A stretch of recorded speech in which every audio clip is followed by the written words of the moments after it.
on a blood-soaked battlefield where an incredibly fierce struggle had just unfolded. Thick dust and smoke mingled with the heavy stench of blood in the air. Atop a jagged mountain peak, a somber voice rang out, fading into the wind whistling through the rocky crevices. So this is how it ends. I'm sorry, everyone, I was too weak. These words came from Evan, a young man with eyes full of sorrow. He covered his face with his hands, his voice choking as he continued.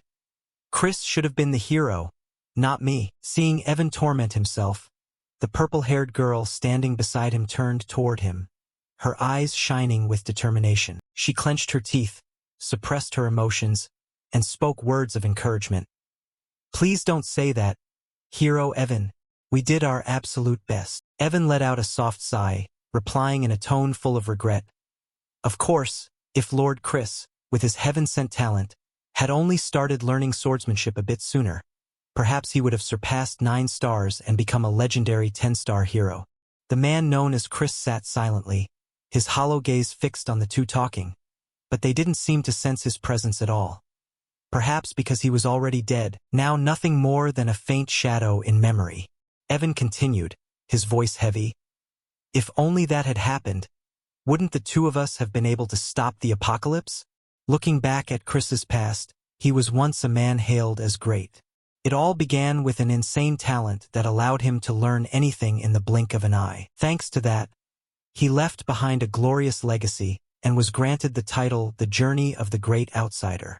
It all started on a day when he was 20 years old, when he fled from his crude Stone Affinity family, carrying dreams of success through dark alleys filled with danger. Then, on a day like any other, as Chris was buried in his work, a world-shaking sound suddenly erupted from the sky. He looked up, his eyes widening in shock. High above, a mighty legion of knights riding jet-black warhorses appeared under the leadership of a tyrannical demon king, coming to invade the magic empire. This event would later be recorded in history with a haunting name, the Era of Destruction. In a remote little town, crowds of people gathered around a notice board. On the weathered wooden board, a piece of paper was pasted, the scrawled handwriting clearly stating, "Recruitment for members to accompany the hero." Seeing the notice, a young man's eyes lit up with excitement as he thought to himself, "This is it, a once-in-a-lifetime opportunity. I will surely reach the peak and enjoy wealth and glory once this war is over." But life is not a dream. Ultimately, they failed. In the end, the light realm fell to the slaughter of the Demon King.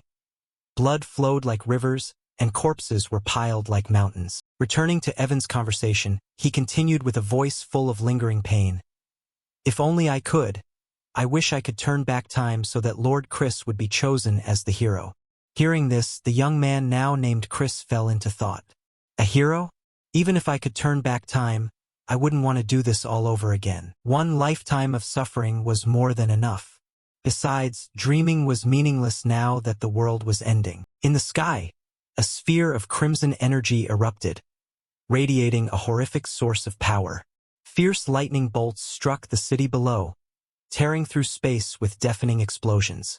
Evan, the purple-haired girl, and Chris could only stand frozen, watching the destruction helplessly. In his heart, Chris thought, "This really is the end." He closed his eyes tight and whispered to himself, "In the next life, if it even exists, I only hope to be born as the son of a wealthy family, living a life of leisure."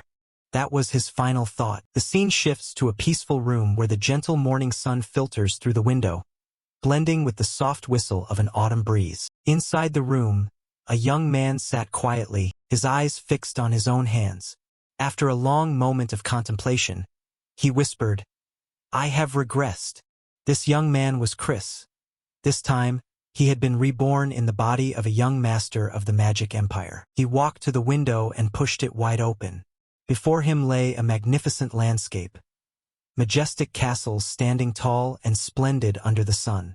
Chris muttered softly, "The aesthetics here are definitely those of the Dark Demon tribe." True to its ominous name, this was one of the 12 pillar families of the magic empire. Based on what I've determined, I've regressed 15 years into the past, 15 years before the Era of Destruction begins.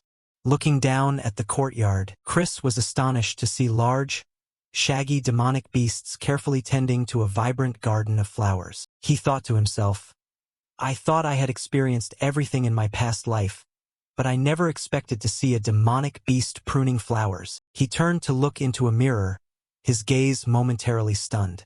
Not to mention, I know exactly who this bastard is. The person he had regressed into was Christian van Baron Kazar, a notorious name. In another room, a blonde young man was eating dinner with a seductive fox girl.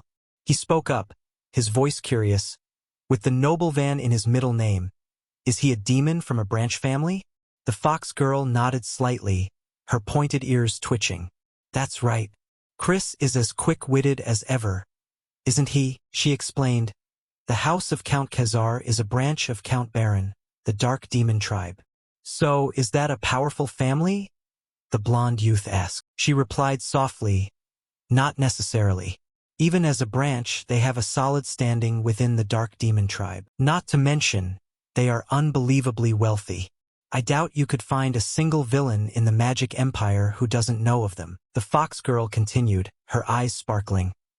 I heard they have 2 potential heirs, but the eldest son, Christian, is truly a bastard among bastards. He was always causing trouble everywhere, to the point that House Kazar eventually gave up on him. She reached out her hand, her voice dropping. Well, that's all old news now. Hearing this, the blonde youth flinched. Why? Did he reform? The fox girl replied slowly. No, he was murdered by his own kin. The scene shifts back to Chris. His face was dark, and sweat poured down his forehead. He slammed his hand against the mirror, screaming internally, Damn it! I only wanted to be the son of an ordinary rich family, and yet I regress into this. Why this place? Why him? Why this cursed, predetermined fate? Chris gave a hollow laugh. Haha. What do I do now? Think. Chris, think. 3 days ago, he had woken up in this body with a name that was a bizarre coincidence. And in 2 years, Christian is destined to die after being cast out of the Kazar family, a family that values honor above all else. This guy was definitely a useless incompetent, he muttered to himself. So, if I just live quietly and avoid trouble, maybe I can escape death. Thinking of this, Chris stopped and pondered for a moment, before slapping his hand against his forehead. His expression turned grim. There was no way that would work, and the main reason was Ragnarok, the apocalypse. The slaughtered demon king initiated the war to sacrifice humanity and complete Ragnarok. By the time they realized this, it was too late. Both the light realm and the magic empire were swallowed by annihilation. So if I want to survive, I have to stop the apocalypse, Chris told himself. The slaughtered demon king is one thing, but the bigger problem is the countless villains within the magic empire who are loyal to him. To do this, I must become the strongest, stronger than even the demon king. And there is only one way. I must become the magic emperor and sit at the pinnacle of the magic empire. He calculated, I have 5 years before the era of destruction begins. It's worth a shot. If I succeed, not just this mansion but the entire magic empire will be mine. The scene shifts to another room where a loud shout rings out. Christian, I distinctly told you to stay in your room. This was the office of Count Kazar. Seeing Chris enter and kneel on the floor, the Count's face darkened. He yelled, How dare you show your face here so soon after what you did? Have you no shame? His eyes narrowed, his gaze cold as a blade. If you act out of line even one more time, I will personally take your head. Hearing these words, Chris's face went pale, and a bead of sweat rolled down his cheek. He thought to himself, Count Kazar. He truly has a terrifyingly oppressive aura. But then he took a deep breath and spoke, startling the Count. I have come to apologize for every mistake I have made until now, Father. Internally, he told himself, to carry out the plan, I must erase the useless image Christian left behind. Hearing this, Count Kazar gasped in shock. What? Chris continued in a sincere tone. I am truly sorry for everything I've done. It won't happen again. The Count replied suspiciously. You expect me to believe you only days after your latest stunt? Are you trying to mock me? Chris thought to himself. What was the most recent trouble he caused before I regressed? I've heard so many stories I can't even pick a specific one. He bowed his head slightly and quickly fabricated a reason. The fact that you've lost faith in me is my fault alone. But didn't I say 3 days ago that I had lost part of my memory? To recover those memories, I reflected on my past actions and realized how wrongly I have lived. My heart beats for that truth. After hearing this, Count Khazar's expression remained unchanged. He replied coldly, I have heard your excuses countless times. Seeing this, Chris immediately followed up, That's right. Verbal excuses mean nothing. Therefore, from now on, I will prove it to you through my actions. He declared solemnly, Please send me to the punishment cave. I will stay there for 1 month and show you a different man. The scene shifts to a gloomy forest known as the punishment cave. Amidst thick fog and black foliage, a stark white building appeared like a misplaced gem in the wilderness. This was a prison reserved for high-ranking demons. A place that didn't just lack light, but tortured all 5 senses, so that any weak-minded person would be mentally exhausted after just a few days. But for the current Chris, this place was perfect. I need a place to avoid the eyes of others, he thought, his eyes flashing with resolve. Returning to the conversation, upon hearing Chris's words, Count Khazar spoke, his voice full of doubt. You intend to lock yourself in the punishment cave for a month? I doubt you'd last half a day there, Chris replied, his voice firm and without hesitation. I fully understand the hardships of that place, but I believe this is the best way to earn your trust, Father. At that, Count Khazar narrowed his eyes, his sharp gaze scanning his son. Do you have any idea how many conversations like this we've had? Each time, you only disappoint me further. He stepped forward, his voice deepening. But fine. I will listen to you and give you this one single chance. However, if there is no change after a month, I will expel you from the family. Hearing these words, Chris flinched slightly, his hands clenching until the knuckles were white.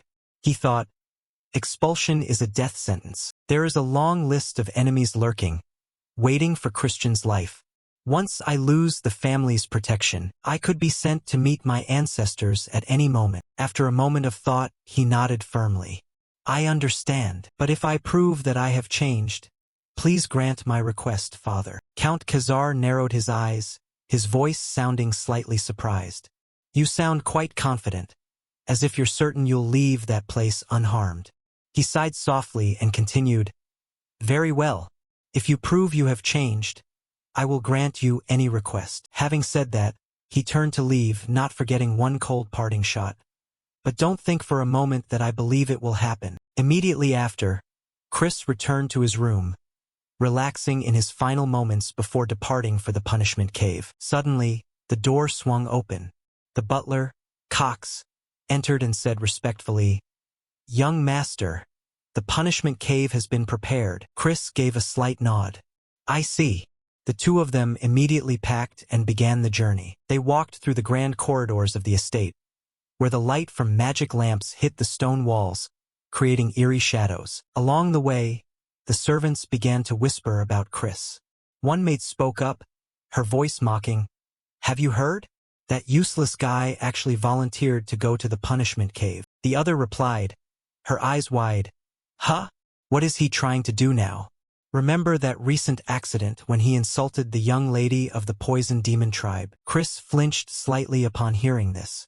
The maid continued in a lower voice, You mean the one where the Count himself had to apologize? The other nodded. Exactly. How embarrassing. Having to save face before a rival family. Looking at Chris's back, they burst out laughing. Ha. When will that good-for-nothing ever grow up? I bet never, another added. How long do you think he'll last in that cave? The maid sneered. Ha. I'd say 2 days at most. Hearing these words, Chris said nothing. He only let a faint, eerie smile play on his lips, his eyes flashing with a cold sharpness. They continued through the corridor, completely unaware of a mysterious figure silently trailing them since they left the room. After a while, Chris and Cox stopped before the massive door of the punishment cave. Cox spoke. We have arrived, young Master Christian. Chris looked up at the towering door before him, which was carved with ancient magic patterns. He glanced around, thinking to himself, using knights as guards. Classic Magic Empire style. Well, as long as it keeps everything away from this cave. Thinking this, he lightly rubbed his neck, preparing to enter, when a voice called out from a distance, "Brother!" Chris turned back to see a familiar face. Thurn van Baron Kazar, Christian's younger brother, the family's model student. Before he could react, Thurn had already leveled his sword tip close to Chris's face. Although Chris's eyes didn't waver, internally he was startled. That was close. Then he spoke, his voice calm. "Do you have business with me? It doesn't look like you came to say goodbye." Thurn replied, his voice cold as ice. "I know for certain you understand that you are the disgrace of this family." He narrowed his eyes and continued, "I don't know what schemes you're plotting, but if you continue to defile the family's honor, I will kill you with my own hands. Do you understand? This is my final warning." Hearing this, Chris flinched slightly, thinking, "I see. It might have been this kid who killed Christian. I met Thurn during the era of destruction. He was a notorious demon famed for curse magic. So when he was little, he was actually quite cute. It looks like he's been training very hard." But then his expression turned grim. He barked, "Move."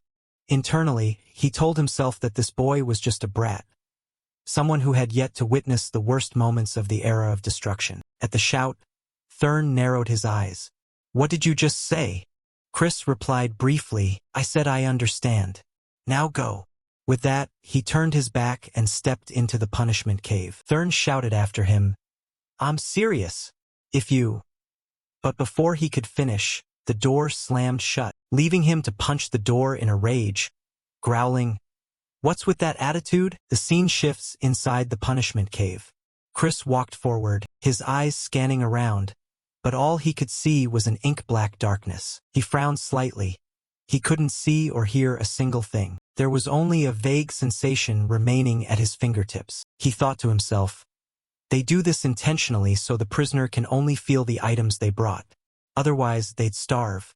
An ordinary person would definitely suffer a mental breakdown here. But I'm different. I've been through much worse as a treasure hunter," he told himself. "Blocking the five senses is exactly what I want, because it helps me sense deeper within myself. Even if I can't immediately reform this trash body, I still have a chance. With the medical skills from my past life when I was a saint doctor, combined with the bone molding ability from the strength branch and knowledge of magic stones, I can definitely do this." He gave a dry laugh. "To be honest, I thought I'd never touch magic stones because they're so expensive. But now this is the greatest benefit of a wealthy family. They easily met all my demands, even though I'm a good-for-nothing. In my last life, Evan and I had to struggle just to get them. Haha, the first step will be the white magic stone," he calculated. "It can detoxify the body. Boring as it is, this is a crucial step. I need to use white mana to remove the accumulated toxins. Even a tiny mistake will cause intense pain throughout the body." Chris closed his eyes, feeling the white magic stone permeate his body as waves of cool energy spread through him. A long time later, he opened his eyes and smiled. "This is just child's play to me." The scene shifts to the office of Count Kazar. Light from a magic lamp hanging on the ceiling casts down, illuminating his stern features. He speaks in a low, heavy voice. "Cox, how is Christian doing?" Cox the butler bows and replies, "He entered the punishment cave quite obediently, sir. However, I worry that place will break him to the point where he won't even be able to cry for help." Count Kazar rests his chin on his hand, lost in thought. He wonders to himself, was I wrong to send him there? That child with such a promising future. Why did he fall apart so suddenly? Did his natural talent make him too arrogant? He shakes his head. He tells himself that whatever the reason, it is better for him to fail completely or die than to live such a pathetic life. Suddenly, an image of Christian flashes in his mind, and the boy's determined voice echoes, "I will show you through my actions, father." The Count shakes his head slightly to snap back to reality and warns himself, "No, I shouldn't place hope in him anymore. He has deceived us too many times." He turns to Cox and asks, "Did you notice anything strange when he went in?" At the question, Cox flinches and stammers, "Something strange." The Count's voice turns cold. "Stop hiding it. Report every detail. Cox takes a deep breath and begins his report. Actually, the young master took magic stones into the cave. Among them was a dream stone, a type that causes hallucinations. Since the side effects are unknown, I decided to report it immediately. Count Khazar's expression darkens and his voice becomes as cold as ice. If that's the case, then just let him die. Time passes in a flash, and the month comes to an end. Count Khazar stands before the massive doors of the punishment cave, his eyes filled with sorrow. In his mind, he imagines Christian walking out with a gaunt face and a broken body. He thinks to himself that the boy must be exhausted by now. But suddenly, the doors burst open. The silhouette of a young man appears, catching the Count by surprise. Completely contrary to his expectations, Christian walks out looking refreshed with bright eyes. He smiles and exclaims, "You're here, father. I've been waiting for you." Seeing the Count's stunned expression, Christian continues, "Are you really that surprised? I promised I would return as a different person, didn't I?" The Count narrows his eyes slightly, observing Christian's determined gaze. Those eyes hadn't looked at him that way since the boy was very small. He speaks up, "So you managed to endure it?" Christian laughs out loud. "Ha ha! Is that a compliment?" The Count immediately cuts off his joy, saying sternly, "Don't get ahead of yourself. This is a small matter, and I still don't trust you." Hearing this, Christian sighs quietly. What a difficult old man. Then he speaks. "Then I'll just have to work even harder." Inside, he thinks to himself, "He probably thinks I barely survived that cave. But the truth is I was so busy training I didn't have time to be bored. First, I created an optimal body to master swordsmanship." Christian tells himself that thanks to the white magic stone, every cell in his body feels alive after every training session. Furthermore, the dream stone was the real game changer. The butler tried to stop me from taking that addictive magic stone, but luckily I was stubborn until the end. Thanks to the hallucinations it provided, I was able to push past my limits. Moreover, I've created 2 magic cores. He chuckles to himself. Ha! People say not to brag because I'm only the strongest on paper so far, right? Christian looks at the shimmering aura on his hand and thinks, a 1-star aura. Even so, I am a true genius. Of course, I used the dark core to hide this light. If the demons found out, they'd make a huge scene. Everything seemed to end there, but suddenly, a dark stone floats in front of him. Christian flashes a demonic smile. "The one who gave me the dream stone, huh? What a mess. He wants to use it to make me lose control and collapse. Fine, I'll play your game to the end. I'll use you as a sacrifice for my next big leap." Thinking this, Christian speaks up. "Since I kept my promise, please allow me to make one request." Count Khazar nods. "Speak." Christian continues. "Please allow me to use the Dark Knight's training grounds." Upon hearing this, Count Khazar's face falls. He barks coldly. "A useless person like you has no place there. They are one of the 3 knight orders supporting the dark magic race. You surely know that only the most elite swordsmen are allowed to show their skills there." Christian nods slightly. "I'm only asking to borrow the grounds. The guidance of the Dark Knights will help me progress. I have no intention of joining their ranks." Hearing the answer, Count Khazar reflects for a moment. Then he speaks. "Very well. But remember my warning. Do not embarrass yourself in front of the knights. Otherwise," Christian nods. "I understand." Then he adds, "There is one more thing I wish to ask." Count Khazar flinches, his eyes showing a hint of surprise. The scene changes to the training grounds of the Dark Knights. Warriors clad in black armor stand in lines. They look on in bewilderment at Christian's appearance. One of them speaks up mockingly. "Isn't that the foolish young master? Why is he even here?" Seeing the gossip, Christian walks forward and is surprised. They suddenly show respect. "It must be because we are in a magic empire where power matters more than status," he thinks. "Actually, there's another reason I wanted to come here," Christian tells himself. His second request was to enter the library, which made Count Khazar wonder, "The library?" He continued, "If you have a letter of recommendation from Deputy Commissioner Mellin, I will give you the key." That was the place where all the dark magic books of the Khazar family were stored. To learn dark magic, Christian needed access. After receiving approval, He nods. I understand. Then the Count says coldly, you've probably forgotten that you once sold high-level magic books on the black market for the price of dirt. Hearing this, a few drops of sweat roll down Christian's forehead. He thinks, how on earth did the previous owner of this body live? He really was a perfect piece of trash. Back in the present, Christian walks along casually with his sword, thinking to himself, anyway, my top priority is getting the recognition of the deputy commander. Suddenly, a group of people appears in front of him, making Christian narrow his eyes. Turns out to be Thurn, his younger brother. Thurn speaks in a cold voice.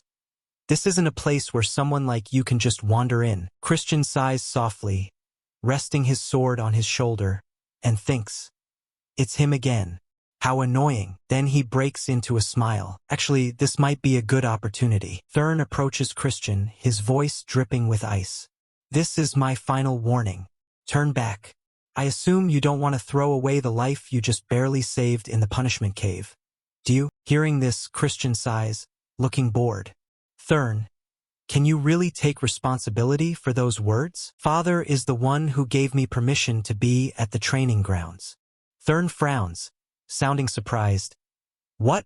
Father? Suddenly, the sound of steady footsteps echoes from afar, and a calm, stable voice speaks up. I respect the Count's decision immensely, but you aren't very trustworthy, young Master Christian. The person who appeared is Deputy Commander Mellin, a woman with long black hair and an overwhelming presence. Her presence makes Christian narrow his eyes as he turns around. The dark energy radiating from Mellin is clearly at a 4-star level. It seems they want to intimidate me right from the start, Christian thinks. But I've been used to this for a long time. He bows his head slightly and says calmly, hello, Deputy Commander. Seeing that Christian doesn't flinch at all before her dark energy, Mellin frowns, secretly amazed. He can withstand my energy? While she is dazed, Christian speaks. Since even the Deputy Commander has to intervene, I suppose there's no other way. I will prove that I deserve to be on this training ground. Mellin responds, sounding skeptical. You say you'll prove it? Christian points toward Thurn and says, what if I fight one of the demons here and win? Hearing that, Mellin sneers. You're joking too much, young Master Christian. Christian turns his head, his voice serious. I'm not joking. Instead, I want you to restrain your dark energy.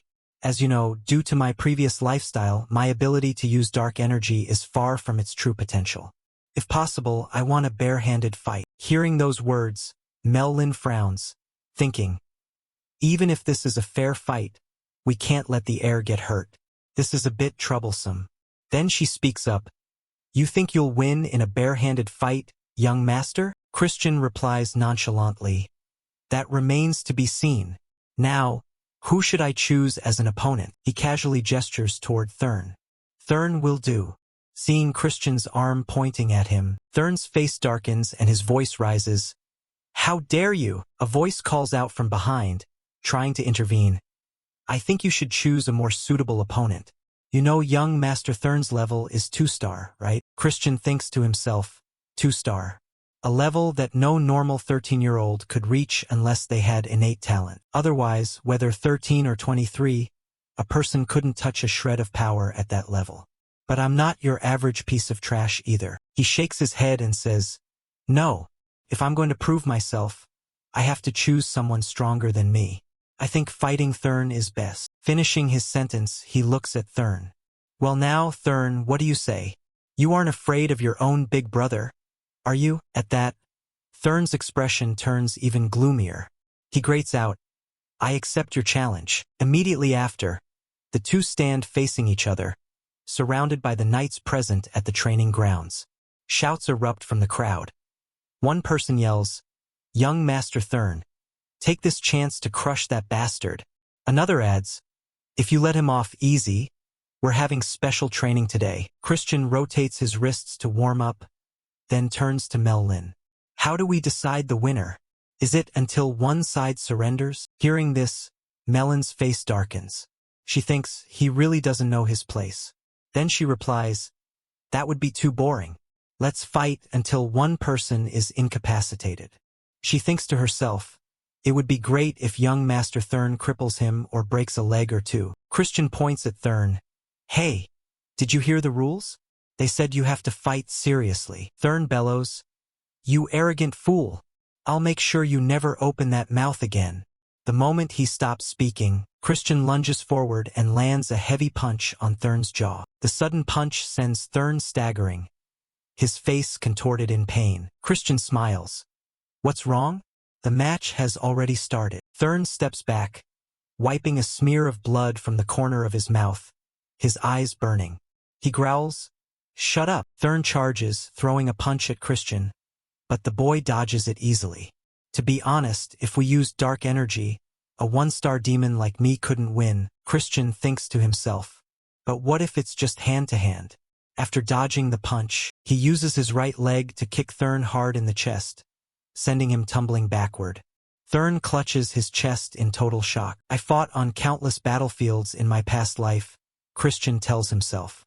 Moreover, if I count the light realm power I gained in the punishment cave, I'm already at a 3-star level. The crowd around them is buzzing. One man exclaims, What did I just witness? Thurn can't stand steadily. He clutches his stomach with both hands, blood dripping from his mouth. Christian taunts him. Don't tell me you're crying. Do you want Big Brother to blow on the ouchie for you? Thurn leans on his thighs, panting for breath. What kind of trick did you use? Christian shrugs, thinking that seeing him in this state is quite refreshing. He speaks up. A trick? No such thing. You're just a bit weak. At that, Thurn's face shifts to pure rage. He barks. Fine. Thick dark energy radiates from his hands. He roars. I'll kill you right now. A punch filled with dark energy streaks forward, but Christian dodges it with ease. He laughs. Oh, you're fast too. To himself, he mutters. That's right, that's the fighting spirit. Thurn throws a barrage of punches, but Christian slips left and right, dodging with a calm face. Then he swings his arm to block one of Thurn's punches, causing the boy to unexpectedly drop his dark energy before he can even think. Thurn takes an uppercut from Christian full on. His face flies back as he coughs up blood, and he collapses to the ground. That final punch leaves the surrounding knights with their mouths agape and eyes wide. They gossip frantically. How could young Master Thurn lose his guard?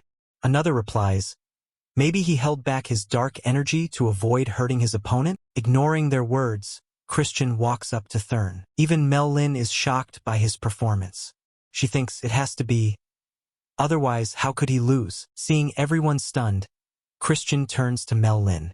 What do you think? Is that enough proof? Mel Lin nods slightly. Very well.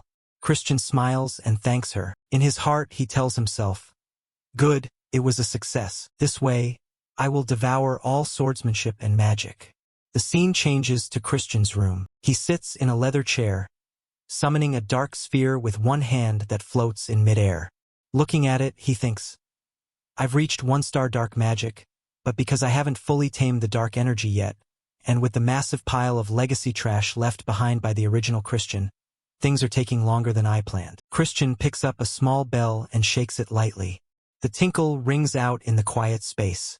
He tells himself that to use the light realm at the same time, he must raise his level even higher for it to be feasible. Right after the bell rings, a sudden surge of energy appears. From that surge, a maid appears. She says softly, Did you call for me, master? It is Marie, Christian's maid. Looking at the way she appeared, Christian narrows his eyes and thinks, I didn't expect them to use a high-level evil spirit as a maid. I have to admit, because Christian was always causing trouble, they couldn't just use a normal person. I'll definitely replace her later. Then he speaks up, Get me a glass of juice.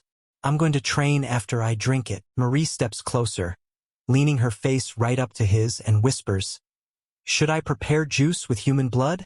Christian waves her off and says bluntly, No need, just make it with strawberries. But Marie leans in even closer, her eyes sparkling. Human blood is delicious, master. Christian narrows his eyes and grates out, I said use strawberries. She remains insistent. Human blood. Christian loses his temper and yells, Strawberries! The scene shifts to the hallway. Christian throws a backpack over his shoulder, getting ready for training. Cox's voice rings out from behind. Young master, you're going to train so early? I worry you'll push yourself too hard. Christian turns to look at Cox. He continues in a warm voice, of course, I am very happy and proud to see you working so hard. I will always believe in you, even when everyone else is critical. At that, Christian suddenly flares up and clenches his fists. I never told you to believe in me. Who are you to have the right to believe in me or not? Cox's face darkens and he bows his head in apology. I am sorry, I overstepped my bounds. Have an effective training session, young master. With that, Cox turns and leaves. Looking at his retreating back, Christian thinks to himself, there's something suspicious behind all that devotion. Then he turns and walks away. A little while later, Christian arrives at the training ground. The people there no longer look at him with the same judgmental eyes as the first time. He tells himself that their gazes are much more submissive than before. Now that they've let their guard down, I wonder if I can win them over step by step.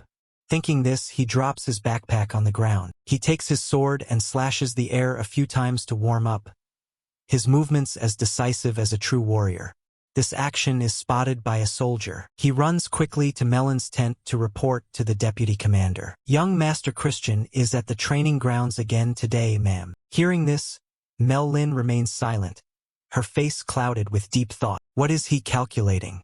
What was that duel the other day about? The young master's movements were indeed impressive, but to think Christian neutralized his dark energy at the exact right moment.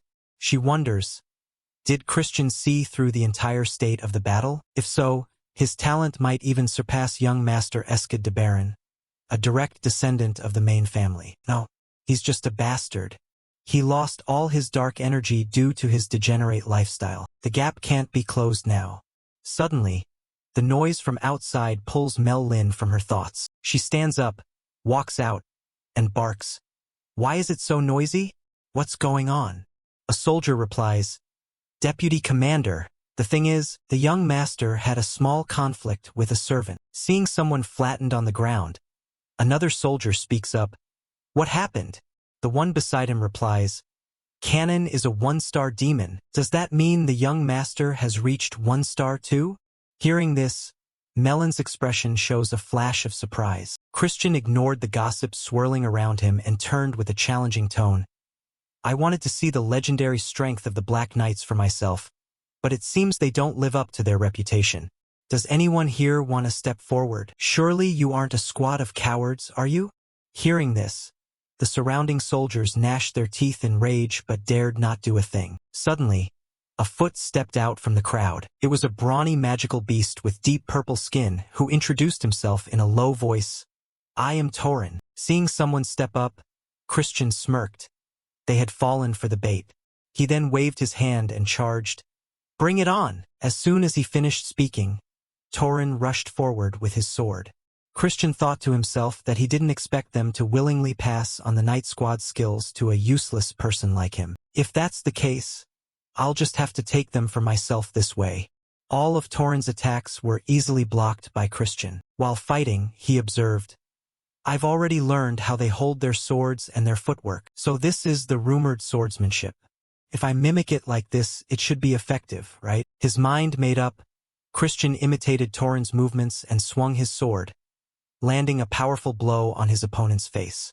Torin coughed up blood and collapsed to the ground. Mel Lin could only stare in wide-eyed shock. Meanwhile, Christian wore a satisfied smile. With just that one blow, he had taken Torin down. He stepped forward, sat on the back of the defeated man, and turned to the crowd. Well, the crowd buzzed with commotion. One man blurted out, No way! Is the young master really that strong? Wasn't his dark energy destroyed? How could he have reached 1 star? The most shocked person was Mel Lin. Her eyes went vacant as she realized, I was wrong back then. Amidst the chatter, Christian turned with a disappointed voice. How pathetic. It seems I put too much faith in the knights. If your skills are this tragic, the vice commander should be held responsible. Shouldn't she? Hearing that, the knights in the back broke into a cold sweat. One whispered, Is that guy crazy? Should we jump in? Mel Lin spoke up, Young master, I understand you're happy about this unexpected victory, but haven't you gone too far? Christian took a stance. In that case, can the vice commander show me the true skills of these black knights? Hearing this, Melon's expression darkened. She snatched a sword from a nearby soldier. She lunged at Christian, unleashing an earth-shattering slash that tore through the air.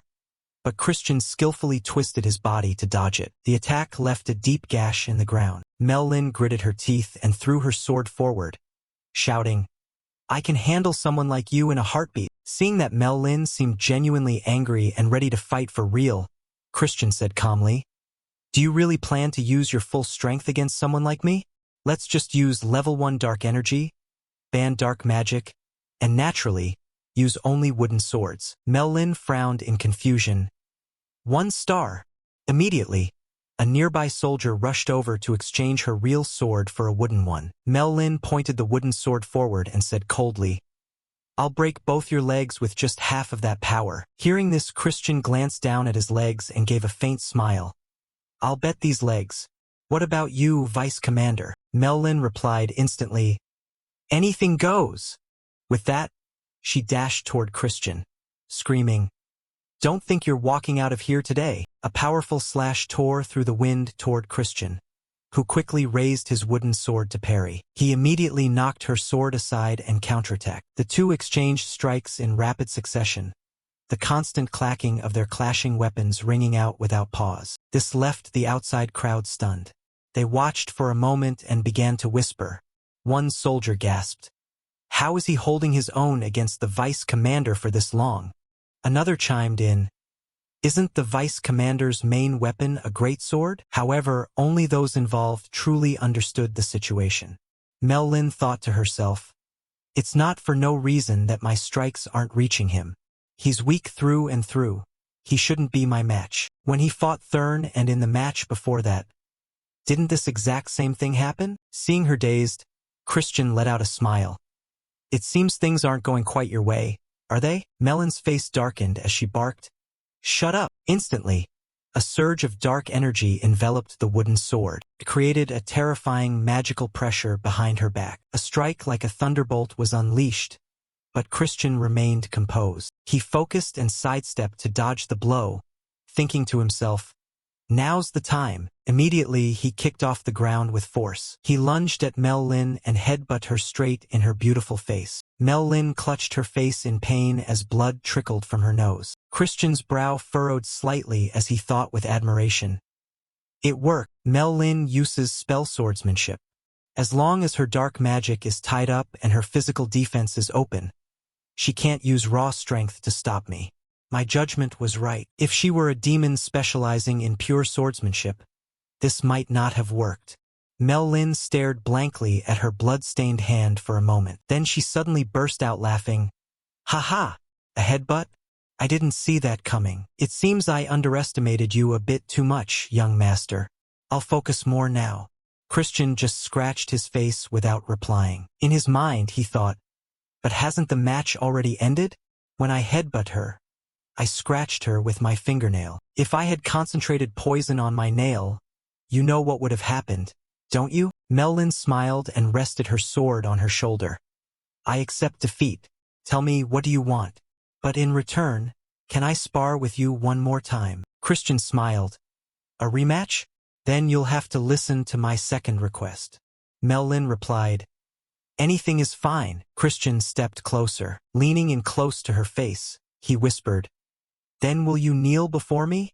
Hearing this, Melon's expression turned solemn. She spoke up. "Do you realize that is a condition I cannot fulfill? My loyalty belongs to the main family of the Black Demon clan." Christian replied, "Of course I know you're only here on a visit from the main family.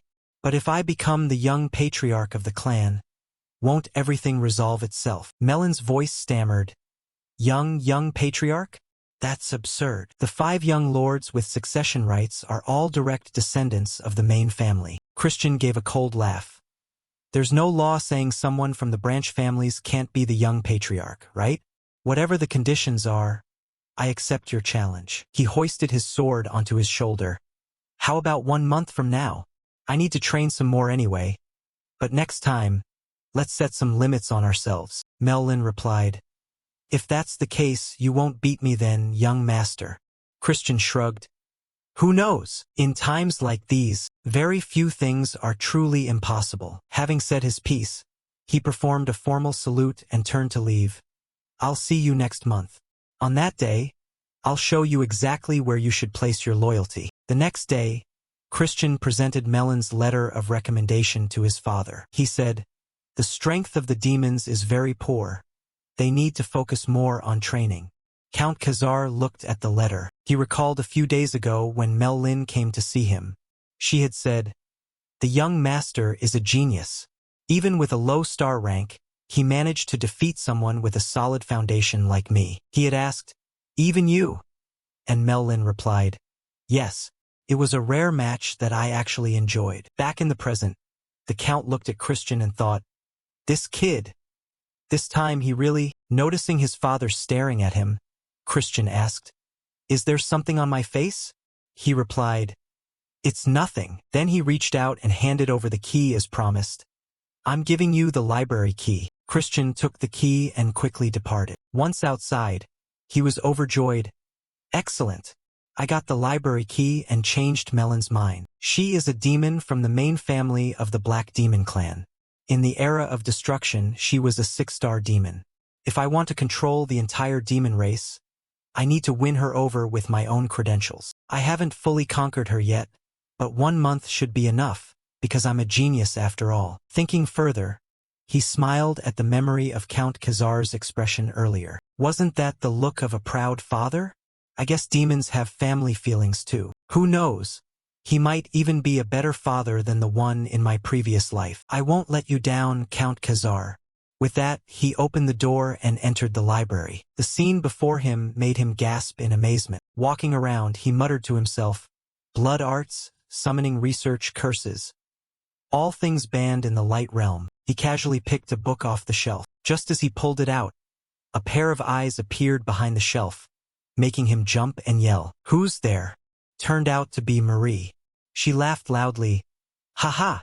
What other reason could there be? I am the librarian of this place. Looking adorable, she winked.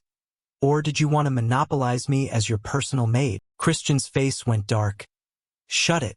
Marie looked dejected. Oh boy, those are some blunt words. My heart is just thumping over here. Christian looked like he was about to lose it. He yelled, shut your mouth right now. But Marie only laughed harder.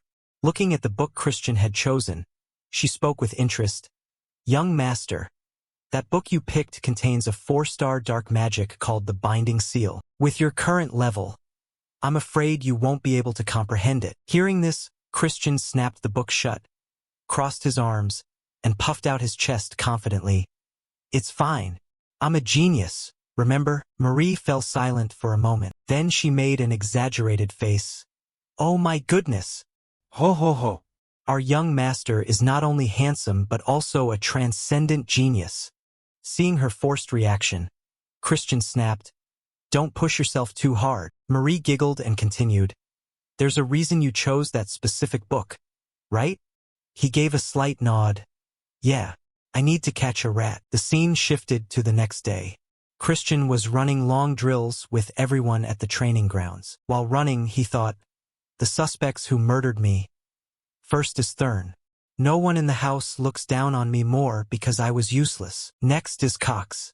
Even though he's not a descendant of the clan, he enters and leaves the punishment cave freely.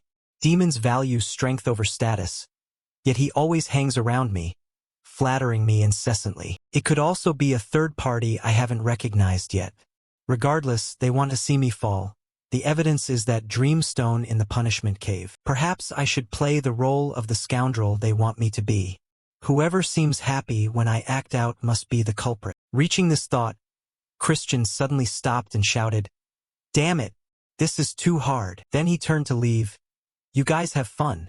I'm getting a cramp early. The crowd watched him go, a mental question mark hanging over them. What's wrong with him? At night, the family was having dinner when suddenly the sound of a crashing plate echoed. Count Khazar yelled, Christian, but he didn't care. He turned to the maid and barked, you should have picked a decent dish for me in the first place. Then he waved his hand dismissively. Hey, Are you just going to stand there? Remake the food for me. Count Khazar's face darkened.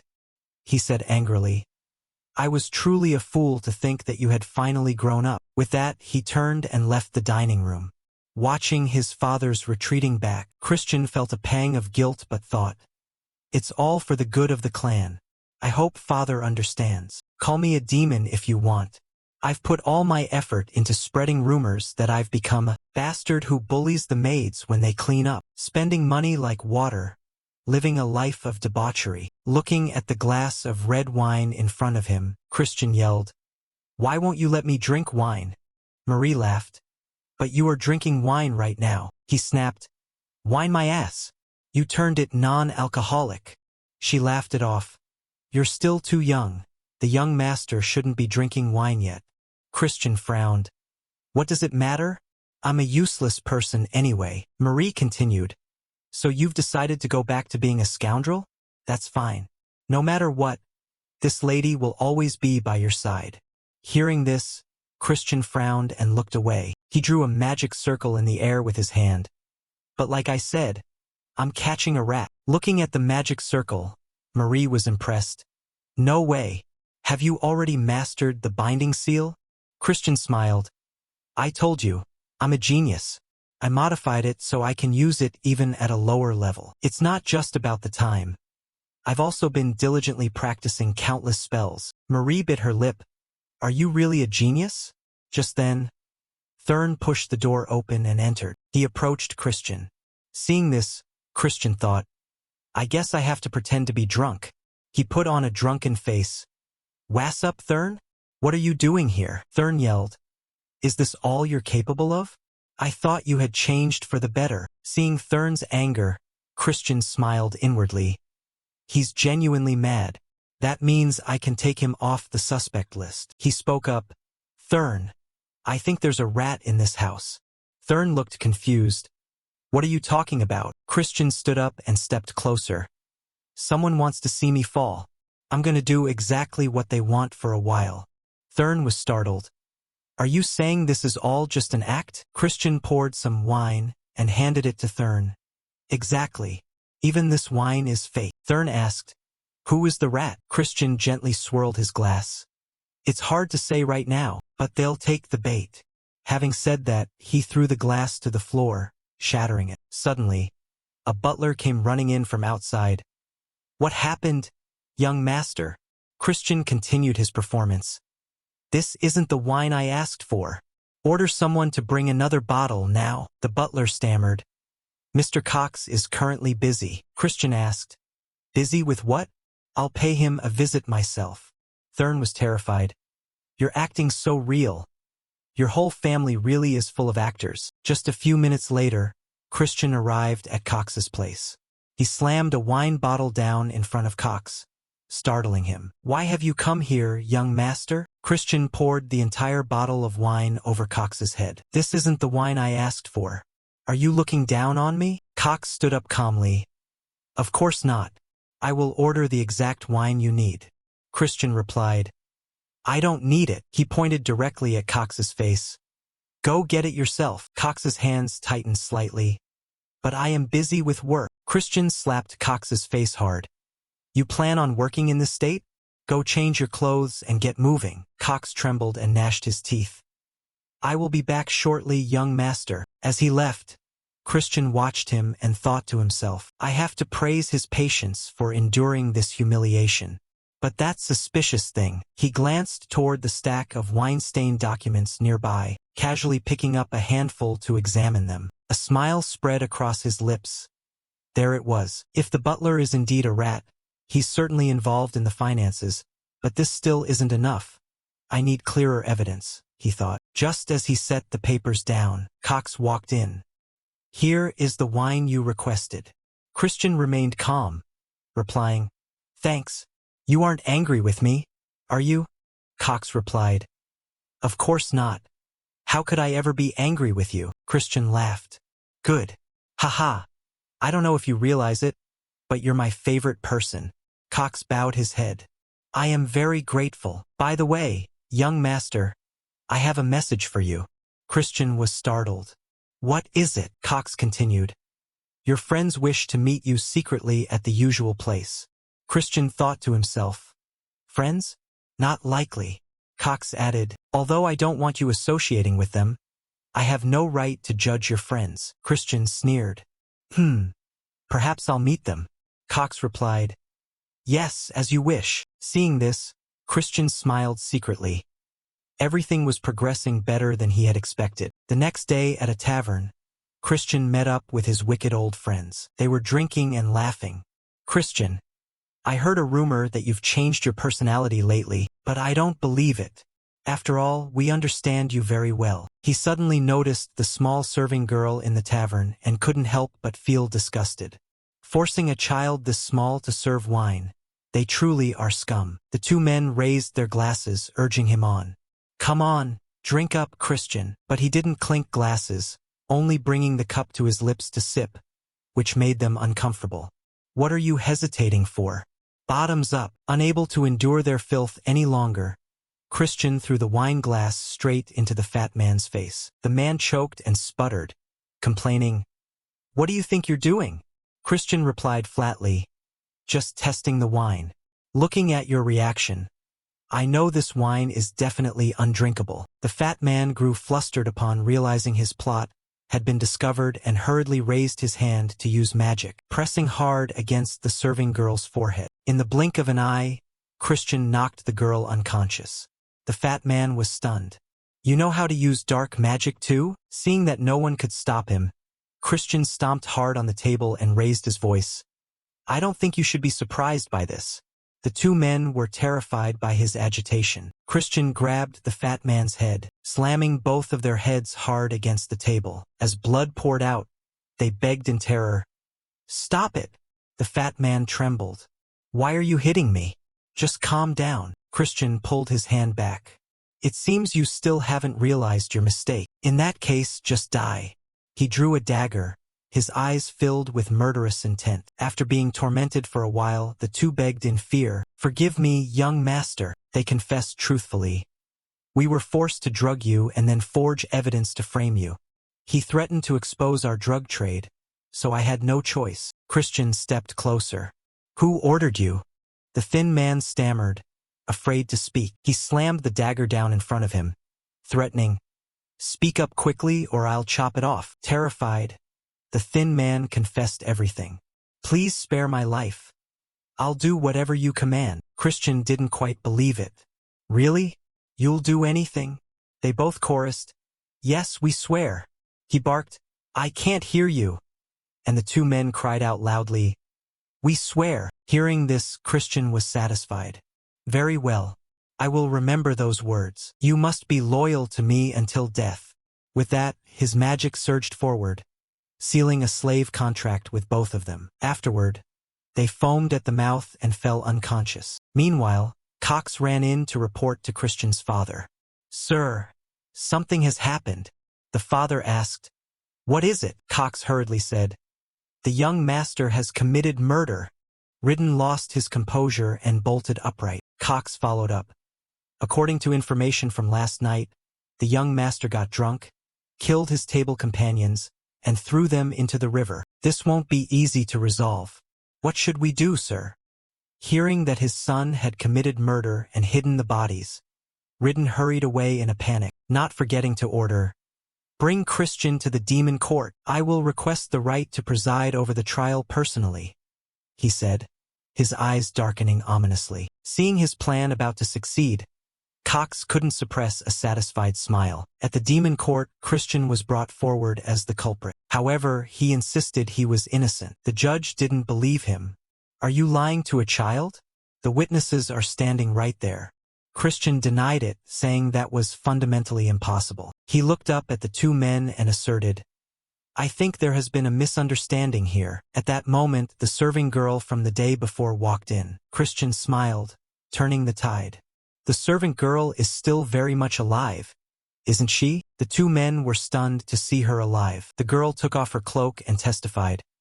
The young master brought me home after I fell unconscious and even gave me money to pay my rent. But those two over there are the bad ones.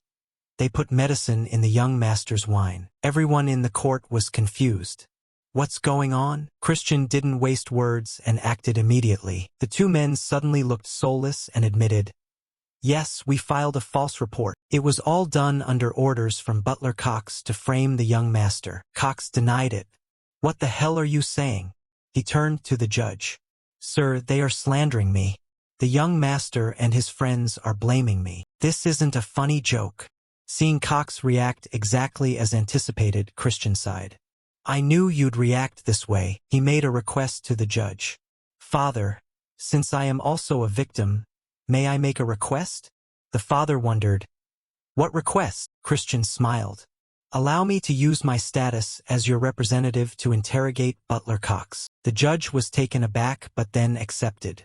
"Very well." Cox stepped up to the defendant's podium to speak but was stopped. "However, if you behave inappropriately, I will revoke your rights immediately," the father warned.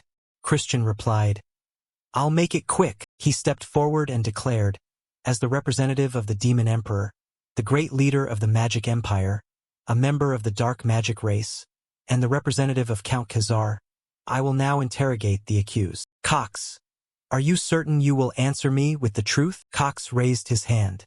"I swear." Christian asked again, "As the representative of the Demon Emperor, I ask you once more, are you certain you will only answer with the truth?" Cox affirmed, "I swear." Immediately, the slave contract was finalized. Cox screamed in pain and confusion. Everyone in the court was amazed. "Is that the binding seal?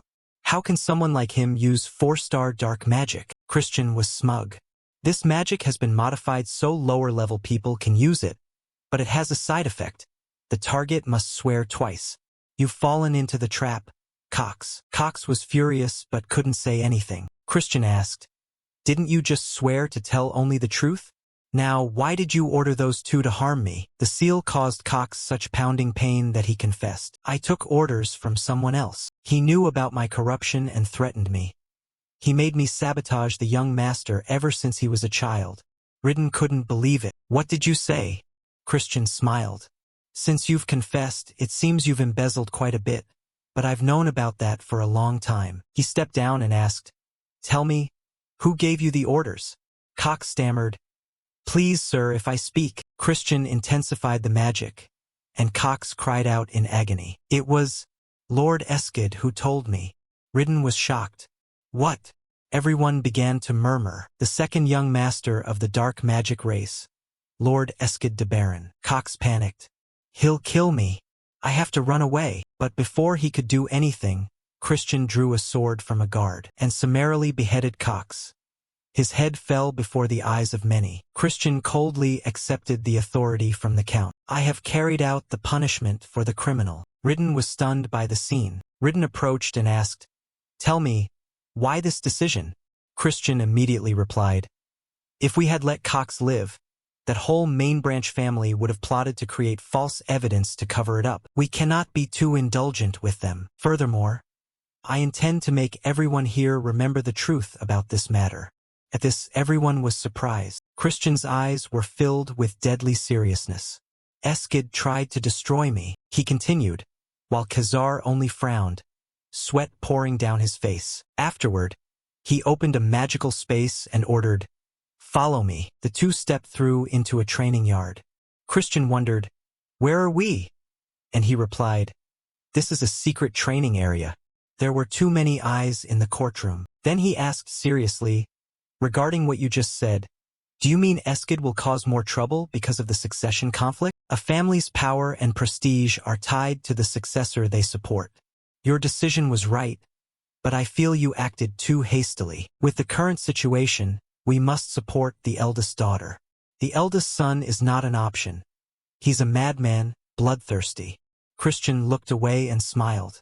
"There is another option. I will become the successor." The father immediately objected. "That's absurd." He ignored the objection and analyzed. "Someone from a branch family can be recognized as the successor if they are capable enough. That is only a formal regulation, never enforced. How do you not know that? Then why do you think Eskid is trying to destroy you?" Khazar stated clearly, "When you were a child, you may have been more talented than Eskid, but currently, You lag quite far behind that boy. Christian didn't back down. I will catch up quickly. But to do that, I need your help, Father. Please use your authority to nominate me for the Dark Sacred Rite in 2 months. Ridden questioned. You must reach the 2-star level to participate in the rite. You've only just reached 1 star, haven't you? Christian wouldn't give up. I will reach 2 stars in the next 2 months. Hearing his son say this, he was stunned. What? Christian smiled brightly and pleaded. So please help me, Father. After settling everything and returning to the mansion, the servants gossiped. The young master has changed completely. A maid said, lately, I heard the Count is personally training him. A male servant added, you mean that training course that even veteran knights struggle with? I wonder how long he'll last. At the training yard, Christian summarily sliced a monster in 2. His eyes were sharp. He bound it with sludge swordsmanship and finished it with dark scythe swordsmanship. After the strike, he turned and asked, right, Father? Ridden was surprised. I only started teaching him dark scythe swordsmanship today, yet he understands it already? Christian was impatient. But do I really have to do it this way? Keep them separate like that? The father was confused. What? Christian gripped his sword and lunged forward. I feel there's a more effective way. He appeared beneath the monster, delivering a powerful slash and destroying it. Ridden was amazed. That was sludge swordsmanship. How did you do that? Christian sighed. The limbs of the mushroom men are hard enough to block sludge swordsmanship, but I used zenith swordsmanship enveloped in dark scythe sword chi. The sword flashed with magic, leaving him taken aback. A 1-star person shouldn't be able to do that.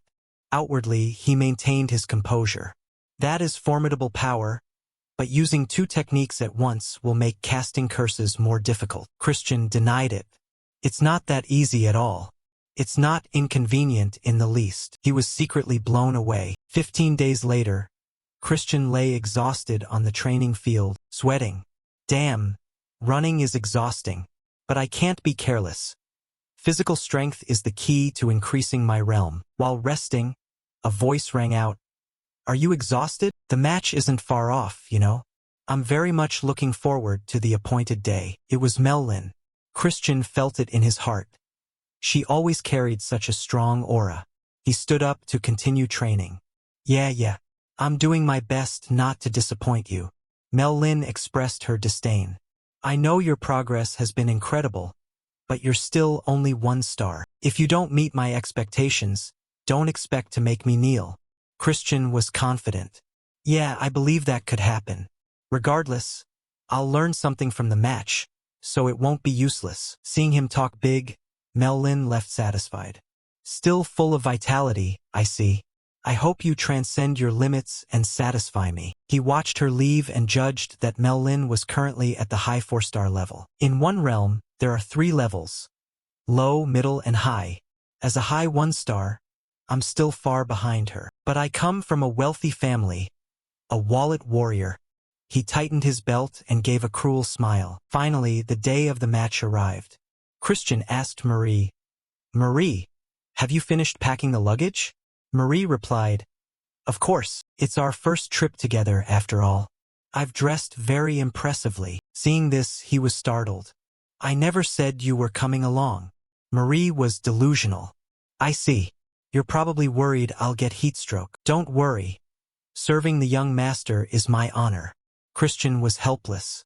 How can a Bensi monster get heatstroke? Previously, he had suggested to his father, can we change the servant to a human? Ridden refused. No. You've signed a master-servant contract with Marie. A high-level Bensi cannot be managed without a contract. Christian was angry. Then can't you just teach me how to cancel the contract? He pointed out. I believe that requires a deep kiss with Marie. To be fair, when you signed the pact, you were dead drunk. Christian tore at his hair. You're truly useless, you old man. Back in the present, he refused Marie. Anyway, you can't come with me. I'm going to a crowded place. Marie was disappointed. But I was really looking forward to this trip. He broke into a sweat. It's just that your mental energy could hurt other people. Marie said resentfully. I've been locked up in that mansion for decades. Seeing how pitiful she looked, Christian felt helpless. Fine, you can come along. But don't you dare show yourself in front of other people. Marie was overjoyed. Thank you, young master. You're the absolute best. He just brushed her off, saying, just follow me. Christian and Marie set off. Marie asked curiously, but young master, where exactly are we going? He replied, to a place where I can make a profit. Marie shook her skirt, causing money to spill everywhere. But you already have so much money. Seeing the coins raining down, he panicked. That's not a lot. Put it away. Marie wondered, if not money, then gold? Land deeds.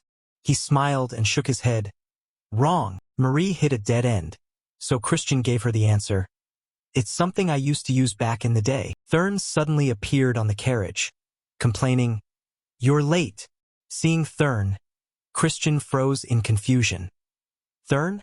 What are you doing here? Thurn stated his purpose. I'm here to keep an eye on you, just in case you start acting like a scoundrel again. Hearing this, Christian reassured him. That's not going to happen. Don't worry. He acted as arrogant as a king. Besides, I'm just on my way to the casino.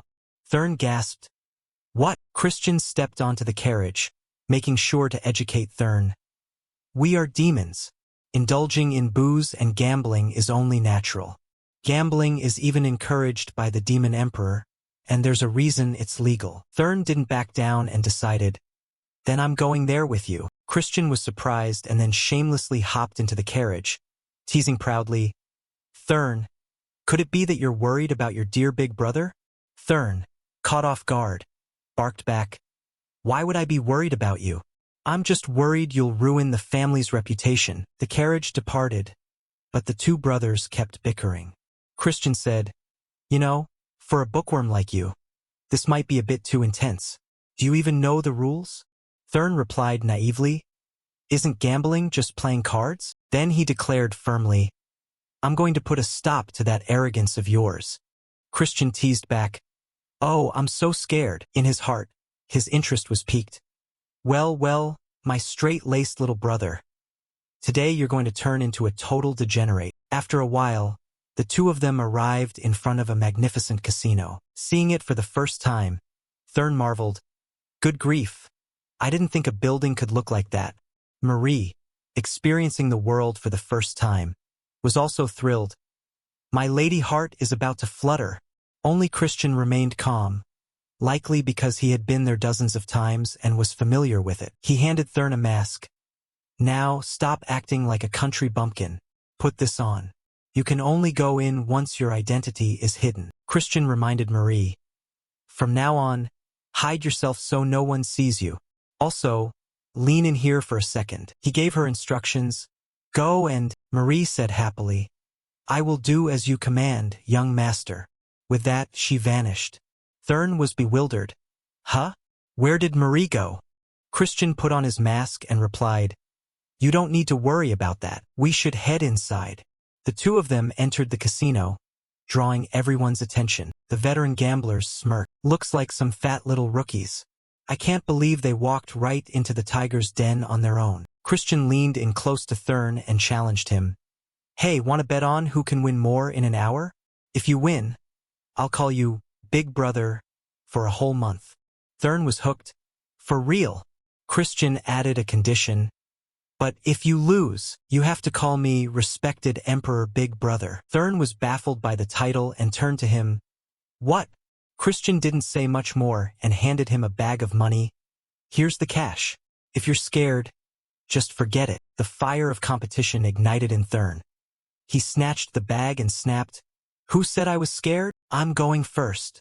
His eyes burned with an indescribable intensity. At the blackjack table, the dealer flipped the cards to reveal a natural blackjack. The man next to Christian patted him on the shoulder. A win for the young gentleman. Wow, you're pretty good. Keep playing and you'll make a fortune. Christian pretended to be a clueless rookie, happily scooping up the money. My luck is really holding up today, he calculated silently. This is just the start. They'll let me win a moderate amount. Even if arrogant rookies like me place big bets, I know exactly how these scammers operate. Suddenly, a scream rang out. Thurn clutched his head in panic. No way. My hand was clearly good. Another rookie had fallen into the trap. Christian approached him. Hey, maybe we should just go home and sleep? Thurn asked. Did you lose too? He replied. I only lost 500 rupees. Thurn didn't want to be outdone. Well, I only lost 1,000 rupees. Those men saw the two brothers talking and began to calculate their next move. Christian was satisfied. Good.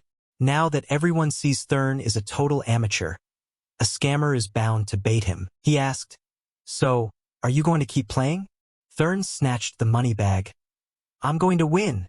Give me the money. Christian gave a sly grin. Just remember, I tried to stop you. While he said that out loud, he thought to himself, Stop you. I hope you lose everything and become the perfect bait. My dear little brother. Time passed as the people in the casino colluded with each other. They pulled various tricks right in front of him. Christian thought, Perfect. Finally, Marie returned and whispered, Master, I found the people you mentioned. He praised her. Well done. On the other side, Thurn wailed in agony. I lost. My 10,000 rupees. Marie chirped. I was awesome, wasn't I? Christian gave her a thumbs up. Yeah. You were great. The two of them left the casino and went to another location. Marie said, It's right here, young master. He ordered. Open the door. The door swung open, and the people inside jumped in surprise, turning to charge at them. Who are you? Christian didn't hesitate. He took off his mask. I'm sure everyone knows who I am by now, right? They recognized him and stammered. Why, young master? What brings you here? He smiled. Get your boss out here. An exclamation rang out. Oh my! Young master, have you come to play? It was Grantel, the head of the Grantel Merchant Guild, famous for his business talent. But in reality, Christian waved his hand. I'd prefer to speak in private. Grantel was terrified. What on earth is this all about? He was blunt. You scammed my brother. I care for him deeply. Yet you have the nerve to ask what this is about. Grantel was shocked. No way. Could it be that the person in the mask was? Christian confirmed. That's right. He is the heir to Count Khazar. Grantel waved his hands frantically. Young master, I assure you I only run the casino. What other people do has nothing to do with me. Before he could finish his excuses, Marie transformed, scaring Grantel into a shout. Do you want to die? He fell to his knees in terror, bowing his head and apologizing. I am so sorry. If I had known it was the Count's son, I never would have dared. Please, have mercy, Christian asked. Those aren't just empty words, are they? Grantel insisted. Of course not. I will compensate you. How much will be enough? He said casually. 1 million. Grantel was stunned. What? He fumbled. Young master, we don't have that kind of cash on hand. Chris lowered the price. Fine. Then 200,000. Grantel cried out. Is that enough? That's literally our entire fortune. Christian's eyes turned threatening. You also have to give me one more thing. Grantel was helpless. What is it? After squeezing the money out of Grantel, he used it all to buy weapons. Marie was amazed. I didn't expect you to use the 200,000 rupees you extracted to buy tools of war. What a brilliant plan, young master. Christian stroked his hair arrogantly. Of course it's brilliant. Marie noticed the sword at his hip. But that sword they gave you, it's grenade. She asked in wonder. Isn't that the holy sword that a hero of the past obtained by sacrificing his soul? I heard many demons covet it because the hero used it even after he fell. But now it's completely rusted out. Chris said nonchalantly. It's fine. Everything is going according to plan. Not wanting to hear her chatter anymore, he handed her something. Enough already. Take this. You were staring at it the whole time earlier, weren't you? In Marie's hand was an exquisite necklace. She was deeply moved. Before I died, and even after, this is the first time I've ever received a gift like this. Thank you, truly. Christian turned away and waved. All right, let's head home. Marie smiled brightly. Yes, master, I'll put my whole heart into it as a thank you. From now on, I'll make the blood water even tastier. He refused. I told you I don't drink that. Are you repaying my kindness with hostility? Marie was confused. But it's been in that strawberry juice you've been drinking this whole time, master. Christian felt helpless. Can you please not make such horror movie jokes? He brushed off a thought. Wait, I feel like I'm forgetting something. Marie wondered too. I'm sure it'll come to me later. Back at the casino, Thurn was still sitting there trembling, with exactly 1 rupee left in his hand. Early the next morning, Thurn was already screaming. The boy came running in. He ripped the blankets and pillows away from Christian, who was fast asleep. Thurn interrogated him. Why did you abandon me? I was almost sold off as a slave. Luckily someone recognized me. Christian gave a long yawn. I'm sorry. I knew Grantel would help you out. Seeing his nonchalant face, Thurn roared. How is that even an apology? At that moment, Christian reminded him. By the way, don't you think something is missing? You lost, so you have to keep your promise. Come on. Call me respected Emperor Big Brother.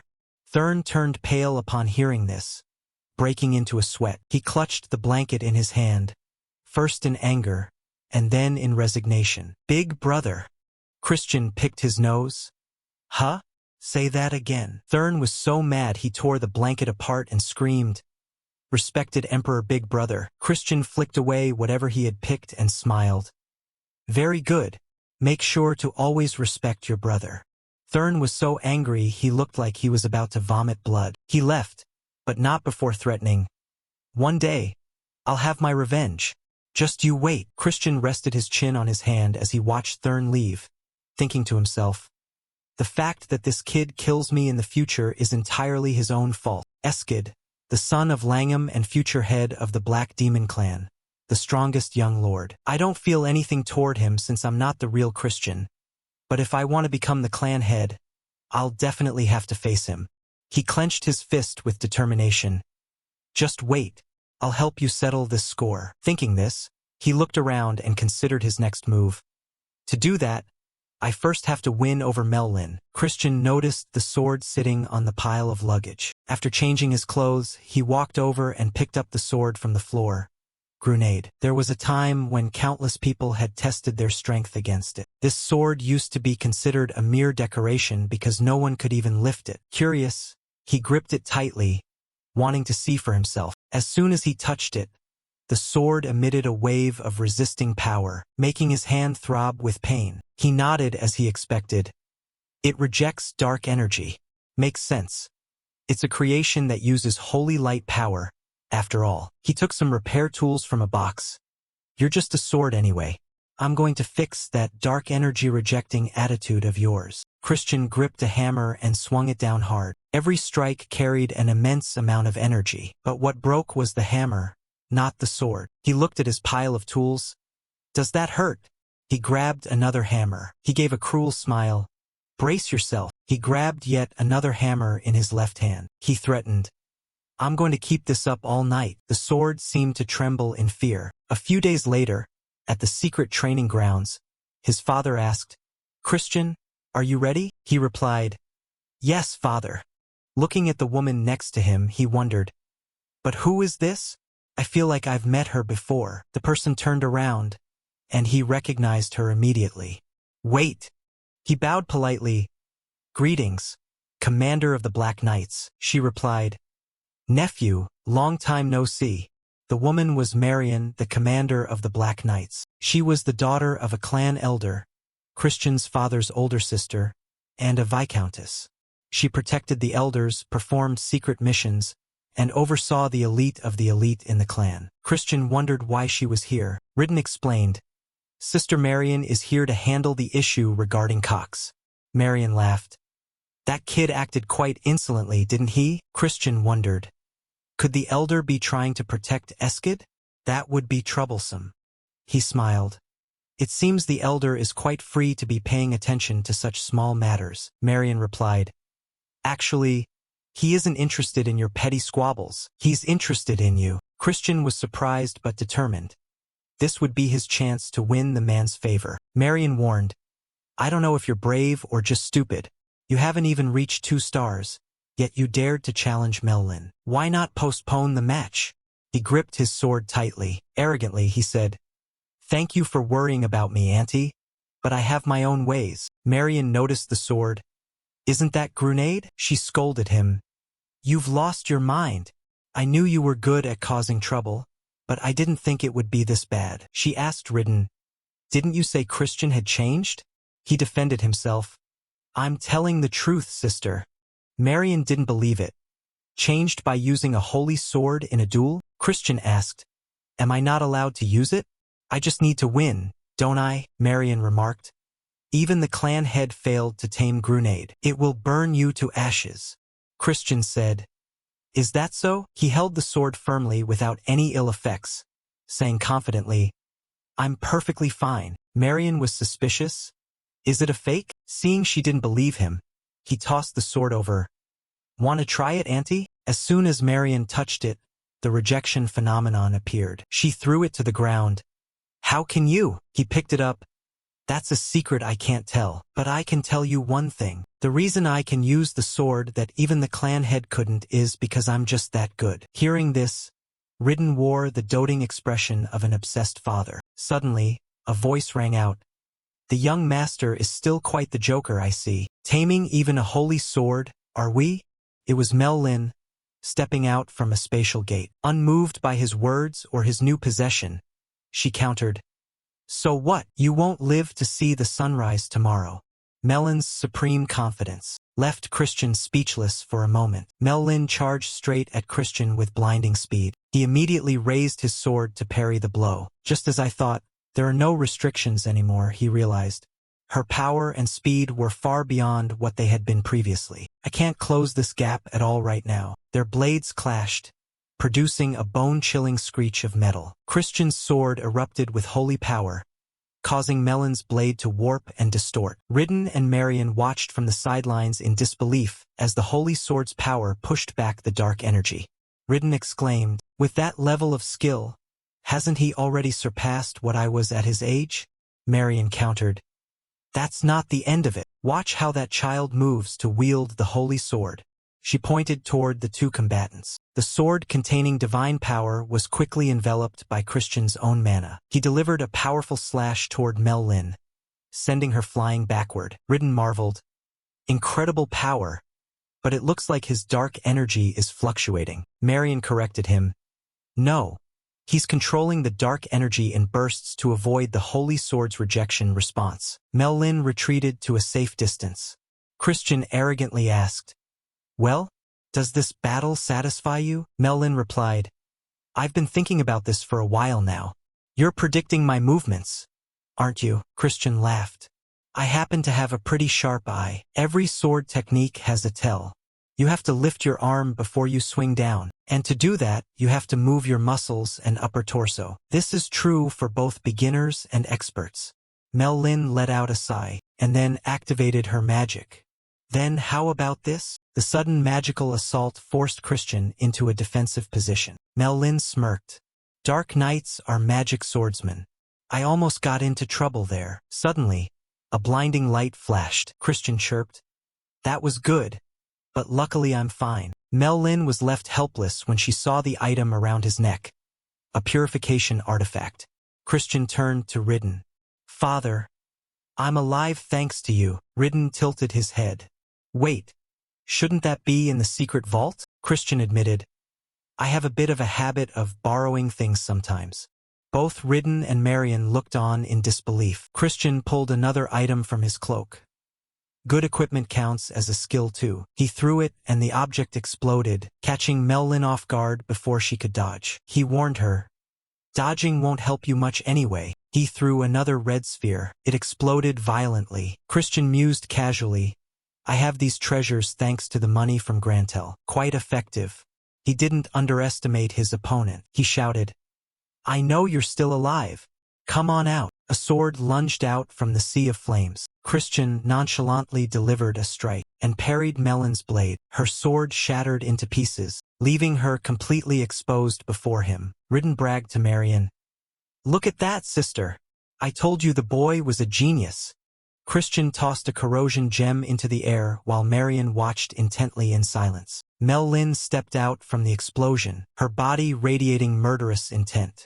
"Young master," she broke into a grin and rushed toward him. "This is too much fun. What will you attack with next?" Marion gasped. "Good heavens, Melin has lost it. We have to stop her." But Christian quickly evaded Melin's punch with just one hand. He lightly deflected the blow and stepped back. Melin was stunned. "You parried my strike?" Finally, he held his sword to her throat. Christian was exhilarated. "It looks like the victory is mine. Are you satisfied now?" Blood trickled from a small cut on Melin's face. Ridden was beaming with pride while Marion looked on, exasperated. Mel-Lin burst out laughing. "Are you really asking that? I can't keep my composure anymore." Christian replied, "Then please answer my previous request soon. Even though I won, I will respect it if you refuse. Loyalty cannot be won by force." Mel-Lin wondered, "If I stand by your side, will you continue to duel me like this in the future?" Christian grabbed her hand and pulled her up. "I'll indulge you as much as you like." The scene shifts to Marion, looking off into the distance with her hands clasped. She was stunned he could use dark energy that way. She remembered the clan leader once wielding the very same grenade sword that Christian was holding. "I refuse," Marion had said. Frustrated that even the leader couldn't master it, the leader replied, "I can use it for a moment, but the dark energy waves are constantly shifting. One must continuously adjust so the sword doesn't detect a discrepancy." Who could possibly do that in an actual battle? Only the Demon King Gehenna or the Black Dragon of the Demon Realm. Otherwise, only a crazy bastard who controls dark energy as easily as breathing could use it. And that crazy bastard was Christian.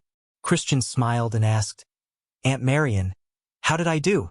Was it enough for a compliment?" Marion remained silent for a moment before remarking, "Perhaps our father's long-held wish can finally come true." The scene shifts to a luxurious kitchen where chefs and bakers are passionately at work in a lavish setting. A baker with a fierce expression delivered a powerful chop to a small object on the cutting board. The strawberry was quickly sliced in half, looking delicious. Each strawberry was meticulously and neatly arranged on the cake, making anyone who saw it want to dive right in. Christian was flabbergasted.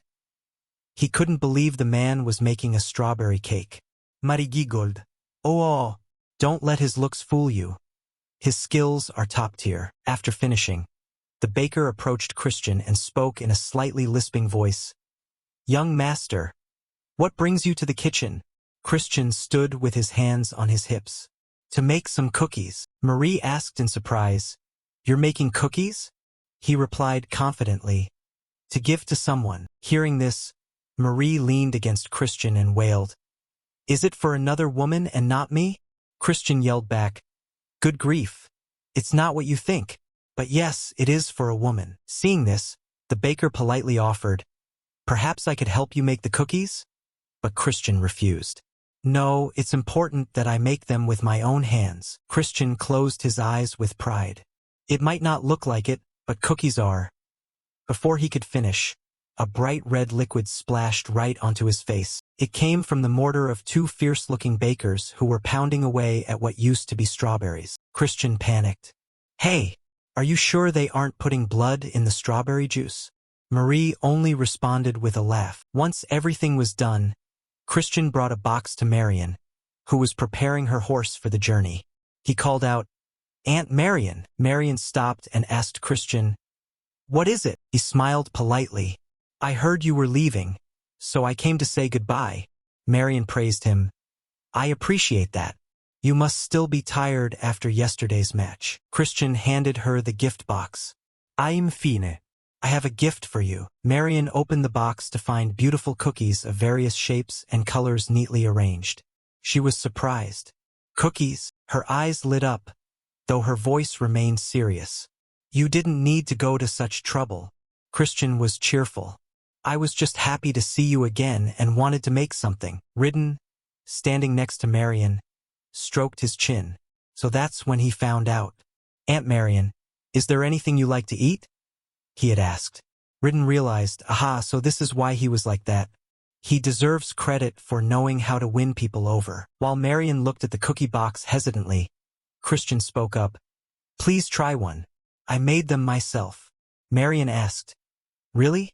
You made these? She put a piece in her mouth, and from the very first bite, she was shocked by how delicious it was, though she quickly regained her composure. Ah, it's quite good, Christian laughed. I'm so glad you like them, Marian said. I must give you something in return for this wonderful gift. Do you have a wish? Christian's eyes turned sharp. He said, if possible, please become my real aunt. Marian grew serious. Since we share the same blood, I'm sure your words have a deeper meaning. I heard from Ridden that you are training for the dark sacred rite. Correct. Christian smiled and nodded. Marian continued, I see. So you want my support in the upcoming succession battle. She bowed her head and sighed. Unfortunately, I cannot grant that wish, she explained. As you know, the elders of the main branch must remain impartial toward the candidates. That is the law. Christian replied, No, I am making a sincere request. I simply want to be closer to you. Marian asked, That's absurd. You really have no other motive. Christian remained calm. Of course. Though if you were to support me and help me in secret, I certainly wouldn't refuse. He looked at Marian with wide, shimmering eyes. She said while eating a cookie, I don't hate your honesty. A nephew who makes delicious cookies just for me. I can only cheer you on. Christian smiled radiantly. Thank you, Aunt, Marian asked. But in return, can I have more delicious cookies next time? He replied, That depends on you. Both of them ignored Ridden, who was nearby wiping away touched tears. Christian playfully blew a kiss. If you make me sad, I might sulk and stop making this flavor. The childish action made Marian laugh, but she abruptly asked, Christian, what do you think about joining the Dark Shadow Corps? He hesitated. Marian tried to persuade him. You stood out in your match with Mellin. You could surpass the elders, but your opponents won't be easy to defeat. I worry your talent might wither before it truly blooms. Christian replied firmly. If I fail to follow my own path, I'd rather be dead. He confidently declared, I understand your concern, but I don't intend to lose. Marian looked at him and thought, such unreasonable confidence. But this child might actually succeed. She said, I understand. You're a devil anyway.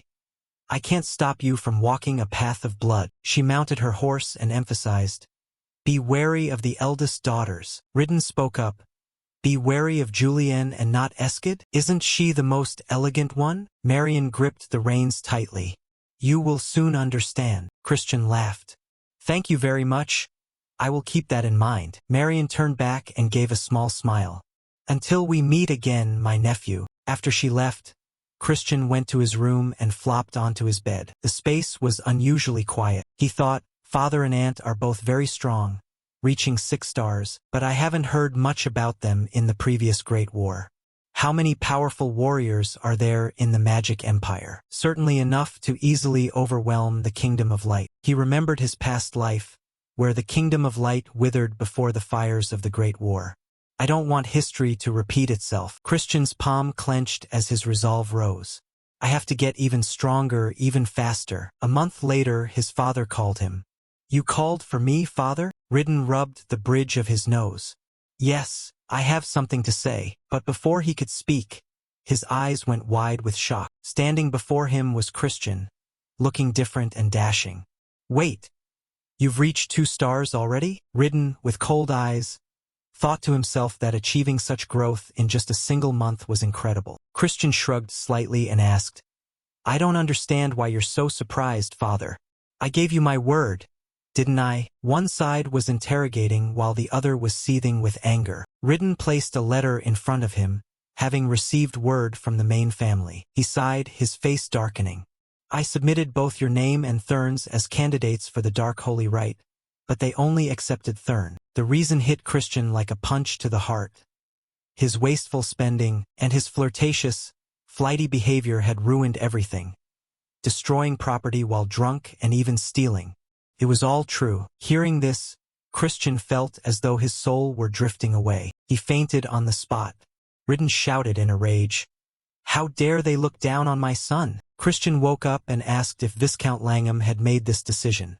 After Eskid's misconduct, The Viscount shouldn't have much of a voice left. Suddenly, both of them spoke the name at once. Loin de Baron. He was a direct descendant of the main family and the rising star of the Dark Holy Rite, a ritual where candidates absorb pure darkness from a negative dimension. Because the supply of darkness was limited, they participated in semi-official life and death matches to determine their rankings. Those who ranked higher claimed more darkness. This ritual decided which young lord would become the official candidate to inherit the clan. If Loin won and monopolized the darkness, achieving Christian's goal would become even more difficult. Ridden stood up and approached him. Don't worry, I'll speak with them. If I fail, I'll ask Marion for help. Christian said, There's no need, father. I'll settle this myself. Ridden placed a hand on his shoulder. I know you have talent and that you've changed, but you can let the adults handle this. Christian looked at his father tenderly.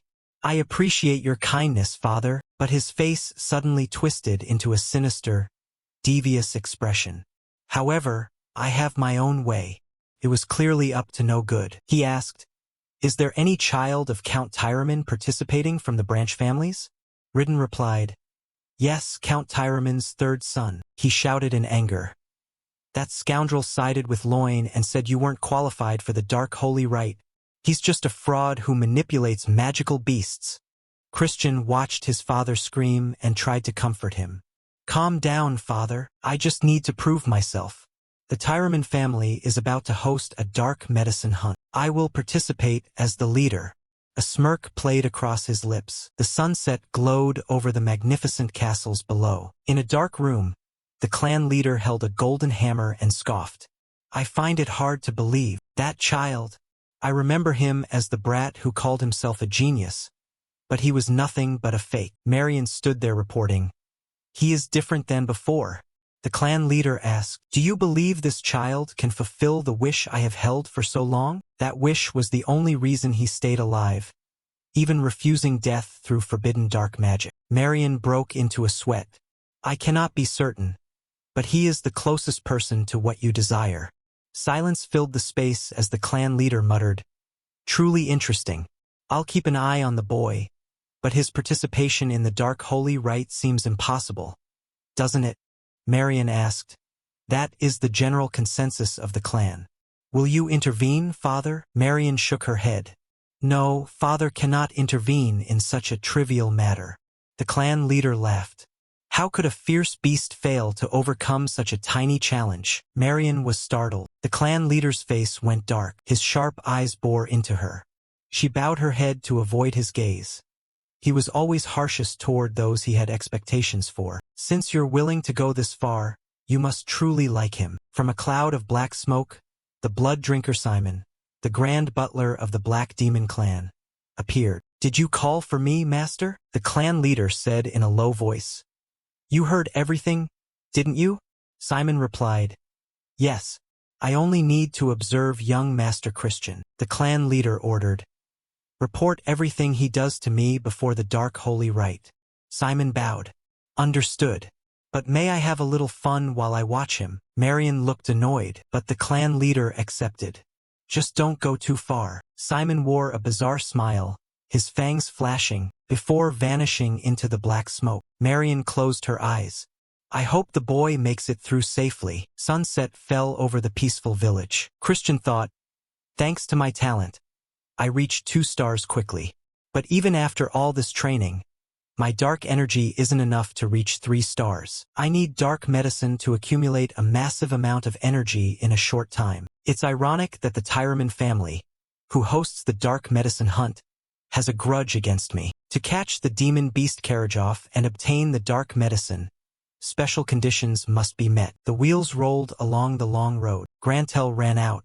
Young master, what brings you here today? How have you been lately?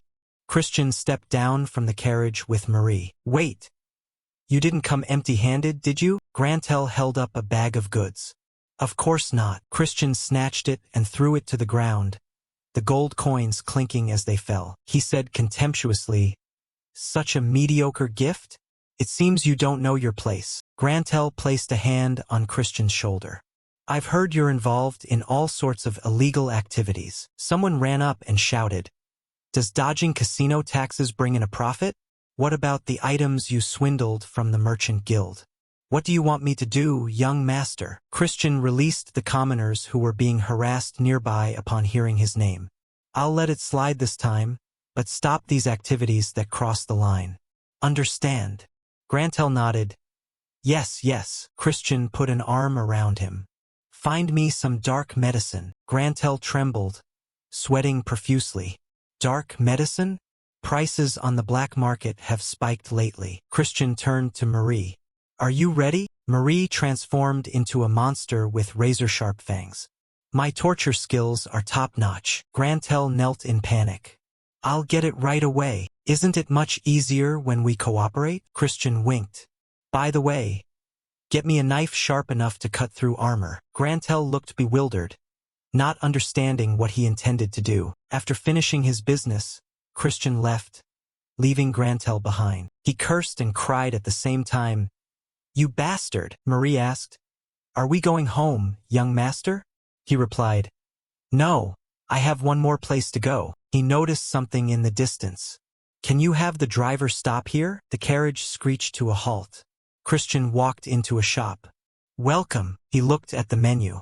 I'll take this. A pink potion bottle was placed on the counter. Marie whispered, Do you need an aphrodisiac? Inside the shop, Marie kept looking at Christian with suspicious eyes. It made him break into a cold sweat, his face turning pale. Suddenly, he turned around in anger. Hee, master. Could it be? Marie smiled bashfully.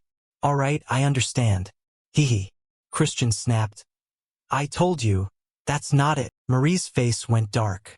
It's not for me. It's for someone else. Christian gave a slight nod.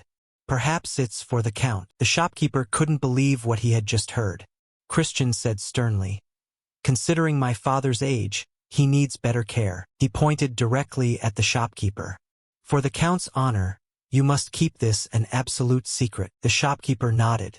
Yes, I'll be careful. The scene shifted to Thurn accompanying his father to meet Christian. His father patted Thurn on the back, making him tremble. Thurn mentioned the title. My respected Emperor Big Brother, I heard hunting for dark medicine is very dangerous. Please be careful and don't get hurt. Christian winked teasingly.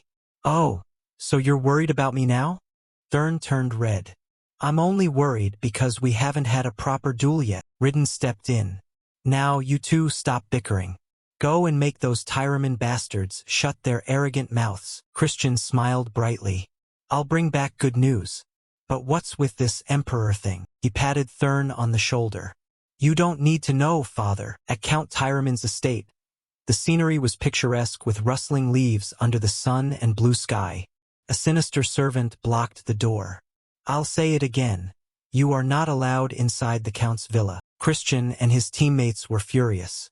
How dare you say that after making us wait? Do you know who he is? Christian listened quietly as the butler said. Young Master Aloys gave the order. He has no time for a bastard, low-life scoundrel. Killing intent erupted from Christian. He said in a low voice, Are you suggesting I find my own lodging? The butler trembled, sweating. That is correct. A teammate prepared to charge. Young master, I'll bring you his head. But Christian stopped him and stepped closer to the butler. And what about the lodging fees? Can I send the bill to Count Tyraman? The butler gave a forced smile. Under the sun, the fountain reflected the magnificent palace like a mirror. Christian led everyone into a grand hotel. The butler asked, How much does this place cost? He said generously, 100,000 rupees. It's rare to get to spend someone else's money. My luggage is in the lobby. Everyone has 1 hour to settle in. Then we go for drinks. His luggage emitted a brilliant blue light. Marie suddenly flew out. Master, this villa is amazing. She was enchanted. It's perfect for serving you. Christian felt helpless. Why are you here? Marie hopped around. I hid in the luggage. I promised to be your maid forever. Master, you're so cute when you're embarrassed. He sighed as he looked at her expression.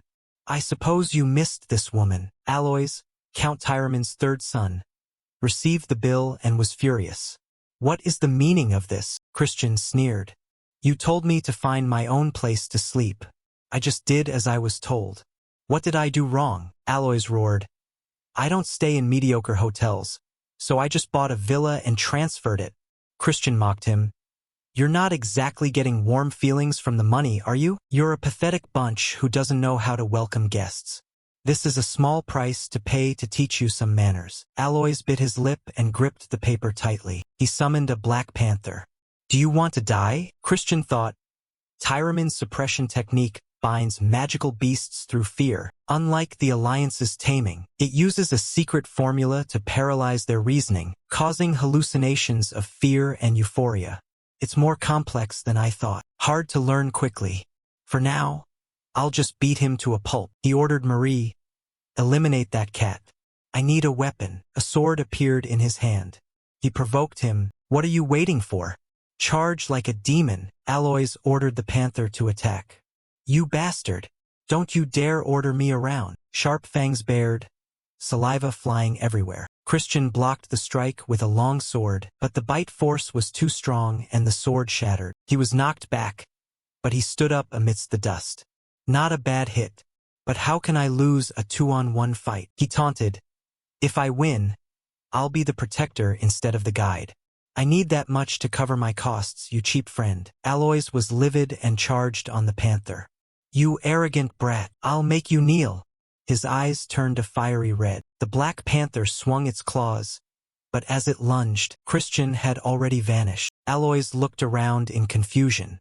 Where did he go? Christian appeared behind him. He struck the back of Aloys's neck with a staff. Aloys screamed in agonizing pain. He stopped. Does it hurt? Don't be a crybaby. I won't go easy on you just because you're crying. The two sides faced off. One like a grim reaper, the other blinded by hatred. The Black Panther knelt cautiously, trembling. Aloys screamed, You bastard! How dare you do that to my Choco? Christian laughed. I only used a 2-star illusion spell. It seems your pathetic suppression technique couldn't overcome it. Aloys summoned a magic circle and called forth a massive black horse. Christian smirked. Do you know the defining characteristic of trash? Before he even finished speaking, he unleashed a powerful strike that blasted right past Aloys's head, knocking him out cold instantly. The black horse shook its head in sheer terror. Christian asked rhetorically, We don't have time to wait for you to transform, you know? He stepped into the casino. Young master, are you sure about this? We still have plenty of time, we should rest, someone advised. Christian looked annoyed. What's wrong with an incompetent person doing incompetent things? He turned to Marie. Right? Marie brought over a glass of ginger water, assuring him everything was fine, as long as the young master didn't touch any alcohol. He burst into tears. Damn it! I want booze. I don't like ginger water. A servant from the Tyramin house cut in. Why did young Master Aloys tell us to keep an eye on this bastard? Christian provoked them. Why not join in, Master? Those guys won't wake up until tomorrow. I beat them half to death. I'll keep the secret. What do you think? The two men growled. That's none of your concern. Christian laughed. Then feel free to watch all you want. As twilight fell, he was still playing cards. Throw the cards away. Drink my share of the wine. I'm not backing down this time. Night descended, yet they showed no signs of stopping. The two butlers glared at him as if they wanted to eat him alive. Christian got completely hammered, passing out with a playing card stuck to his head. When he finally woke up, it was as if he hadn't been drunk at all. Clean up, then let's move out. He thought to himself that those pets were a real nuisance. Since it was dark, it was time to take action. He said, Marie, I need to get somewhere fast. Don't follow me. Marie looked sad, glancing at the bottle of aphrodisiac from earlier that afternoon. Christian was startled. What? Marie whispered. I knew it. It wasn't for the Count. It was for the young master to use. It's so sad that I can't be the one in bed with you, but I'll be rooting for your late-night activities. Darkness completely enveloped the mountains and forests. Christian, wearing a hood, moved stealthily along the path. This is the Tyramin secret area. The monster energy is thick, just like the rumors said. He touched a tree canopy. Almost at the hunting grounds, the camp came into view, illuminated by two large bonfires. There were only two guards on duty. How careless, he thought. He used the invisibility magic he'd learned from Marie to slip past the sentries. Marie's voice echoed in his head. Young master, what do you plan to do with invisibility magic? Hee. Christian snapped back. Why do you keep bringing that up? He successfully broke into the base. He spotted a magic circle under the moonlight. The black medicine hunting ritual is just as bizarre as the rumors suggested, he noted. He recalled the instructions. To obtain the medicine, one must make a Karajoff offer up its life, terrified to the point where it would rather die. He began drawing lines on the ground. Light erupted like a massive explosion when fear and joy were forcibly connected. A useless pill would be reborn as the legendary black medicine. That was the reason Tyraman stayed ahead, by overwhelming monsters with pure terror. He smiled. I'm going to steal their ultimate technique. He planned to feed the Karajoff a mixture containing the aphrodisiac, driving it insane to monopolize the medicine. However, there wasn't enough time to learn the process. He had to find another way. A sudden chill behind his back made him turn around, but there was only the endless night. He walked toward the sensation, hearing the rustle of leaves. A dark silhouette led him to a colossal cavern. A terrifying demonic intent surged out from within. Don't tell me this is a Gehenna rift, a dangerous portal to the demon realm, he muttered. The magic circle inside began to glow brilliantly. He stopped. Wait. What if I lure the Karajoff here? He pulled out a vial. I still have the bait to draw it in. Perfect. No time to lose. Christian ventured deeper into the cave, unaware that a crimson shadow with sharp claws was stalking him. It was Simon. I didn't expect this kid to be so entertaining. Beating that Tyraman guy half to death while making the supervisors lower their guard with his incompetent act. Every single move he makes is within my sight. Simon smiled, his fangs glinting. This makes me want to play an even bigger prank on him. He stepped onto the magic circle. He reached his hand into the rift. A gray substance flowed down, creating a ghastly scene. A voice echoed, "What is your wish?" Simon licked his lips, reaching further into the rift. The next day, when the hunting hour arrived, a man slammed a flag into the ground. It was none other than Aloys. Christian was present in his group, observing. Aloys probably thinks he looks so cool, even though he just got trashed. Aloys barked, "Shut up, you fake. Why are you carrying a holy sword when you can't even use it?" Christian replied, "It's still more effective than a stick. Want to try it?" Aloys changed the subject and barked orders.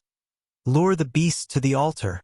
Whoever was assigned to defense, follow me and stand by it." Simon was silently watching from a distance, but Christian had clearly already detected him. Aloys urged Christian to answer, but he simply said, "Whenever you're ready." At the altar, a guardian told Christian to move out of the way. "You're interfering with the hunt," Christian said coldly.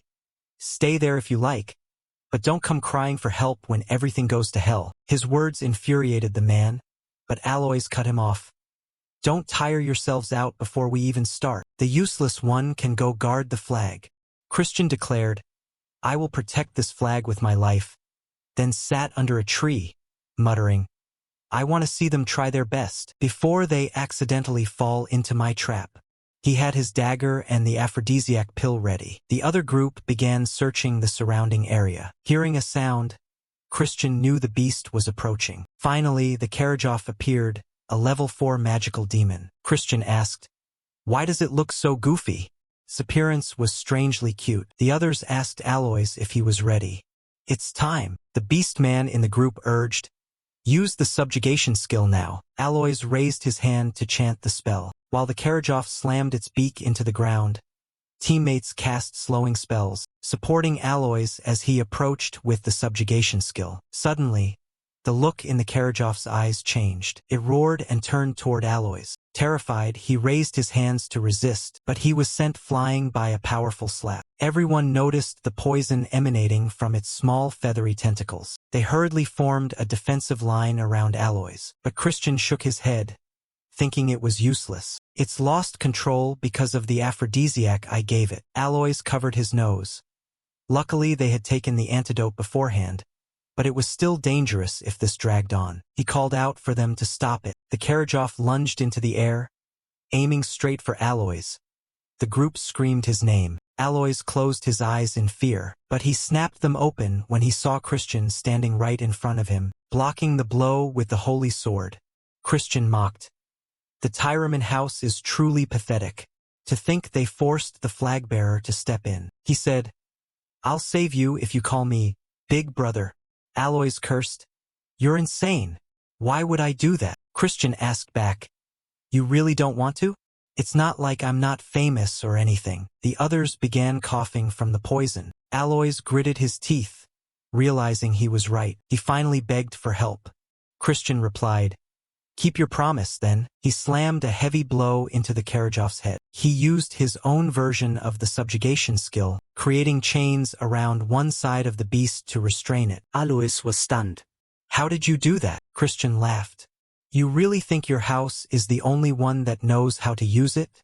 To me, an intermediate subjugation skill is nothing." He spun around and grabbed the chains, pulling them like reins as he leaped onto the Karajoff's back. It shrieked and began running wildly. Aloys screamed, "Wait, there's a rift up ahead," he tried to warn, but Christian smiled. "I've known about that since last night." He charged straight toward it. The Karajoff was in a state of pure panic. Christian said, "This must be the first time it's felt the malice from Gehenna. Feel the fear." Its glowing red eyes turned a vivid gold. Christian gripped his dagger tightly. He stabbed through the beast's shell, killing it on the spot. The rest of the group ran over. "Are you okay? This cave is dangerous. We need to get out fast." Christian replied, "Don't be so weak." He extracted the inner core from the beast. Aloys's group was shocked. It turned out to be an inner core instead of the black medicine. Aloys began to get irritated.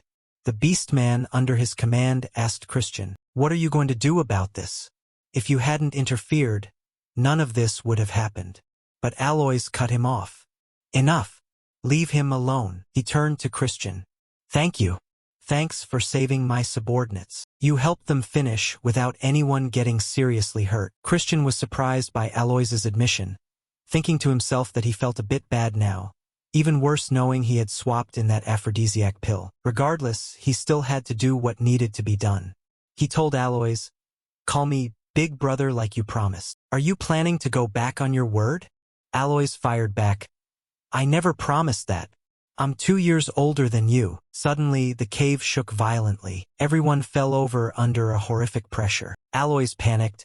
"What's happening?" Christian realized something was wrong when 2 giant green eyes appeared before them. He looked a little worried. A voice rang out from the demon. "It's been a long time since I've seen such an interesting toy." Christian muttered, "A demon from hell." Aloys was trembling. Christian ran off. "You're on your own. Save yourselves." Christian spotted Simon on the cave ceiling. He flicked his wrist and threw a dagger directly at him. The blade pierced through, but it turned out it was just a familiar object Simon used for surveillance. The connection was severed instantly. Simon wondered in surprise. Since when did he notice? Is he planning to stop the demon? His clone fell as the teleportation plan vanished. He calculated, "Even if I use blood magic to the limit, it'll take me at least 5 minutes to get there. If I'm late, everyone's dead." He hurried away. It turned out he wasn't exactly a villain, just someone who wanted to pull a prank, as he told the clan leader. The demon called out, "You're interesting. What are you plotting?" Christian replied, "I just hate being peeped on." The demon laughed. He didn't care much for a dead man. Christian remarked that compared to the demons of the era of destruction, this one was just low tier, but at least 5 stars, it wasn't something he could easily handle right now. He raised a finger, noting that it wasn't all bad news. He had used a spell to put everyone to sleep, just as he had once done with the barmaid. Aloys's subordinates gradually lost consciousness. Aloys yelled, "What are you doing? We need to fight together." While Christian complimented him, "Your magic resistance is actually quite good." Then he punched Aloys straight in the stomach, saying, "Go to sleep." The demon asked, "Are you planning to offer them to me? Sacrifice them and I will spare your life and grant you a blessing." But Christian snapped, "Stop barking. My principle is to never make deals with devils." He drew the holy sword. The demon recognized it, thinking it was a bold idea. However, it said that a holy sword he couldn't use was just trash, and then it fired a spell at Christian. He blocked with his sword, but lacked the strength. He was slammed into the cave wall and knocked unconscious. The demon grabbed him by the arm and lifted him up. Last chance. Hand them over to be released. Christian spat in its face. What makes you think I can't use a holy sword? He broke free, grabbed onto its leg, and doubled over as the demon landed on the ground. He activated his other energy core. The tip of the holy sword regrew with a brilliant aura. The demon grew anxious, wondering how someone like him could use the power of light. Christian asked, "Do you finally see that your life is in danger?" The demon replied, "This won't stop me," and created a massive red sphere. Christian prepared himself, widening his stance. He shouted as he unleashed his ultimate move, Dead Sea Light Breaker. He swung his sword, creating a massive golden wave that surged toward the demon. It screamed, "Impossible!" took the hit and collapsed onto the floor. It seemed Christian had killed it, but his eyes were weary, realizing he had pushed his body too far. His vision narrowed by the second. He fell as everything faded to black. The scene shifted to his previous life, where his friend Evan asked in shock, "Did you actually copy my ability?" Christian replied, "Something like that," and Evan remarked, "You really are a special character." The light breaker symbolized the beam of light that split the Dead Sea. Yet, ironically, despite his swordsmanship, he never became the light of the Meyer family. Nevertheless, he would surely be the light that saved the world. A blue finger touched a puddle of water. Christian was still on the brink of death. A woman spoke up, "How interesting. I am Mefina, the first throne of Gehenna's seventh realm." Reinforcements entered the cave carrying healing potions. Christian closed his eyes as Mefina said, "I look forward to your future actions." The scene shifted to Count Tyraman's house. Christian said his head hurt and he couldn't believe he'd been lying there for 2 days. A total waste of time. However, his body felt fine, and he began searching the room for the dark medicine pill. He discovered it nearby and exclaimed, "Brilliant!" He mentioned Mefina, noting that it was unwanted attention. Occasionally, early blooming villains receive a devil's blessing and grow rapidly, but he didn't care for something meant for bad guys. Besides, a devil from the seventh realm of Gehenna wasn't exactly high tier. A knock sounded at the door, catching Christian's attention. A lion-like giant entered and asked how his body was feeling. It was Count Tyraman, the head of the Tyraman family. Christian greeted him and prepared to get out of bed, but the Count stopped him, saying he should rest. Christian wondered what exactly was going on. The Count explained that while they were investigating the cave yesterday, it seemed someone had tampered with the magic circle sealing the entrance to Gehenna, but fortunately, the demons were reverse summoned during that time. Yet even that brief moment was enough for everyone to lose their lives. Christian wondered if they truly believed it was a reverse summons, as that was absurd. They simply couldn't imagine he had killed it, and he didn't need an excuse to get an A+. The Count said, "I want to start with an apology. I'm sorry for treating you poorly based only on rumors that you were useless." He bowed his head. "You are the benefactor of House Tyraman. I am grateful to you." Christian replied that it wasn't like that. As a member of the Dark Demon clan, he only did what needed to be done. Although his conscience hurt, he decided to stir the waters a bit. His words seemed to resonate with the Count. He nodded. "You're right. If there's anything I can help with, just say the word.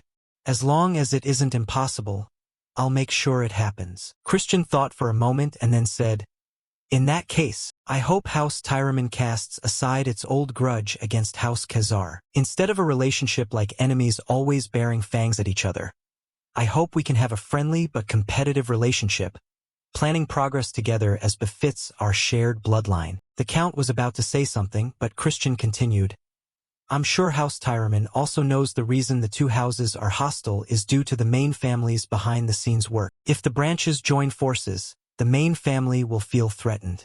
It's a conspiracy to keep us like guard dogs." The Count asked, "Are you planning to rebel against the main family?" But Christian shook his head. "I don't think so. I just want the two families not to be held back by past mistakes." The Count was astonished. "I didn't expect you to think so far ahead." Christian smiled. "Thank you for the compliment. Do you accept my request?" The Count replied, "For the first time in a long while, I will contact Count Khazar." But before he finished, he called for written. Christian smiled.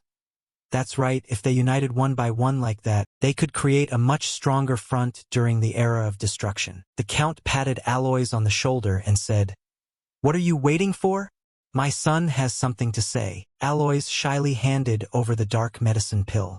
"Take it." "When I entered the cave, it was on the floor. Since you were unconscious, I kept it," Christian said. "If that's the case, I'm very grateful. I want to give you more than you've managed to do." But Aloys snapped, "Don't you dare." The Count laughed. "I will give him a gift on your behalf." He handed over a summoning stone capable of holding a level 4 beast. Christian was impressed. "A truly rare item." The Count said, "I will also prepare a report so you can participate in the Dark Holy Rite. I wish you the best of results." Christian expressed his gratitude for the gift and the encouragement. The Count told him to rest. Once he and Aloys had left, Christian smiled and called out, "Come out." A red aura appeared. Simon said, "As expected.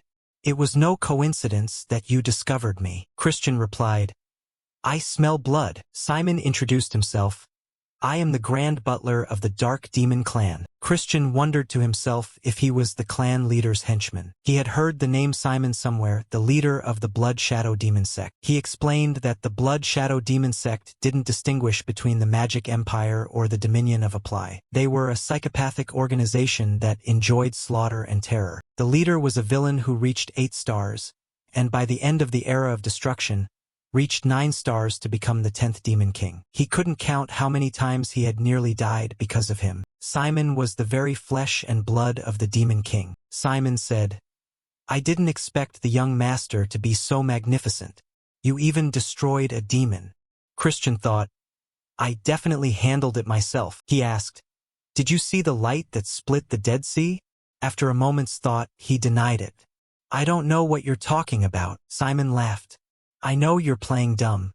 After entering the cave, the demon's corpse was completely destroyed, leaving no trace. That wasn't a reverse summons. It was vaporized. "I'm impressed by your skills. Explain it." Christian asked, "Why should I reveal my trump card?" And Simon reminded him, "This will be reported to the clan leader." Christian replied, "What if I were the clan leader instead of a bookworm answering every question? I want a predator to hide its claws until the very end." Simon was surprised. "You really are interesting." Christian then asked, "Are you going to apologize?" Simon wondered why, and Christian explained that it's usually hard to distinguish between reverse summons and destruction just by the traces. That's why the Count misunderstood. "But you believe the opposite because you were the one who summoned it. A demon summoning that nearly killed a family member. That was the kind of crazy news the clan leader might hear." Simon said, "I will take responsibility." Christian decided to keep the secret. "Just remember that you owe me a massive favor." Simon was surprised. "How is that a fair deal?" Christian laughed. "It would be great if you saw it that way." Simon nodded. "I understand. I won't forget your mercy. It was a pleasure meeting you today. I'm counting the days until you come to the main family." Christian thought Simon would play a major role in the Era of Destruction. He had to create connections to change the future. Time passed quickly. After recovering, Christian prepared to return. His luggage floated in mid-air. Marie said, "I'm all packed." And Christian praised her. "Well done." Aloys opened the door and asked, "Are you leaving now?" Christian reminded him, "Use my title." And Aloys wondered what he meant. Christian said, "I let it slide in front of the Count yesterday, but a promise is a promise. From now on, call me Big Brother." Aloys snapped, "I already told you I'm 2 years older than you." Christian asked, "Is there something you want to say?" And Aloys replied, "I came to warn you. You said we are family, but I don't see it that way. Be careful. The one who opposes you most in the Dark Holy Rite is young Master Loin. Even though he's only 2 stars, the gap between the main family and the branches is vast. The best elixirs, ultimate techniques, and dark demon blessings. Direct descendants start with an overwhelming advantage. You'll be an easy target." Christian smiled. "I'll warn you too, little brother. Don't participate in the upcoming Dark Holy Rite for your own sake." Alois was annoyed. "I'm saying this because I'm worried.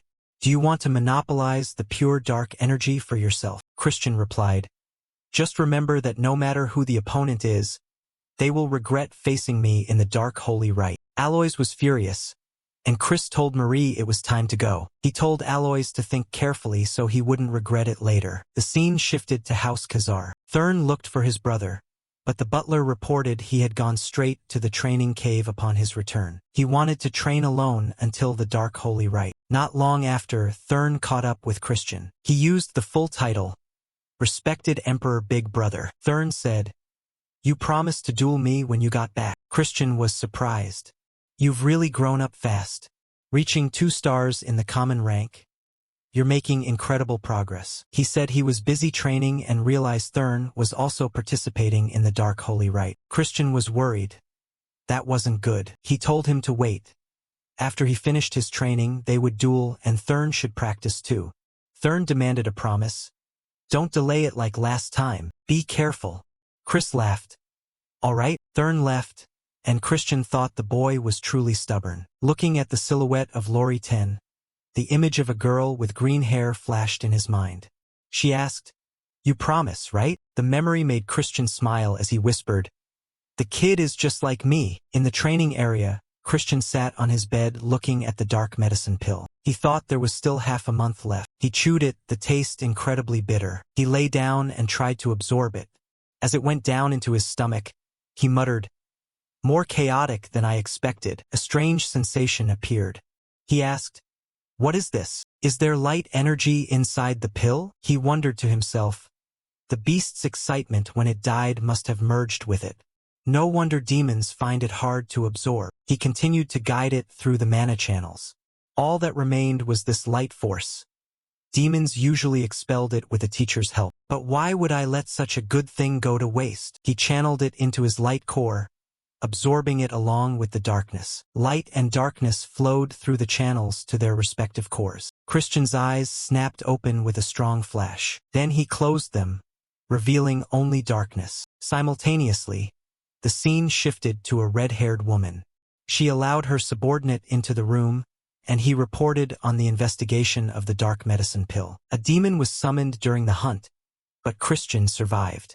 He apologized for taking so long to look into it thoroughly, and she praised him. "Well done." The subordinate said, "Unless you have further questions, I'll take my leave." She looked at a picture of Christian. This beautiful young woman's name was Eideline. Time flew by, and half a month later, the younger brother Thurn sought out Christian to demand a duel.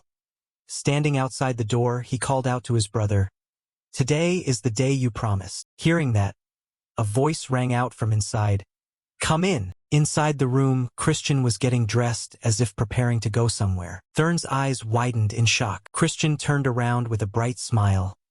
"You're here early this morning.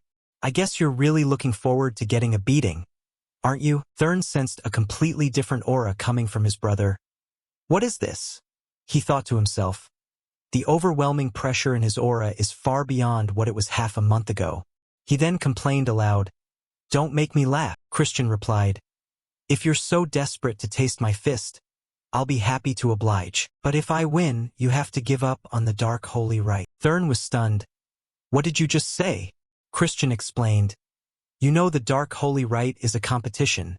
The weak should stay away." Those words caused Thurn's eyes to narrow. Furious, he drew his sword and challenged, "Shut your mouth and draw your sword." Christian shook his head in weary disappointment. "You're so foolish. Can't you see I'm actually looking out for you? I suppose I'll have to beat you until you understand." His face showed a look of anticipation. Without warning, Thurn gripped his sword tightly and lunged forward to attack. But the result was not surprising. He was defeated by his brother and was no longer able to participate in the dark holy rite. Ridden came to visit his youngest son. Seeing Thurn covered in bandages, he sighed and scolded, "Christian, you went too far this time. The doctor says the boy needs to rest for half a month. We'll just have to wait for the next dark holy rite." Christian requested, "Father, can I speak with Thurn in private?" Ridden was surprised but nodded. "All right, I'll let you two brothers talk." He quickly left the room. Christian burst out laughing teasingly. "Hey, what's with that long face? Don't be a winner like those idiots in the Alliance. You're the one who demanded the fight after all." Thurn said sadly, Do you really not want to see me grow up? You mock and belittle my achievements, and now you intentionally injured me so I'd miss the dark holy rite. His face darkened. Christian felt a pang of guilt. Sigh, if this keeps up, he'll lose his mind, he thought. He explained, we are misunderstanding each other. I did this so you would become stronger. If you faced me during the ritual, you would lose the chance to claim pure dark energy forever. I had to be forceful because you're too stubborn. Most importantly, pure dark energy doesn't suit you. You are compatible with gray dark energy. He knew that, like light energy, dark energy was also divided into many types. Pure darkness was the highest attribute, but just below it was gray darkness, which was particularly suited for curse magic. Relying on his memories from his previous life, Christian asked, you find it easier to learn curse magic than swordsmanship, don't you? Thurn's eyes widened. How did you know that? Christian couldn't tell him he had seen it in the future, so he made something up. I realized it while we were sparring. I fought with everything I had. But if you absorb pure darkness before mastering gray darkness, it will cause problems for your learning later. It's not impossible, but it will slow down the process. I know you want to get strong fast. This is sincere advice from your brother, who always supports your growth. He took the dark medicine pill from the previous hunt and handed it over. This is a gift for you. Thurn was astonished. Isn't this dark medicine? Why are you giving me something so precious? Christian waved it off. Because you're my brother. What other reason do I need? In reality, he thought, besides, I already ate the better one. His words moved Thurn. Tears trickled down, but he tried to hold them back. He gripped his black handkerchief and asked, if you've changed this much, then why did you act like such an idiot when Mother was dying? Do you know how much pain she was in because you weren't there? Christian didn't understand that memory. It wasn't his. He sat down beside Thurn and whispered, I didn't understand back then. Time passed, and the scene shifted to the main family. The candidates for the Dark Holy Rite had arrived. Stepping down from the carriage, Christian groaned, man, I need to stretch. How far did we travel? My whole body is aching. Can't they open a teleportation portal? I can't believe this house is so stingy. He was gnashing his teeth before Marie chimed in. Young master, let's make this a date for just the two of us. Christian rolled his eyes. Oh, my heart is racing. But wait, you don't even have a heart. He observed the carriages in the courtyard, thinking, the main family allowed us to bring one companion, so I chose Marie, who is bound to me by a contract. He noticed several people looking at him and whispering. Marie covered her mouth. Wow, the young master is famous now. Simon appeared and greeted him. Greetings, young master. In just half a month, you've made quite a bit of progress. Christian thought. Does the clan leader's secretary have nothing else to do? Simon dropped his playful grin. I have come under the clan leader's orders. He wishes to see you. You don't seem surprised. Did you expect this? He gave a playful wink that annoyed Simon. No, I'm absolutely shocked. Putting the chatter aside, Simon led Christian to see the clan leader. Master, I have brought the young master, Simon said. The clan leader turned around. Very well. It has been a long time. Christian, the moment he met the old man's eyes, he felt a horrific amount of pressure. He thought, this overwhelming aura.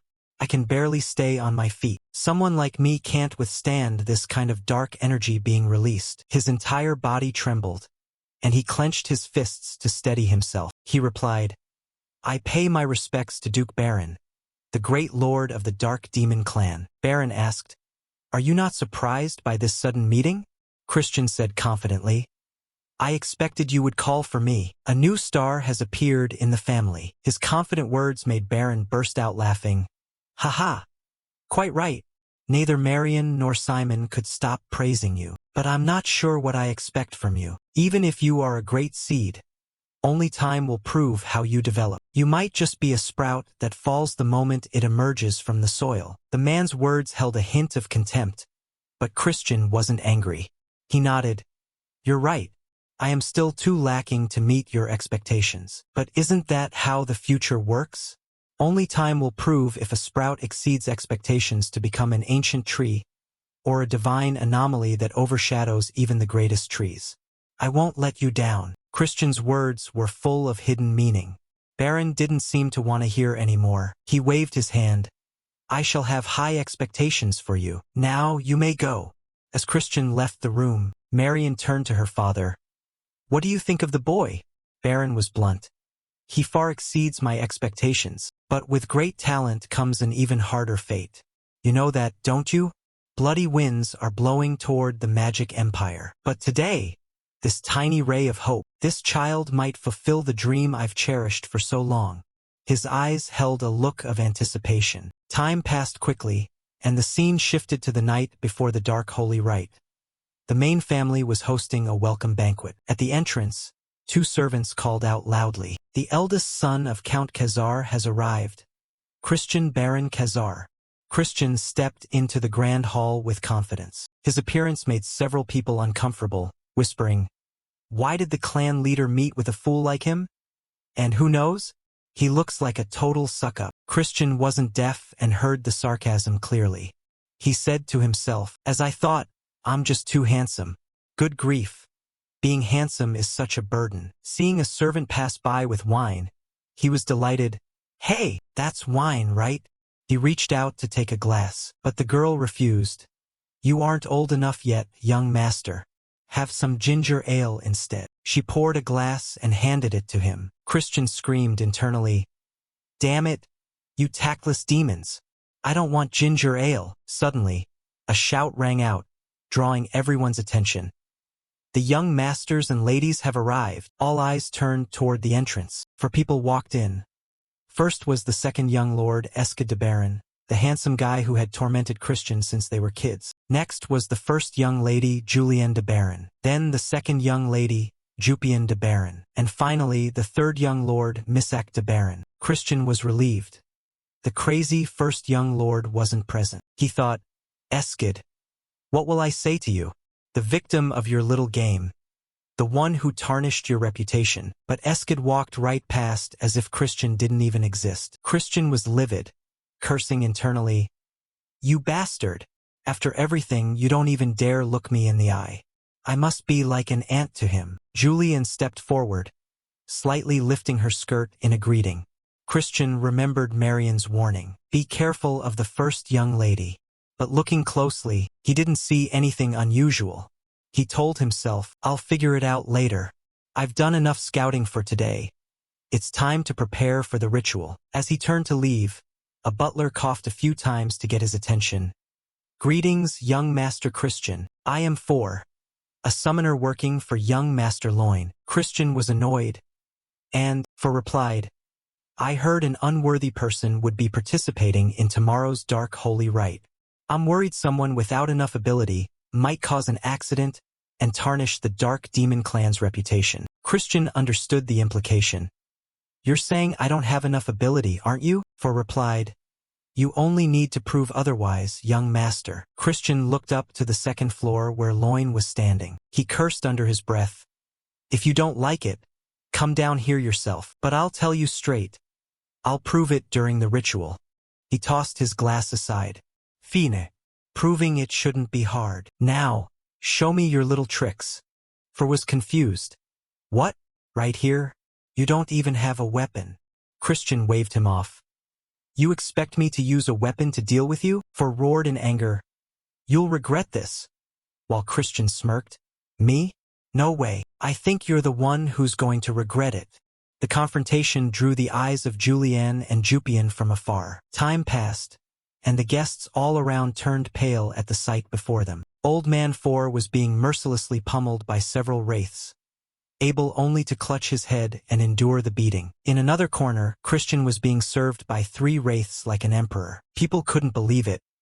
What are we even looking at? The summoner had started with evil spirits, but with just a wave of Christian's hand, they turned around and tore into their own master. How did he seize control so quickly? After enjoying being served, Christian stood up and looked toward Loin. "Was that just now your will, young Master Loin? Is the direct heir of the Dark Demon Clan really this pathetic? If you have a grievance, have the dignity to challenge me yourself." His words made Loin's face turn beet red with shame. He quickly denied it. "This has nothing to do with me," Christian mocked him. Even a fool wouldn't believe that. But I'll believe you this time. I'll see you at the dark holy rite. He turned to leave. Hiding his angry expression, he thought, coward. Next time, I'll teach you some manners. The day of the dark holy rite arrived, and the contestants gathered. Christian gave a bored yawn. Aloys asked in surprise, "Hey, aren't you worried at all? You even caused a commotion yesterday." Christian turned around in surprise and snapped, "Why are you here? I warned you already. How could I dare postpone the ceremony, you brat? Are you insane?" Aloys offered a reminder just as Loin approached the group. Loin's appearance caused a surge of fury to ignite within Christian, and he struggled to restrain himself from lunging forward to punch him in the face. The host appeared and made an announcement. "Is everyone present? I am Sebastian, the deputy butler of the main building. I will now lead you to the sanctuary of the dark sacred rite." He tapped his staff firmly against the floor. The grand hall trembled, revealing a secret underground passage. The candidates were stunned. "Is it really underground?" Aloys exclaimed, while Christian, with his keen experience, felt something was off. "This isn't right. This is illusion magic creating an imaginary space." Sebastian paid no mind to their amazement and began walking quickly down the stairs. Despite his short stature, he moved with unexpected speed. The group began to panic and ran after him. "Hurry up! He's leaving us behind." They exerted all their effort to give chase, but the further they went, the more difficult it became. Before even reaching the sanctuary, the entire crowd was already exhausted. Drenched in sweat, they muttered, "This is bizarre. Weren't we supposed to be going underground? Why is there such a steep incline here?" Sebastian noticed the candidates lagging behind and turned back. "Hurry up. The ground won't support you forever." No sooner had he spoken than the ground shook, tossing two candidates aside. The remaining ones were terrified. Sebastian continued, "We're late, so I'm going to increase the pace now." He dashed forward like a well-oiled machine. Moments later, two more people were thrown off. Loin thought smugly, "Can't these losers keep up? You're nothing but vermin who don't deserve to be here." But he froze in shock when he saw Christian running alongside him effortlessly, without a single drop of sweat on him. How is he not even sweating? Christian felt Loin's gaze and taunted him, "Is that all you've got? It turns out you're all talk and no talent. A direct air should be better than this. Didn't they give you enough supplements?" He secretly mocked the candidates, thinking, "These fools, ignorance only makes the body suffer. Wasting all that strength in an imaginary space is truly pointless. No matter how hard they try, my endurance won't fade. By simply shifting the mantra, I am invincible here." Sebastian noticed Christian's effortless movement. "Oh ho! That must be young Master Christian, I presume." Time passed. The group finally arrived at the sanctuary. Except for Christian, the other three were near death from exhaustion. Aloys couldn't contain his curiosity. "How are you completely fine?" Christian didn't explain his trick and instead chided him. "This is why you should train your body more instead of always riding magic beasts everywhere." A man with a pale complexion who looked like he was at death's door stepped forward to welcome them. "Welcome. This is the sanctuary, where pure dark energy erupts endlessly. We call it the inner sanctum. I am Rihu, the manager of the sanctuary. Greetings, young masters and lady. Today, you must seize the pure darkness, as great as that of the third demon king, the destroyer of shadows and the progenitor of the dark magic clan." As Rihu spoke, he waved his hand, creating 4 streams of white energy directed at 4 different doors. He explained, "However, there is not enough to go around. The magic beasts inside will verify your qualifications." Christian raised his hand excitedly. "So, you're saying everything depends on who gets there first, right?" Rihu looked at him with appreciation. "Exactly. Quite clever, young Master Christian." Someone asked, "If there's an accident between candidates during the rite, will we be disqualified?" Rihu replied, "Each person takes a different path. You shouldn't even run into each other. But on the rare occasion that you do meet, avoid conflict. Wasting time only gives an advantage to others. Focus on your own safety. Good luck." Immediately after, the 4 candidates rushed through the doors with everything they had. Watching their hurried forms, Sebastian felt festive. "Want to place a small wager on who Before he could finish, Rihu vanished. This made him stomp his feet in annoyance. Ignoring me like that? How cold. The scene shifts to Loin. In the corridor, he encountered a four-eyed black dog that breathed fire. Upon spotting Loin, it barked wildly, its mouth overflowing with scorching flames. Loin concentrated his dark energy into his palm and accelerated. He delivered a powerful punch straight into the beast's jaw, sprayed blood, shrieking in agony. Having defeated it easily, Loin thought confidently, at most, it's a lower-class level 2 magic beast. Against me, an upper-class level 2, they're nothing. That bastard Christian must be struggling right now. Every path has the same distance and challenge, but I bribed the mage to ensure Christian's path has stronger magic beasts. He'll run into some ferocious ones and die a miserable death. A death during the dark sacred rite will be ignored. This is your grave. Not long after, Loin arrived before a massive door. There it is, the entrance to the sanctuary. I'm definitely the first one here, he said smugly. But Christian's voice rang out from beside him. You're too slow. What took you so long? I thought I'd die of boredom waiting for you. Loin was horrified. How did you get here so fast? Christian scratched his head. It wasn't that hard. Impossible. Your path should have had stronger beasts. Realizing he had slipped up, Loin immediately fell silent. But Christian heard him clearly and let out a grim laugh. I see. No wonder I felt they were stronger than usual. So it was your doing. He cracked his knuckles, preparing to pummel Loin, who was also ready to go all out. What did you just say? Who do you think you are? Christian provoked him.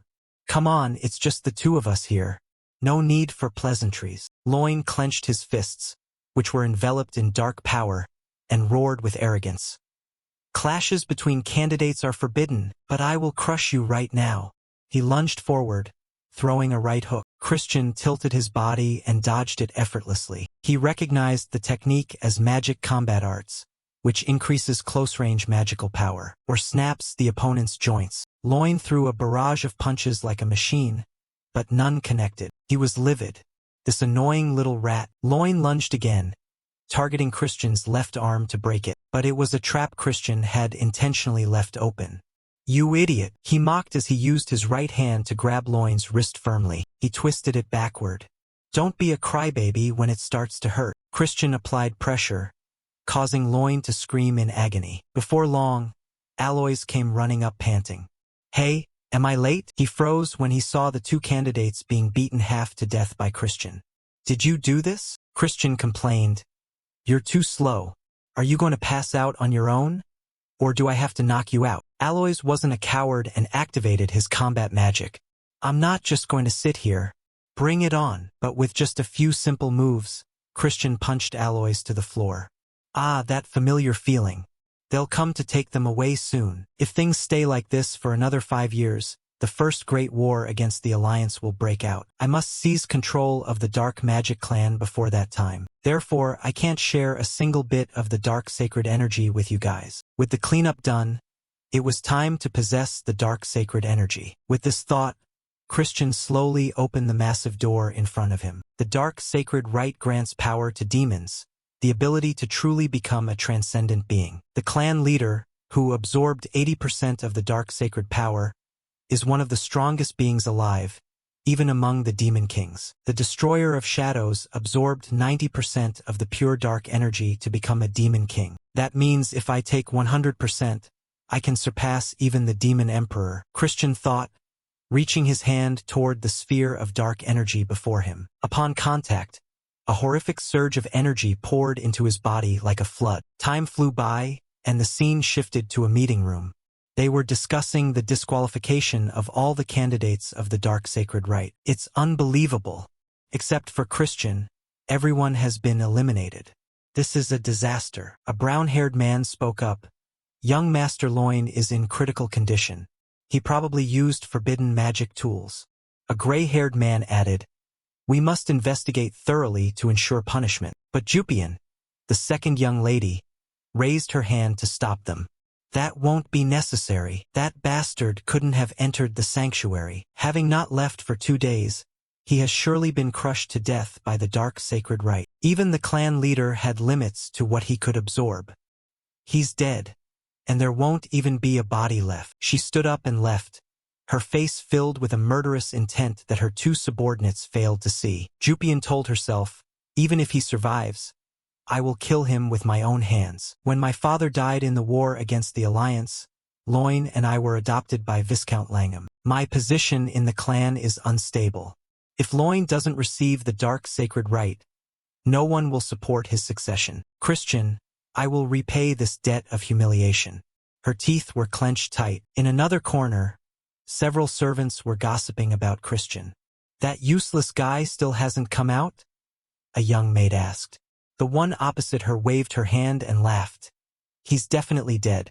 That's the punishment for greed and not knowing one's place. Look, she's still waiting for her master, but she'll be meeting his ghost soon. Just as she spoke, the bag on her back was pierced by a blast of energy. Marie stepped forward in a rage. My heart flutters while waiting for the young master, but if you keep making noise around me, you yourselves will become ghosts by my hand. Do you understand? Her face was terrifying. The two servants ran away in terror. Marie thought worriedly to herself, please come back. A man who keeps a young lady waiting like this isn't cool at all. The scene shifts to Christian, floating in a purple void.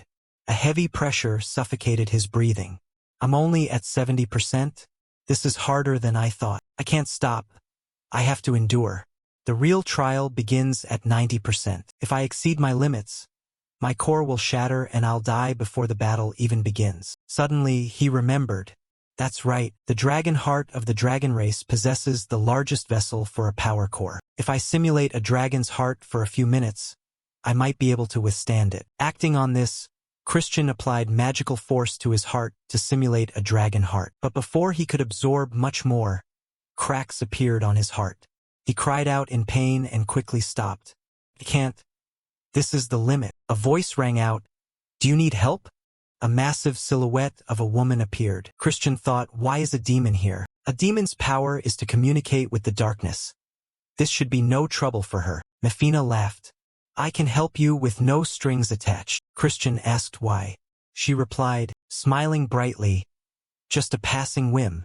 Now, take my hand and absorb all of the dark sacred energy. She reached her hand out toward him. A week later, clan leader Baron was enjoying a tea party. He asked Simon, still no news? It's hard to say if he survived. His voice filled with disappointment. Christian's Marion chided. Inordinate greed. Why did he take such a gamble? Simon added, Viscount Langham, the temporary ruler, agrees with you. He wants to close the entrance to the sanctuary early. Will you give the order? Baron mused for a few seconds. That wicked brat wants to test this old man. Blood Phantom. Do you think that reckless child is still alive? Simon shrugged.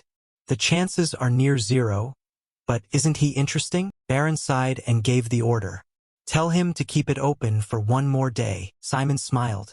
As you command. Marion felt a quiet surge of relief. Christian's energy core was being overwhelmed by pure dark energy. As a result, his heart was in agony, and the energy core threatened to explode at any moment. Mefina told him to take her hand before it was too late. Instead of accepting help, he stubbornly refused. Hearing this, she said he was incredibly foolish and that he should know humans have limits that are not meant to be crossed. Hearing that, our Christian grew furious. He said it seemed she had forgotten something since they were in a world full of concepts. Christian's next move shocked her as he began to glow. His hair turned gray and his eyes burned a fiery red. Christian sprouted red horns and transformed into a demon. His recent action was a demonization that left her astonished.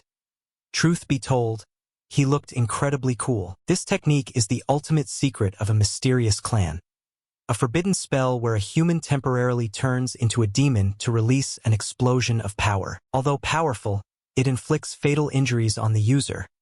Previously, Lena died after using this spell. Perhaps that fox girl taught Christian everything about the demon clans.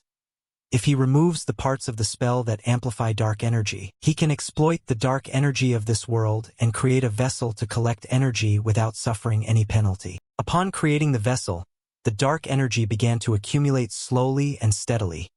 Because this plan succeeded with the container, he could collect energy with over 90% purity and seized the entirety of the divine darkness. Mefina couldn't believe it when Christian created a black crescent moon. There was no way a human as insignificant as an insect could surpass human limits as she had claimed. He confidently declared that it was because he is a genius. Upon leaving the dimension, he told her she could continue living there, but he was leaving. As he left, she said she would see him another time. Hearing that, Christian turned around, and right before the portal closed, he raised his middle finger and told her to get lost. She was silent for a moment before realizing his meaning and burst out laughing. Christian escaped, cursing her.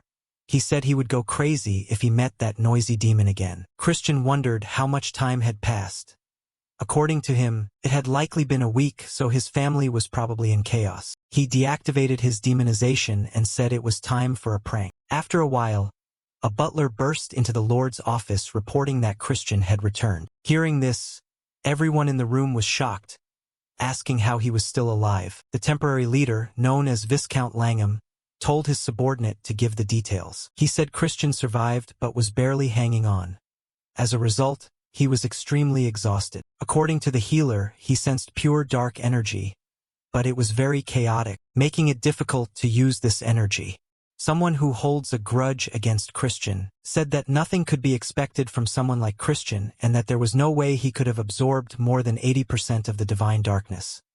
The energy was wasted because of it. And a fat man told the Lord that Christian must take responsibility. With a cold face, he said he would keep that in mind and told them to leave as the meeting was over. After they left, he asked someone if the report was accurate. This person said he had observed Christian alongside the healer, and it was clear his energy core was compromised. Hearing that, he continued tapping his hand on the desk, making the subordinate worried when he saw the silence. With an even colder look, he said that Loin needed to become the young master, a sacrificial lamb and the key to the plan with the poison magic clan. Viscount Langham crazily said that the destruction plan involving the thing called Jupian had been postponed. As for Christian, it was worrying that his father was paying attention to him. Because of him, the flow of the river was being disturbed. Hearing this, the man sat in a silence so heavy it felt like he needed to clear the room. After some annoying tapping on the desk, he ordered that Christian be brought down to the Hall of Darkness the next day. He would announce the disciplinary action before the vassals. The next day, when he was summoned, Christian thought they were trying to get rid of him since they had gathered every important person. Viscount Langham asked Christian if he was aware of his sins regarding the divine ritual. Christian said he was, while the leader saw that his energy core was distorted. He demanded an explanation, and Christian said his peers were unworthy of the bloodline, so he should have actually hit them harder. Hearing that, an ugly woman in a suit grew furious. Viscount Langham explained that Christian's mistake was that despite monopolizing the precious resources of the Shadow Magic clan, he did not achieve results worthy of that privilege. Christian asked by what criteria he was reaching this conclusion. He said the minimum purity was 70%. Christian asked what penalty he would face if it was below 70%. The fish-faced man said he would not inherit any shadow magic techniques,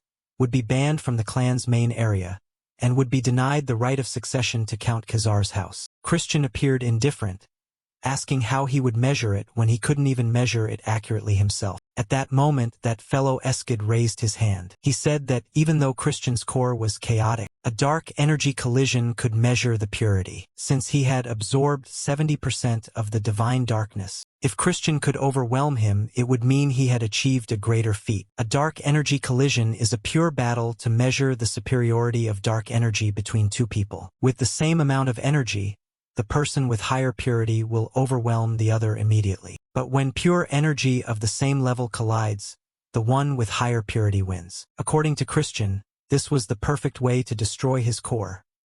He thought this guy was more sinister than he had imagined. Before starting, Christian laid out a condition. If he achieved a great enough result, they had to support him and allow him to challenge for the position of young master. Hearing that, several people were shocked, but his terrible brother agreed, saying it didn't matter if one was from the main line or a branch when aiming for the young master's seat. When others remained silent, he said that was the way of the magic empire, where the strong rule the weak. Stepping onto the stage, he told Christian that during a dark energy collision, if one doesn't have enough control, the core can be damaged. To keep it level, he would only use beginner 2-star dark energy. As they released their energy, Christian said he didn't need to do that and should worry about his own precious core instead. When Eskid released his energy, the terrible guy said that hearing Christian talk made him look forward to it. Upon collision, Christian immediately overwhelmed his 2-star energy. The guy was shocked because his energy was neutralized without Christian even needing to charge up. He used expert level 2-star energy, but the result was the same. Christian saw this performance and said it was truly disappointing. He provoked him further, saying he acted so arrogant but was actually that weak. Incited, he released an aura. The others said it was 4-star dark energy. If it hit, it would shatter Christian's core. A dragon-shaped energy appeared around him, but from the other side, another energy formed. A giant claw appeared, large enough to crush the dragon, making the dragon look like an ant. Christian told the fellow that during an energy collision, if there wasn't enough control, the core could be damaged, so he should be careful. The energy damaged his core, making him cough up blood. Christian withdrew his energy, thinking it wasn't enough and that he should have shattered his core. Being clever, he announced to everyone that Christian had a purity of at least 90%. Hearing that, everyone was shocked, and Christian turned to the Lord and said he now had the right to become the young master. Hearing this, Viscount Langham was shocked, showing no reaction at all on his ugly face. As usual, the terrible fellow continued tapping his hand on the desk, then told Christian that, as promised, he would be allowed to take the young master's test. However, no member of a branch family had ever taken this test before. As the temporary head, he would randomly select a test for him. Christian thought to himself that he intended to give him an impossible test. His level would be evaluated in 2 stages.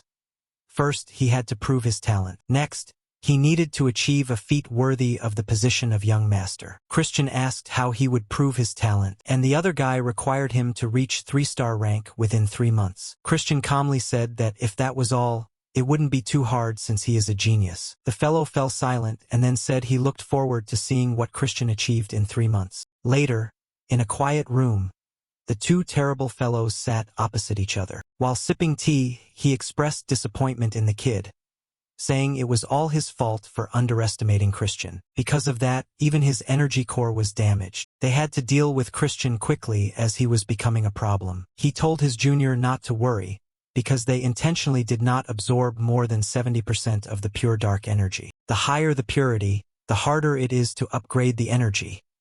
This difficulty increases exponentially. This means reaching the 3-star rank would take many times longer than for others.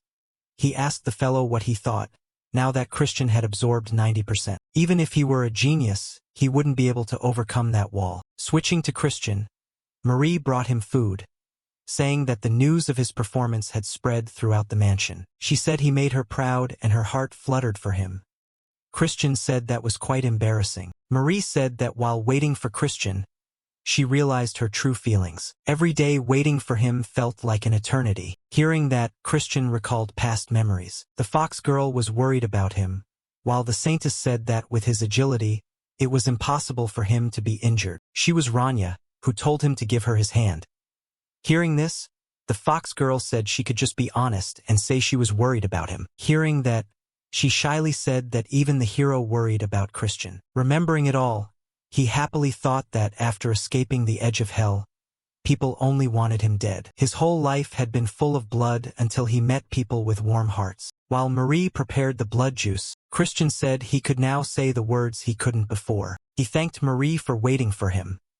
Hearing that, she bashfully said he finally understood her true feelings. She pretended her heart was beating fast. Christian said she didn't have a heart to begin with. She cheesily said her heart had been stolen. Christian said that because she had waited for him, he would reward her. He suggested they take a walk together. Hearing that, she went wild, dressing up magnificently for the walk. Truly a work of art. She should get a real body soon. Christian thought that relaxing once in a while was a good thing, but he still had to reach 3 stars within 3 months. He figured it would be extremely difficult even with guidance from the branch tutors. Handling more than 90% of the darkness alone remained a daunting task. Just then, a voice cut in, accusing him of only ever focusing on causing trouble. He turned around to find his aunt and he greeted her.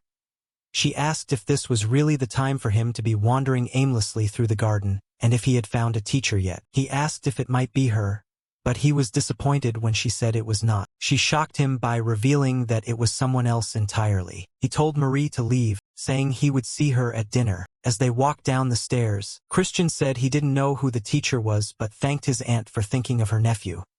She told him he shouldn't be so quick to thank her, explaining that he would experience it for himself and that this teacher was anything but gentle. She added that not a single one of her brothers could withstand the man's training. She warned him that this opportunity didn't come often, so he must not disappoint the man. Upon arriving, Christian was in shock and asked her if the child in front of them was lost. Why would someone 200 or 300 years old disguise themselves as a child? Seeing the child, Christian patted his head and asked where his parents were. However, the child's expression was more terrifying than he had anticipated. At that moment, Christian realized exactly what he had done. His aunt told him he had to show respect and greet him first because this was the incarnation of the clan leader. While observing Christian, the man greeted him formally. As dark energy radiated outward, he was shocked to see that the boy had already absorbed over 90%. He said that Christian had achieved something great but should know it was a foolish decision. Christian protested, and the old man, playing his part, said that with 80% of the divine darkness, he had encountered walls much higher than anyone else. He shared that even their ancestors could not reach that level without favor from the demon emperor. He could not imagine the walls Christian would have to face. Therefore, he suggested returning a portion of Christian's dark energy to the source realm. He said that with his talent, 80% dark energy was enough, and exceeding that was simply greed. Before he could finish, Christian asked why the dark magic clan had grown weak. The question startled his aunt until he spoke bluntly, saying that while they were not equal to the mysterious magic clan or the immortal magic known as the heaven above heavens, they were still the weakest of the 12 noble families. The old man asked if there was a reason for this. Christian said the dark magic clan had developed far beyond the success of previous generations thanks to the clan leader's achievements. However, other powers claimed the clan was no longer what it once was. He said there was only one reason. They lacked individuals at the absolute level with over 8 or 9 stars of power. Hearing this, the old man fell silent. In the future, when the Demon King of Slaughter attacked the Dark Magic Clan, the slaves were already dead. There were only a few 7-star demon men and 10,000 soldiers left to fight the Demon King. Eventually, they were defeated and forced into slavery. That is why absolute-level characters with 8 stars or more were so important. The clan leader was certainly worried about this. The old man agreed, saying he understood perfectly but feared Christian would be crushed by the pure dark energy and unable to grow. Christian asked if he was curious whether, with this power, he would stop at simply strengthening the clan, or overcome the trials to become a being of infinite strength, dominating everything. The old man laughed, saying Christian certainly had a way with words. He said he would not regret it as dark energy gathered beneath his feet. In a few seconds, he was submerged into a pool of energy. Waking up, he found himself in a forest. A voice told him the first mission was to inherit the pure dark energy. Christian was confused when he was told he had to survive. Behind him, a hungry, two-headed bear appeared. Realizing its presence, Christian told himself he was in great danger. Through a crystal ball, the man observed Christian. His aunt realized it was a trial and asked the clan leader why he had thrown a 2-star child into a 4-star magic cave. At that, he summoned an additional stone lizard. His aunt apologized to her nephew because her words had made things even harder. The old man said that as Christian struggled to survive, he would face the true nature of pure dark energy. Understanding comes fastest and deepest when pushed to the brink of death. He hoped the boy wouldn't be seriously injured while sitting in his chair. He asked Marion if she was ready yet. She was prepared with a box full of candy. He devoured them, saying he didn't know why he always craved sweets every time he used dark energy. The madman turned on a light, saying that watching a video in the dark was the best. He eagerly watched his nephew's results. Christian faced the two-headed bear and the stone lizard. A single blow could finish him. The lizard spat poison. Christian dodged it. The venom melted the trees in an instant. Even so, this was just a training exercise. Christian called out to the clan leader, asking if he was listening. He said there was no way the clan leader would assign an exercise without an answer. Since there was no provided answer, Christian said that to find it, he would have to defeat monsters much stronger than himself. His aunt thought to herself that the man only wanted to see him get beaten to a pulp. Christian confidently said it would be as easy as pie as he prepared to land a strike in a single blow. At that moment, the bear was attacking Christian. As the blow was about to land, Christian thought that its speed and power were too great. While dodging, Christian told himself there had to be a way to defeat them. From the observation ball, the old man, playing his part, said that Christian truly had talent, explaining that Christian's movements were unique. But Marion said that, regardless, Christian was still just a child. They were shocked to see Christian had defeated the bear, which took them completely by surprise. The scene shifts to Christian speaking to them, asking how he had downed it so easily. Christian explained that the bear had high strength and defense but low agility and magic resistance. Because of that, Christian exploited its weakness, injecting dark energy into its heart at exactly the right moment. Marion was shocked by the technique Christian used, but before she could finish, the red-haired man summoned himself there and said he had used dark subjugation. He told the child that it was his favorite technique. The scene shifts to Christian. After taking down the bear, Christian realized he hadn't dealt with the lizard yet. It didn't give Christian a break and attacked immediately. Christian dodged easily, but because it had two heads, the other head spat poison that Christian barely avoided. The lizard had 3 hearts. If all 3 weren't destroyed at once, it would regenerate. Christian tried another way, using dark energy like a rope to tie the lizard up tightly, locking its movements before applying immense force. The entire monster was destroyed as its 3 cores shattered. The red-haired man said Christian had used an applied version of dark annihilation. The old man playing his part said he couldn't see clearly and told him to move out of the way. He flew into a rage and asked Marion if she had taught Christian, but she immediately denied it, saying she knew nothing. He said that was not something that could be learned. But the red-haired man said if that were the case, there would be no need to study dark magic. The clan leader fell silent. After everything was settled, Christian was transported back to reality. With a fox-like smile, Christian said he had to think a lot, but that it was a wonderful lesson and thanked the clan leader. While Marion and the red-haired man remained silent, Baron said that arrogance was unacceptable but that full-scale dark magic training would begin. Baron told the miserable ones to get out, and they obeyed. As they left, Marion was worried because this child might be too harsh on Christian. He asked before the first magic transmission, "What do you think about dark magic, Christian?" Christian said straightforwardly that it was about overwhelming opponents with perfect dark energy. He asked Christian what perfect dark energy meant. Christian grew anxious because he didn't have an answer. He told the boy to watch closely as he opened a type of lock. The next second, the entire place shook. He said this was the source of all darkness as the place was surrounded by dark energy. He said that if one went down the deep stairs, the 12 abysses awaited Christian, and Christian would have to devour the Lord in the darkness. Energy gathered before his hand, forming a dagger out of pure energy. The old man swung the knife. Christian felt the strike symbolized death. One hit could kill him. The space behind them shattered. Christian found it hard to breathe because the blade clearly felt like it was cutting through his neck. He explained that it was a sword of intent that only cut what it wanted. When the sword disappeared, he prepared to leave, saying he would give him 1 month to sharpen that black sword he had just seen. He left without saying how to do it, leaving Christian confused. Early in the morning, Christian was around the training area. Then he continued doing one-arm push-ups. Because of the intense training, Christian was sweating. Taking off his shirt, Christian's back looked much more toned. But that was only a dream because Christian was still as thin as a baby doll. Afterward, he sat in meditation, telling himself he had to get back to training. Pure dark energy gathered around his hand, forming a dagger, but it failed miserably. Christian was dissatisfied because he had forgotten to count the number of failures. Even when he managed to summon it, it only lasted for a maximum of 10 seconds. Furthermore, it was nothing compared to the clan leader's black sword. That sword was more powerful and primal. The man had once said, "Climb down the stairs into the 12 abysses, where the seeker of wisdom waits.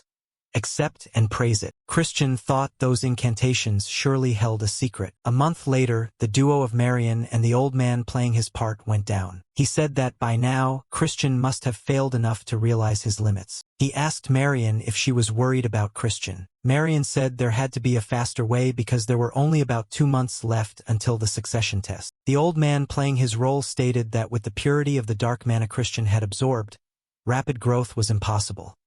If they forced progress, Christian would only hit a massive wall, so it was better to build a solid foundation. When he arrived to face Christian, he was utterly shocked because a dagger had already been summoned. Christian said it was about time he showed up, which left them stunned. Christian then thanked the clan leader, stating that thanks to him, Christian had reached 3-star rank faster than expected. Before he could finish speaking, the sword vanished. Christian remarked that, as he could see, pretending was the best Christian could manage at the moment. It had taken Christian about a week to summon the black sword, but it felt like an empty shell. The mysterious incantation he had shared earlier, 12 abysses, meant that the black sword had to contain every attribute of mana. Hearing this, the old man was speechless because that was a true black sword. Not only had Christian exceeded expectations, but he also fully grasped the entire meaning of the task. According to the clan leader, it usually takes a year to summon a basic black sword, and a lifetime isn't enough to understand all 12 types of mana and awaken a true black sword. Yet, Christian had accomplished it in less than a month. Christian truly might be the only hope at the end of the cursed path of demons. The stoic man managed a small smile, telling Christian to get ready. From tomorrow on, the lessons he would teach would not be easy. Instead of being worried,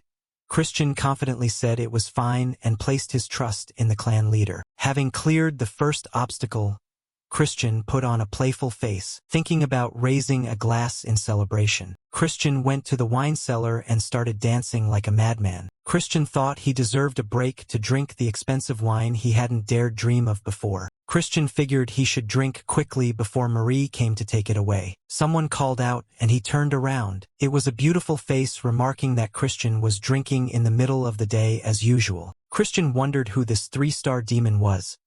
Based on her eye color, she wasn't part of the dark family. With a serious expression, Christian asked if she knew Christian. Hearing this, she was shocked, and her servant was also taken aback. She asked Christian what he meant and then exploded in a violent rage, slapping Christian using mana. Christian fell down, and her servant told her to let it go. There was no need to get involved with trash like Christian. As she turned away, the old man from the exam appeared holding a wine bottle. Christian said angrily that she was rude and asked who she was.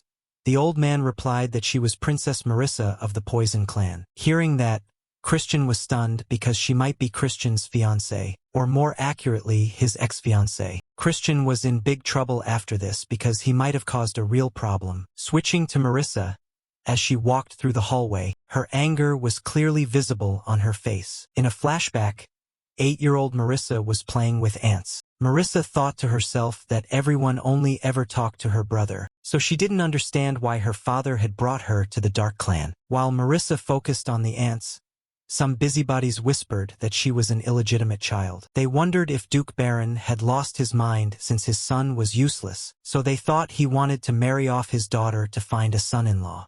Sensing a presence, Marissa looked up to see Christian. Christian asked what a child was doing here all alone. Seeing him for the first time, Marissa was captivated. It seems our Christian is quite handsome. Marissa said she wasn't a child but was Marissa. Hearing this, Christian called her name and introduced himself. Marissa realized he was the son of Count Khazar. Christian told Marissa not to worry about what adults said, advising Marissa to get back at them when she grew up. Marissa was surprised at first but then said she would become the strongest demon and crush anyone who looked down on her. This initially made Christian feel a bit awkward.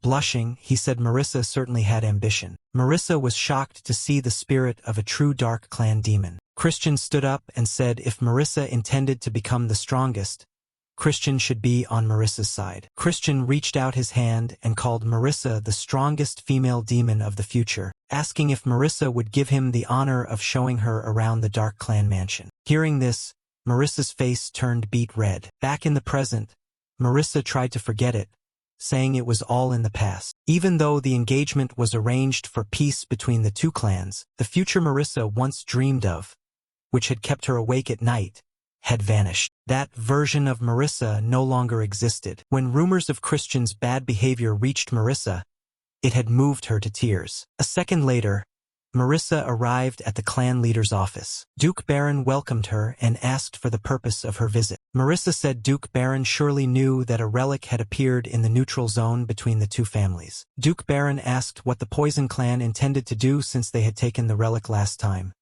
He asked if Marissa would yield this time, but Marissa said she couldn't. Marissa asked if Duke Baron would do the same if he were in Marissa's position. With a bit of politeness, Duke Baron said Marissa wanted a fair competition. Marissa proposed that each family send a team, and whoever found the relic first would keep it, but the teams would be limited to 10 demons of 3-star rank or lower to avoid direct conflict. Marissa shrewdly pointed out that suffering heavy losses would only benefit their enemies, especially with the current instability in the Four Kings Abyss. Duke Baron tapped the table and said he accepted the conditions. Being intelligent, Marissa suspected why Duke Baron had agreed so easily. Duke Baron added a condition. If the Poison Clan broke the agreement, the Dark Clan would take not only this relic but the previous one as well. Marissa asked for an explanation, and Duke Baron spoke about using tricks or ambushes, since traps and ambushes were Marissa's specialty. With a serious look, Marissa said that wouldn't happen and accepted the additional condition. Duke Baron asked if Marissa would personally lead the Poison Clan's expedition team. Marissa confirmed that was the plan. Duke Baron said he looked forward to seeing the power of the renowned 10,000 Poisons. Marissa greeted Duke Baron and said she would wait for the Dark Clan's team on the day of the expedition. After Marissa left, Duke Baron was silent for a few seconds, and then stood up, staring at the chessboard. Ridden took a black king and toppled the white queen. As the black king stood tall, the lean Duke Baron remarked that for Marissa, a beautiful stage full of screams had already been set. 2 months passed, and the seasons had changed. While Christian poured his energy into training,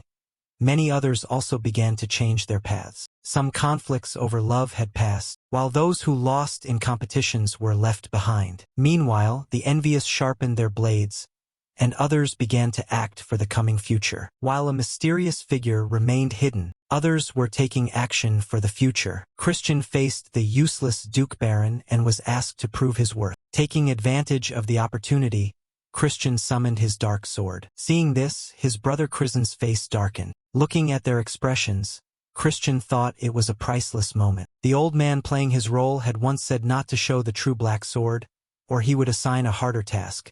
He told him not to be arrogant just because he was a genius. In the present, Christian chuckled to himself, thinking that today he had restrained himself as advised. But he looked forward to seeing their shocked faces later. Duke Baron said he would recognize Christian's achievement and assigned the second test. They were about to send demons to find a relic in the neutral zone. Since the Poison Clan was also participating, if Christian achieved a feat, Duke Baron would recognize him as the heir. Christian was surprised because it sounded too easy. Christian asked if he should do it alone. Duke Baron said Christian would join the team led by the second princess, Julianne. Duke Baron said this mission was originally for Loin. With an arrogant look, Duke Baron stated this was an opportunity far beyond Christian's status, so Christian had to consider it an honor. Christian solemnly said he would obey. As they left, the Duke's brother asked his father if he was worried Christian would achieve even more. Duke Baron stopped him and told him not to worry. Everything was going according to plan. Duke Baron told him to be ready when the time came. Outside, Christian thought he had guessed he would be sent on a life-threatening mission, but Krisen had a bad feeling. Recalling Duke Baron's words, Christian wondered what happened to Loin in the original timeline. Originally, the person chosen as the heir this time wasn't Christian but Loin. But Christian had never heard of Loin during the Great War. In the past, Christian was forced by the fox girl to stroke her continuously. If he stopped, she wouldn't say anything, so Christian had to comply. She told him about the Demon Charm event, a relic conflict between the Dark and Poison clans. This event was little known. Although the Dark Clan's team was wiped out during the relic expedition, the Poison Clan also suffered losses, but both sides remained silent. Importantly, this event sowed the seeds of disaster. She said Nordia died at the hands of Viscount Langham. If not for that, the slaughtering Demon King wouldn't have been able to conquer the Dark Clan so easily. The Demon Charm event accelerated the era of destruction. The fact that the Dark Clan's team was destroyed meant that instead of Loin, Christian was now on the death list. But there was no evidence, taking action was too risky. Currently, Christian was only a 3-star and couldn't do much, so he needed to prepare and head out. Julian told Christian to wait, and asked Christian where he was going with that attitude. Christian asked why Julian cared where Christian was going or what he was doing. Julian said she heard Christian was also joining the expedition team this time to replace Loin. Julian didn't like it, but Christian said Christian didn't need to do anything right away. Julian insulted him, calling Christian a fool who couldn't do anything immediately. Hearing the insult about his brother, Julian threw a dagger with extreme speed. Christian clearly saw the movement of the knife. With grace, Christian dodged it without blinking. Seeing the fluid movement, Julian was shocked. Christian said that was enough of a greeting. Christian said that since they didn't like each other, it was better to keep their distance. Without letting Julian speak, Christian stated that he had work to do. When Julian retrieved her dagger, she was furious because she had tracked his movements with her eyes, yet he hadn't even tried to dodge. Christian had intentionally let Julian notice. She began to think that Christian might be more dangerous than she had imagined. Julian assumed that because Christian had nothing better to do, he was just wandering aimlessly around the city. Christian grabbed a glass of beer and downed it instantly, but before he could finish, the tavern owner snatched the glass right from his lips. Afterward, he went to a gambling table and won a significant amount of money. This dirt-poor guy ran around with so many meat skewers that even the child beside him felt dejected. Christian remarked that it had been a long time since he'd had a break and now he could finally live a lazy life. While continuing to gorge himself on meat, Christian thought that the shop he was looking for had to be nearby. But first, he needed some tea to shake off the vermin tailing him. Christian found them a nuisance because they looked like people sent by that bastard. Suddenly, a mysterious figure grabbed him and told him to keep quiet. Christian looked up and saw a very beautiful girl. Christian asked who she was, but instead of answering, she said that someone was following her, though her people had already dealt with them. Christian wondered how that was supposed to make him feel safe when she had covered his mouth and dragged him there. Christian asked again who she was, and she mentioned something about the 4 kings. Hearing this, Christian was shocked. She said she was someone trying to prevent instability from spreading throughout the kingdom. She suggested they move to another location and asked if Christian wanted to join her. Christian remained silent for a moment before telling her to lead the way. As they went deeper into the alleys, Christian asked her how much further they were going. She continued her story, saying that demons within the king's realm were disappearing without a trace. Even the safe zones within the city were being gradually destroyed. Christian surely knew that the kingdom was being fractured by conflicts between the 3 clans in a place dominated by power, and the heads of those clans didn't care about the lives of ordinary demons. Therefore, she concluded that to purge these criminal forces, help from multiple clans was needed, but she couldn't expect help without giving something in return. She offered to provide information that could calm the storm within the Shadow Clan. She revealed that Marquis Langham was colluding with a high-ranking member of the Venom Clan, and their objective was to assassinate Princess Marissa of the Venom Clan. Hearing this, Christian was shocked and worried because not only was he being targeted, but Marissa was too.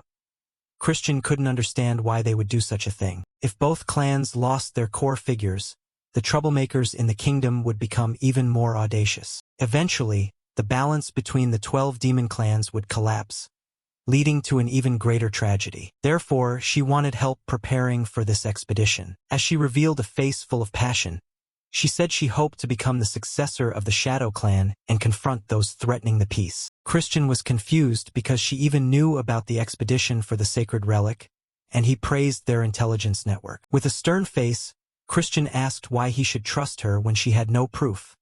If she wanted to cooperate, she had to bet something. She was stunned for a moment, but Christian intentionally told her to get lost if there was no guarantee. She told Christian to wait and pulled something out from her cloak. Seeing it, Christian was so shocked he went silent. When Christian said his goodbyes, she also turned away, and a figure emerged from Christian's shadow. She told the figure why she couldn't reveal her true identity to Christian. A demonic form replied that it was for her own benefit, because if Christian were in danger and exposed her information, everything would get worse. As she began to transform, she said that for now, she would observe from the sidelines. She called herself Idline. Returning to Christian, he was walking along normally, but then he started laughing maniacally because she had given him a VIP card. It was exactly what he had been looking for. the Shadow Auction House, a secret method for trading sacred relics and rare creatures, where only verified nobles or wealthy buyers are issued entry cards. Previously, no one in the hero's party had a card, making it very difficult to enter this place. The card bore the name Leah de Balfman, a name Christian had never heard before. Christian recalled what had just happened but felt it was still too early to trust her. Therefore, Christian decided to prepare further for the expedition. Christian told a man that he wanted to send a messenger pigeon. The man told Christian to write the message and send it. Christian wrote something we cannot read. Then a cute owl flew away as Christian watched. Christian told himself that this task was done. Now Christian had to visit some guy because of his baby outfit. After a long journey, Christian arrived at a magnificent, luxurious place where light from crystal chandeliers sparkled like stars reflecting on polished marble floors. The atmosphere exuded nobility, making Christian's heart race with a mix of awe and curiosity. Just as he stopped before the massive gates, a tall man in a sleek black suit stepped out to block his path. He looked Christian up and down and said mockingly, Now, kid, this is no place for you. Get lost." Christian, his face hidden behind a mysterious mask, didn't flinch. He slowly raised his hand to reveal the VIP card glinting under the lights and said in a cold but confident voice, "How about this?" The card flashed like a declaration of power. The man opposite him turned pale instantly, his eyes wide with shock as he stammered, This is..." His previous arrogance vanished, replaced by fear mixed with awkwardness. In a split second, his attitude did a 180-degree turn as he bowed low and said tremblingly but respectfully, "My deepest apologies, sir. Turns out you are a VIP guest. Please, come inside." Christian smirked and nodded with satisfaction, his sharp gaze seeming to pierce through the man's heart. "Good," he replied curtly, walking through the gates with an air of ease. Inside, a grand scene unfolded like a palace from legend, with exquisitely carved walls, deep crimson velvet curtains hanging low, and the air filled with the scent of noble flowers. The guests were splendidly dressed, looking like nobles engaged in lively conversation, their eyes sparkling with confidence and power. Christian scanned the area, mentally evaluating every detail of this lavish space. Suddenly, a staff member approached, his gaze cautious yet polite. "Greetings, sir," he said with a bow, his voice slightly hesitant. "Are you perhaps Leah de Balfman?" Christian, still masked, gave a mysterious smile. He held up the VIP card and nodded. "Correct. Today, I am Leah de Balfman. Is there a problem?" The staff member frowned slightly, his gaze flickering over Christian as if trying to find something unusual, thinking to himself, "That voice is clearly a man's, but outwardly he maintained a professional smile." "Ah, no, sir," Christian interrupted immediately, his voice sharp. "Then, can you take me to see the branch manager?" The staff member jumped and stammered, "Why, yes, sir." Christian narrowed his eyes, his voice dropping into a commanding tone. "Didn't you hear me? Take me to see the branch manager right now." Without hesitation, the staff member hurried to lead him to a private room, which was equally lavish. It was filled with exquisitely crafted furniture, from carved ebony tables to chairs upholstered in deep red velvet. Christian looked around and muttered to himself, "Truly the renowned Rudolph Merchant Group. Everything here is top tier." The Rudolph Merchant Group was one of the greatest powers, rivaling the Deer Merchant Group of the Alliance. They didn't just dominate legal trades but also controlled the black market, nearly monopolizing the distribution network of the Magic Empire. "If Rudolph doesn't have it, nobody does," Christian told himself, his lips curling into a confident smile. A few minutes later, the door burst open and a woman walked in, looking authoritative yet alluring. With long, silky hair and sharp eyes that seemed to see through every secret, she walked straight toward him. "Sorry to keep you waiting. I am Rubid, the manager of this branch and the leader of the Rudolph Merchant Group." She sat in the opposite chair, her gaze probing. "What business do you have with me?" Christian leisurely removed his mask to reveal his face. He went straight to the point, his voice calm yet icy. "Bring Luina here." Rubid was momentarily stunned and repeated, "What?" Christian smirked, his eyes glinting with mockery. "You don't know Luina?" she replied, trying to stay composed. "Ah, I know her. She's the leader of the Deer Merchant Group, right? But even for us, bringing the leader of the Alliance's merchant group here is impossible. Hearing this, Christian narrowed his eyes, his mocking smile becoming more pronounced. Oh, is that so? But she's already here, isn't she? Rubid froze, her eyes showing clear confusion. I don't understand what you're saying, she stammered, her hands clenching. Christian looked straight at her, his voice dropping into a mysterious tone. It's probably thanks to the power of a relic, right? A very skillful disguise. Rubid's whole body trembled slightly. Her teeth gritted as she remained speechless. Christian continued in a soft but razor-sharp voice. Anyway, we'll be seeing each other a lot. Why don't you drop this game of cat and mouse? Immediately, a blinding light erupted from Rubid. She slowly reached up and removed her mask, revealing her true face. A face both beautiful and full of pride. She looked at Christian, her voice shaking but still trying to remain firm.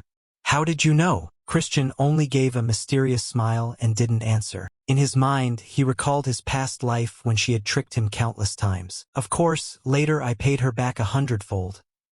He thought, his eyes flashing with mischief. He spoke up, his voice low and mocking. Your disguise. For the leader of the Rudolph Merchant Group to use such a cheap relic? The effect on your equipment was quite poor as well. Rubid looked at the mask in her hand and muttered, How is that possible? This. Christian laughed triumphantly, covering his mouth as if teasing her. Ah, maybe it's because your face is so big it couldn't cover everything. The girl pouted in anger.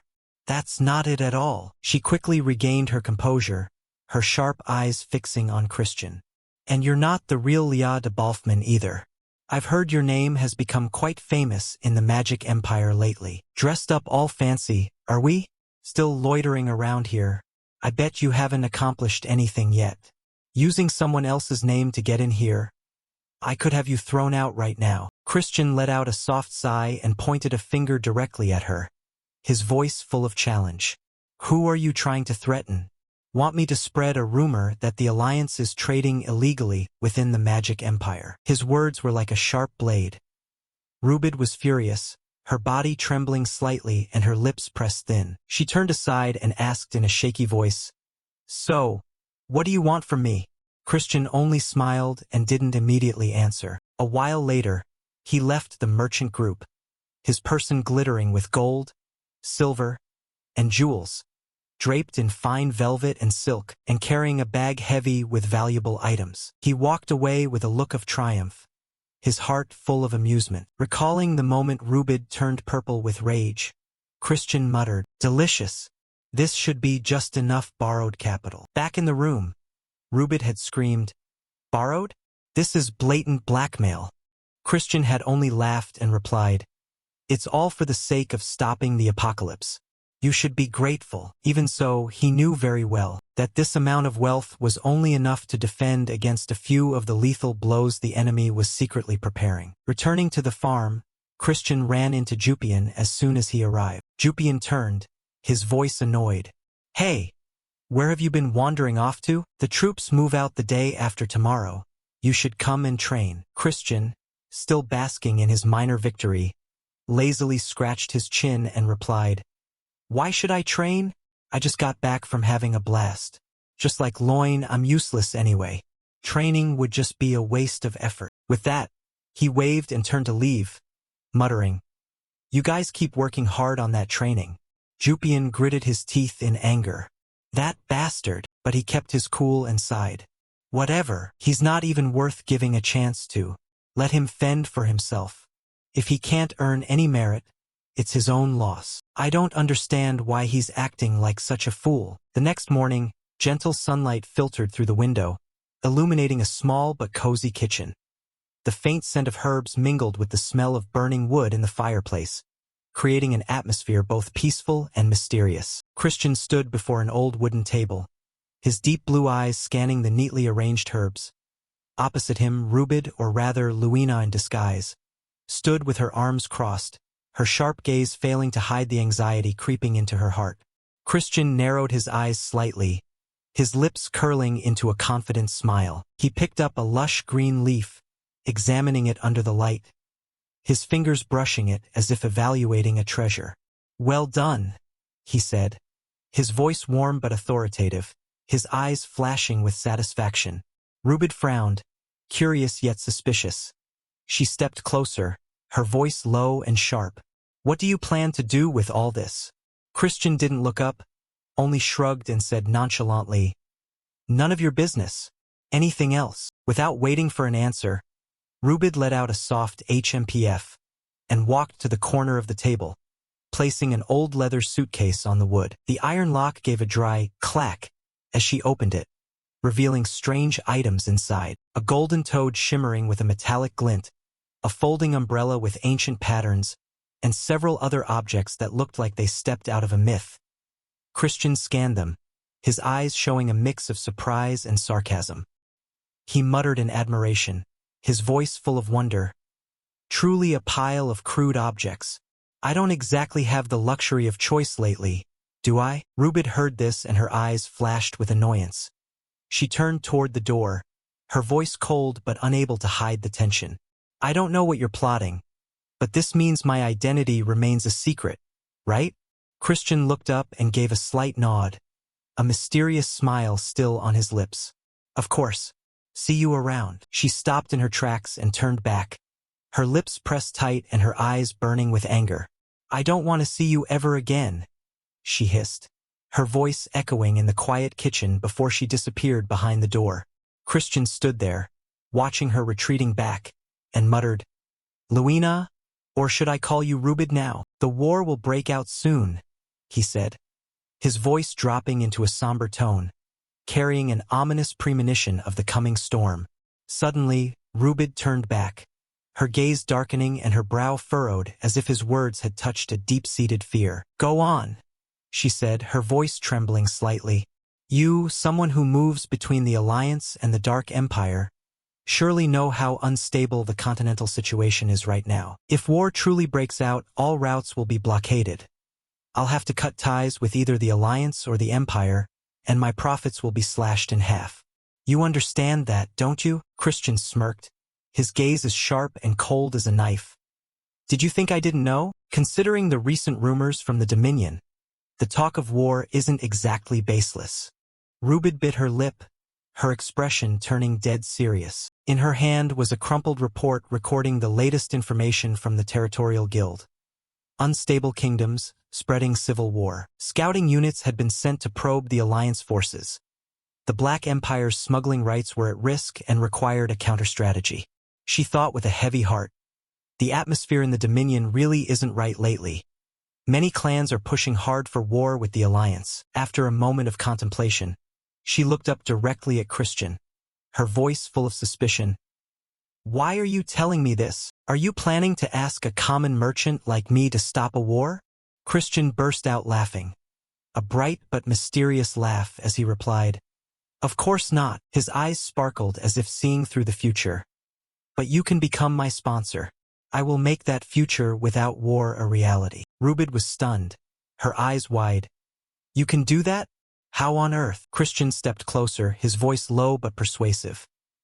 "You know that for the Dominion to go to war, they are forced to pass through the Southern Protectorate, where the Black House resides. If I become the successor and prepare for war, we can avoid the worst-case scenario. This is also your only chance to keep your profit margins without them being cut in half." He paused and reached out his hand, his gaze resolute. "Are you in?" Rubid fell silent, her eyes scanning Christian's face. She thought to herself, his eyes aren't those of a liar. Investing in him might be worth a shot. After a moment's hesitation, she reached out and took his hand, her voice firm. "All right, I accept, but if you betray my trust even once, I will." Christian smiled and cut her off. "Relax, I'm not a man who goes back on his word." Internally, he added, "Besides, I have plenty of reasons to use you." He waved goodbye, his voice full of mock sincerity. "Well then, take care of yourself, you filthy, money-grubbing merchant." Rubid gritted her teeth, fire burning in her eyes, but she only huffed and turned away. That afternoon, Christian sat in a corner of the room. Sweat poured down his forehead. In front of him was a stone mortar and a block of herbs as hard as rock. He gripped the pestle and pounded hard, each stroke echoing with a dry thud. Wiping away the sweat, he sighed wearily. If even a high-ranking figure from the Black Clan is involved, I'd better have an antidote ready. He glanced at the pile of herbs beside him and muttered, "It's been a while since I formulated anything myself. I hope my skills haven't gotten rusty." Memories flooded back into his mind like a deluge. Months ago at the Hall of the Medical Dynasty, the loud shouting of Ella, the white-haired girl, still echoed. "Fan harder. Haven't you eaten?" Ella, the 26th child of the Medical Dynasty, stood behind him, her voice steely. "Didn't I already tell you? Certain herbs only take effect when cooked over a high flame." Christian, drenched in sweat at the time, fanned while grumbling, "It's too slow.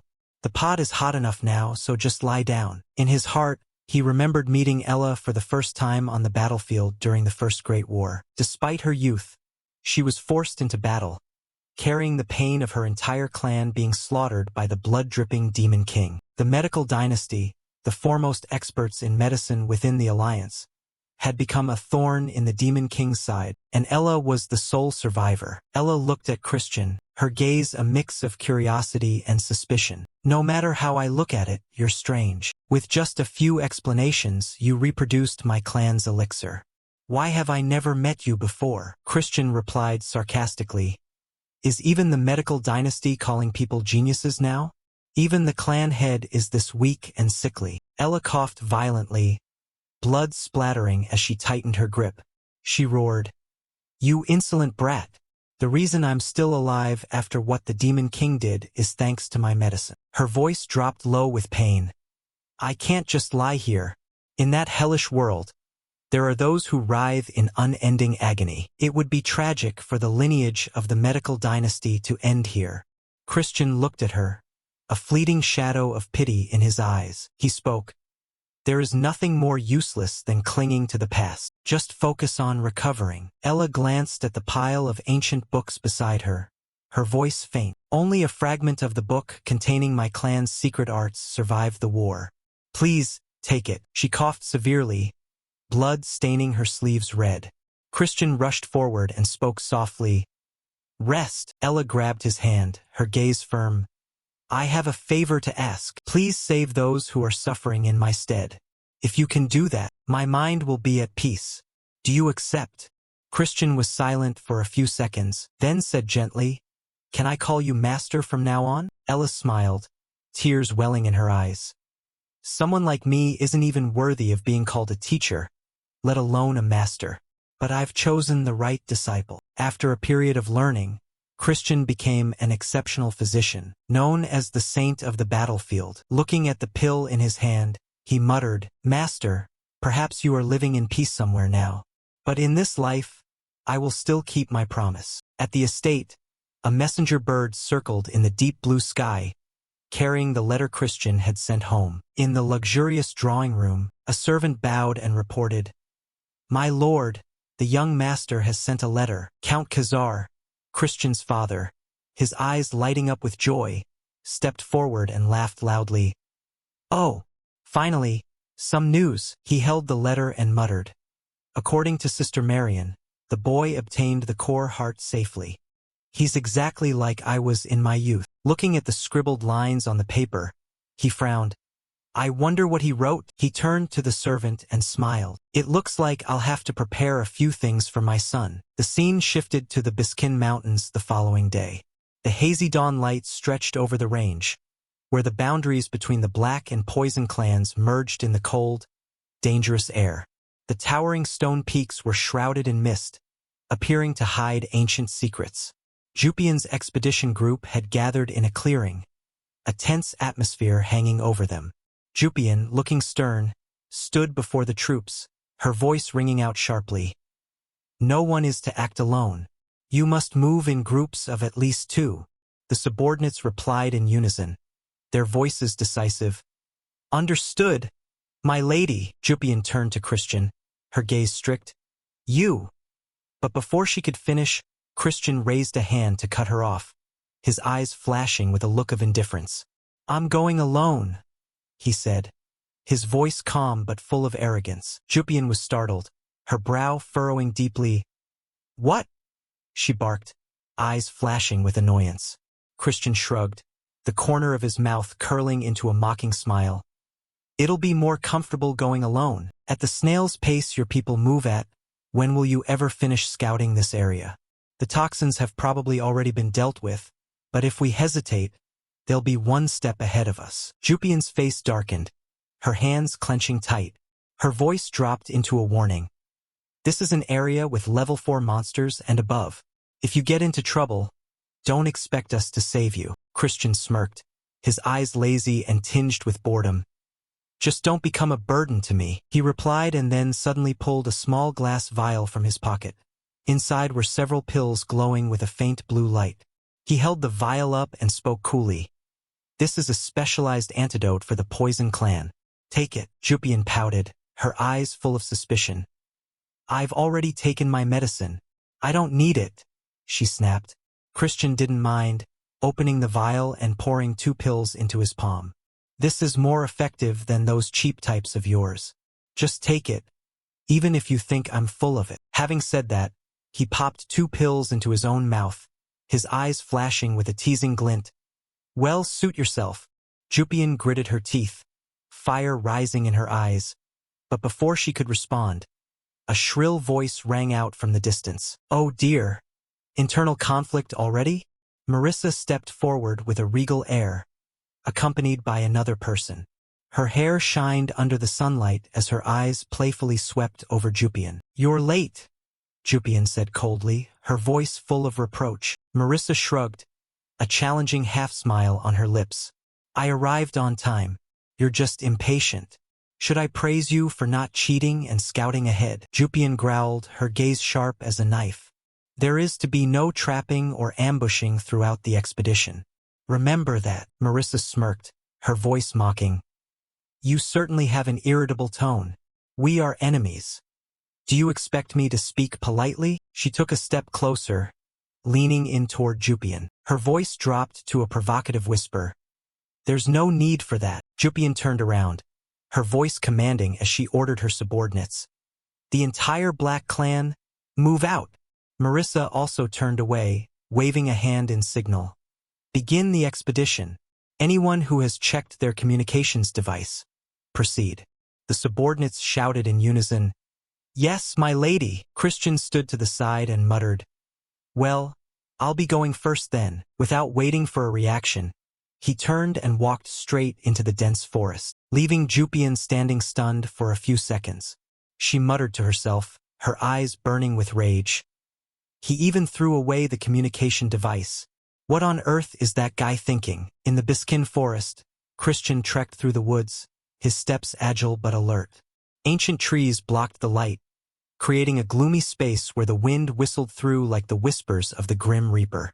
Suddenly, a pack of monkey monsters lunged from the bushes, shrieking loudly. With practiced skill, Christian easily cut them down, his blade flashing in the darkness.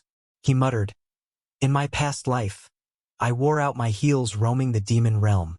I can tell monster territories apart just by closing my eyes. I have to go deeper to find level 4 beasts." As he walked, he thought back to Jupian's words. "Don't expect reinforcements if you get in trouble." He burst out laughing, shaking his head.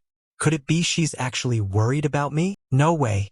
Looking at her, it's like she wouldn't even bleed if she were stabbed. He frowned, his eyes flashing with caution. Anyway, Count Langham's plot has probably already begun. I haven't seen any assassins around here yet. First, I must find the relic. Suddenly, from the distance, a familiar figure appeared. Marissa, with her shimmering hair and sharp gaze, stepped out from a thicket. Their eyes met, and the air seemed to freeze. Both fell silent, an awkward stillness hanging between them. Christian thought to himself, I didn't expect to wander into the Poison Clan's territory. He waved a hand, his voice soft. I must have taken a wrong turn. I'll go another way. Marissa nodded slightly, her eyes flickering with shyness.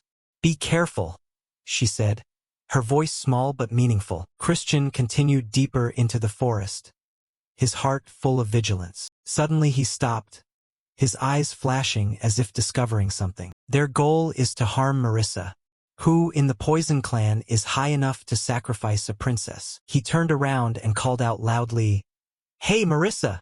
I want to ask you something." She was startled, turning back with a curious look.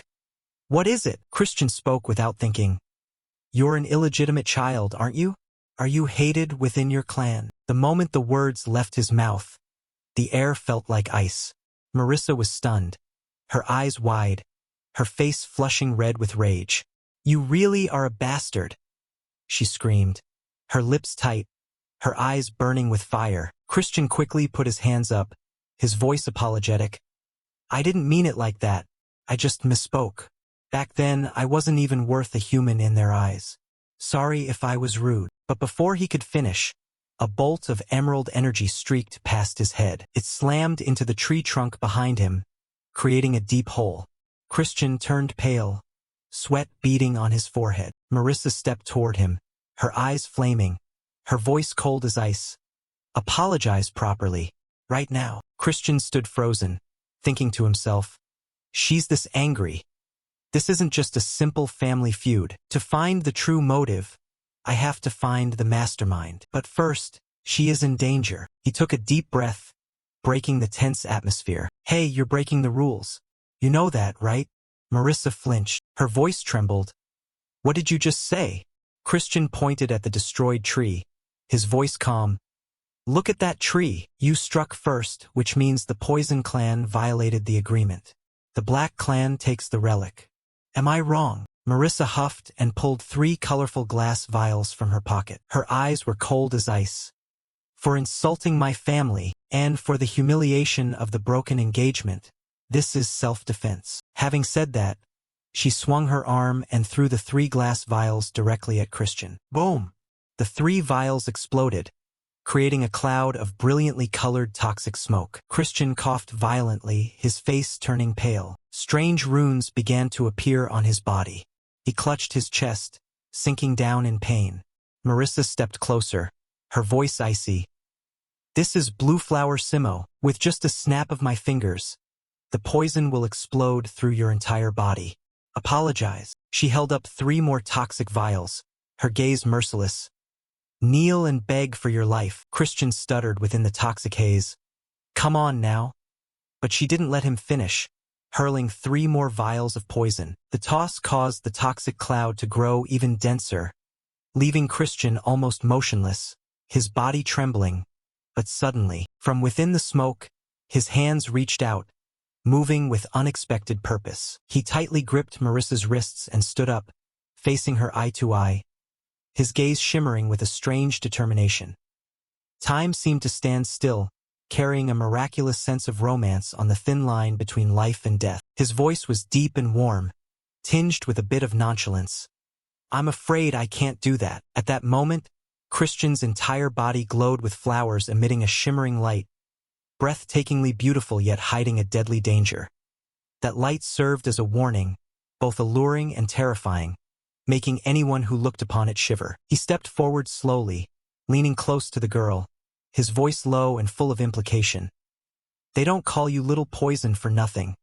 His eyes flashing with a spark of mischief. "I've heard this toxin is so painful it can kill a person if they don't get the antidote. Isn't that right?" The girl's face flushed slightly, a hint of shyness flickering through her clear eyes, but she immediately shoved Christian's hands away, her voice resolute. "No way. I'm the only one who holds the antidote for this poison." Her lips pressed thin and her gaze sharp as if issuing a challenge. Christian smirked, a confident smile spreading across his face as he tilted his head, his voice carrying an air of arrogance.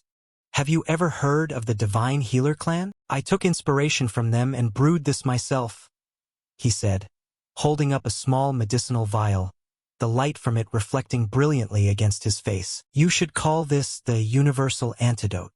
What do you think?" Hearing those bizarre words, the girl frowned, her elegant eyebrows knitting together as she looked at him with suspicion. "What the hell are you talking about?" But before she could react further, Christian suddenly swung his hand, striking her hard on the neck. The blow was lightning fast, leaving her stunned, Her eyes widened for a split second before she collapsed. She fell unconscious into his arms. Looking at the beautiful girl lying still in his embrace, Christian whispered softly. His voice was deep and warm yet filled with resolve. "Rest for a bit. I'll definitely save you." He gently leaned her against an ancient tree, his hands skillfully binding her with rope. His eyes never left her delicate face as she drifted into a deep sleep, looking like a heartbreakingly beautiful fairy from a dream. But Christian didn't let emotion shake his will. He pulled a small orb from his pocket and muttered, "It's time." His fingers slid across the orb's surface and instantly, a topographic map appeared, its faint light illuminating the dark forest. He pinpointed his location, his sharp eyes scanning every detail on the map. Suddenly, from one side, the girl's guards received a signal. A blue-haired guy frowned and muttered, "A message from Lady Marissa? Scout the cliffs." The other guard replied with a voice full of suspicion, "Why the sudden change in plans?" But then a triumphant grin spread across the blue-haired man's lips as he tightened his fist, his voice buzzing with excitement. "Heh, now we don't have to keep running from those Poison Clan bastards." Christian, hidden in the shadows, heard every word. He curled his lip, his eyes flashing with confidence. "Now I can focus entirely on finding the artifact." The scene shifted deep into the forest. Christian moved nimbly through the canopy, his body light as a ghost, moving so fast he left nothing but a passing breeze. As he went, he muttered to himself in a low, haunting voice, "Relics granted power by demons or constellations. They've been hidden for centuries, or they fell from the sky as a trial for the lowly creatures of the earth. Go ahead and try to use them." He recalled the story told by Rania, the chatterbox of the darkness, how the relic had been discarded due to its unstable power until Marquis Langham studied it for 2 years to find a way to use it. And that was also the reason Lord Norgazu lost his life. His mouth whispered, "Nordian must not die, at least to delay the doom of this world." Suddenly he stopped. His sharp eyes spotted a leaf with a missing corner, as if something had bitten into it. He leaned down to observe the strange footprints imprinted on the ground, his heart sinking as he muttered warily, "Footprints in this demonic land, where no one is allowed to live. Artifacts don't just grow legs and walk away. Someone got here before me." Christian immediately activated his invisibility skill. His body blended into the space, invisible as a ghost, as he pushed deeper into the forest. There, a group of people were talking animatedly. One man spoke up, his voice impatient. "Haven't the Dark Clan arrived yet?" Another replied, "Not yet, sir," while a young man standing in the center added coldly, "How long do we have to wait for these slow-crawling cowards?" Christian observed each of them from the shadows, his eyes flickering as he sensed their energy levels. Poison Clan, 1 4-star. That woman over there is about 5-star. But that other guy, his aura is gloomy, his energy core is unclear. Who is he? Suddenly, a masked man spoke, his voice full of contempt. "Marissa. That girl is the source of all our trouble. I wouldn't mind if she just dropped dead." Christian narrowed his eyes, thinking to himself that based on the way he spoke, he was likely a direct heir of the Poison Clan. It turned out this was all just a war for the throne. A man in white nodded, his voice deep. "Either way, this incident will wipe out the rest of them." Christian brooded, his gaze sharp and cold. "So they're aiming for the relic. But what kind of relic is it?" "Doesn't matter. That's Langham's problem."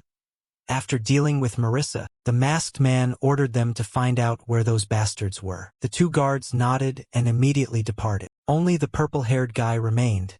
Christian muttered, "Only the idiot is left. He's about 4-star.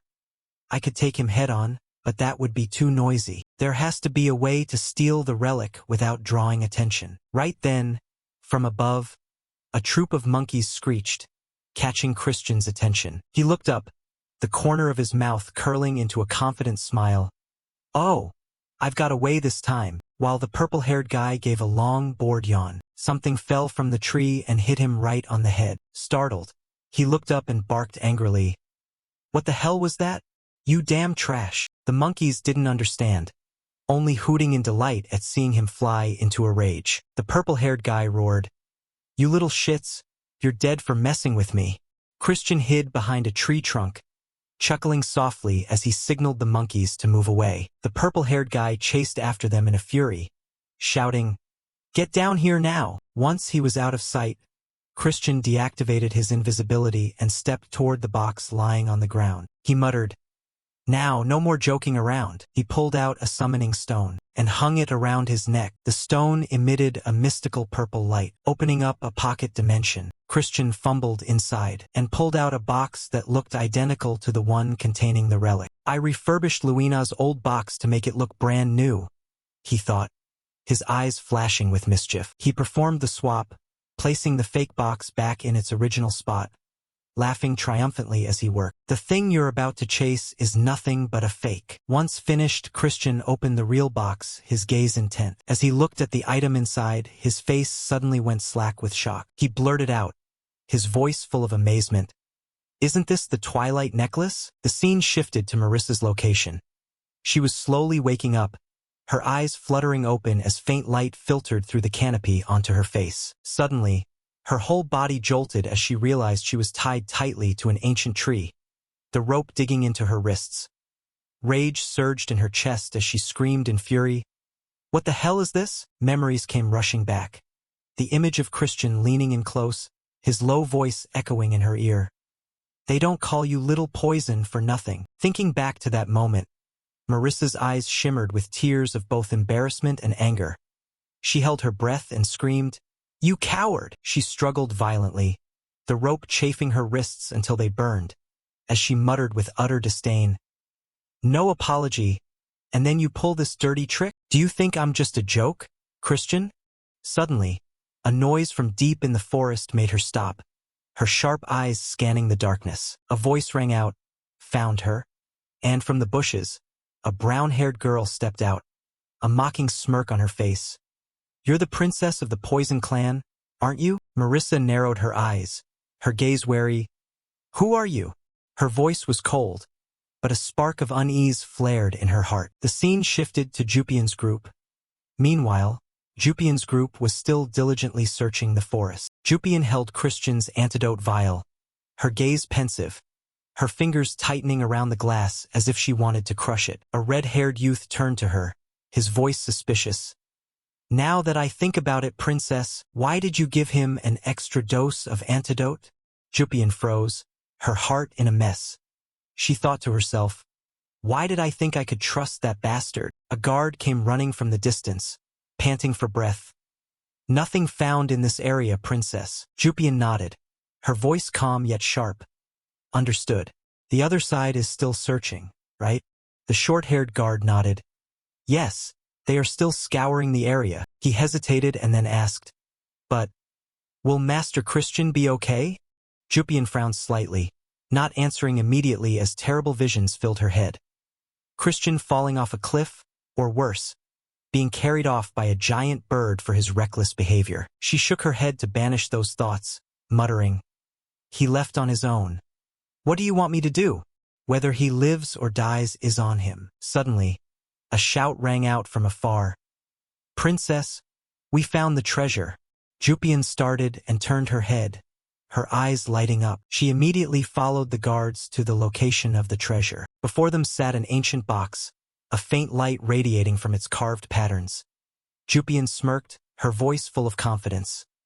"It took more effort than I expected, but at least we got it before the Poison Clan." She turned to the person beside her and ordered, "Quickly send word for everyone to gather at Lanka's Canyon." The guard nodded and replied instantly, "Yes, princess." A man in red stood off to the side and shouted, "Did everyone hear that? The princess says to prepare for the return." The crowd answered in unison, "Yes, lady." They immediately headed toward Lanka's Canyon. A short-haired guard said excitedly, "Well done, princess. We got the treasure first, which means we beat the Dark Clan, right?" But suddenly, a voice came from behind. "Princess." Jupian turned around, her eyes ice-cold. The person continued, "That guy, he might be dead already, right? I mean Christian." Jupian paused, her heart wavering for a moment. She said in a low voice, "Teams 1 and 2 stay behind to search. Even if it's just a corpse, you must bring it back." A guard questioned with an annoyed tone, "What? Why waste the effort on that fool? Jupian replied sharply. He's a nuisance, but he's still of the direct bloodline. We must bring something back. The guard nodded reluctantly. I understand. Jupian turned away to give orders. The rest of you follow me. But before she could take another step, a massive explosion thundered from the nearby cliffside. Rocks and debris collapsed, and a thick cloud of dust choked the path. The crowd panicked. One man screamed, "What the hell is happening?" Another looked toward the exit, horrified. The exit is sealed. Suddenly, from the mountain peak, a violent surge of green aura spread out, carrying the breath of death. Jupian immediately shouted, "Everyone on high alert!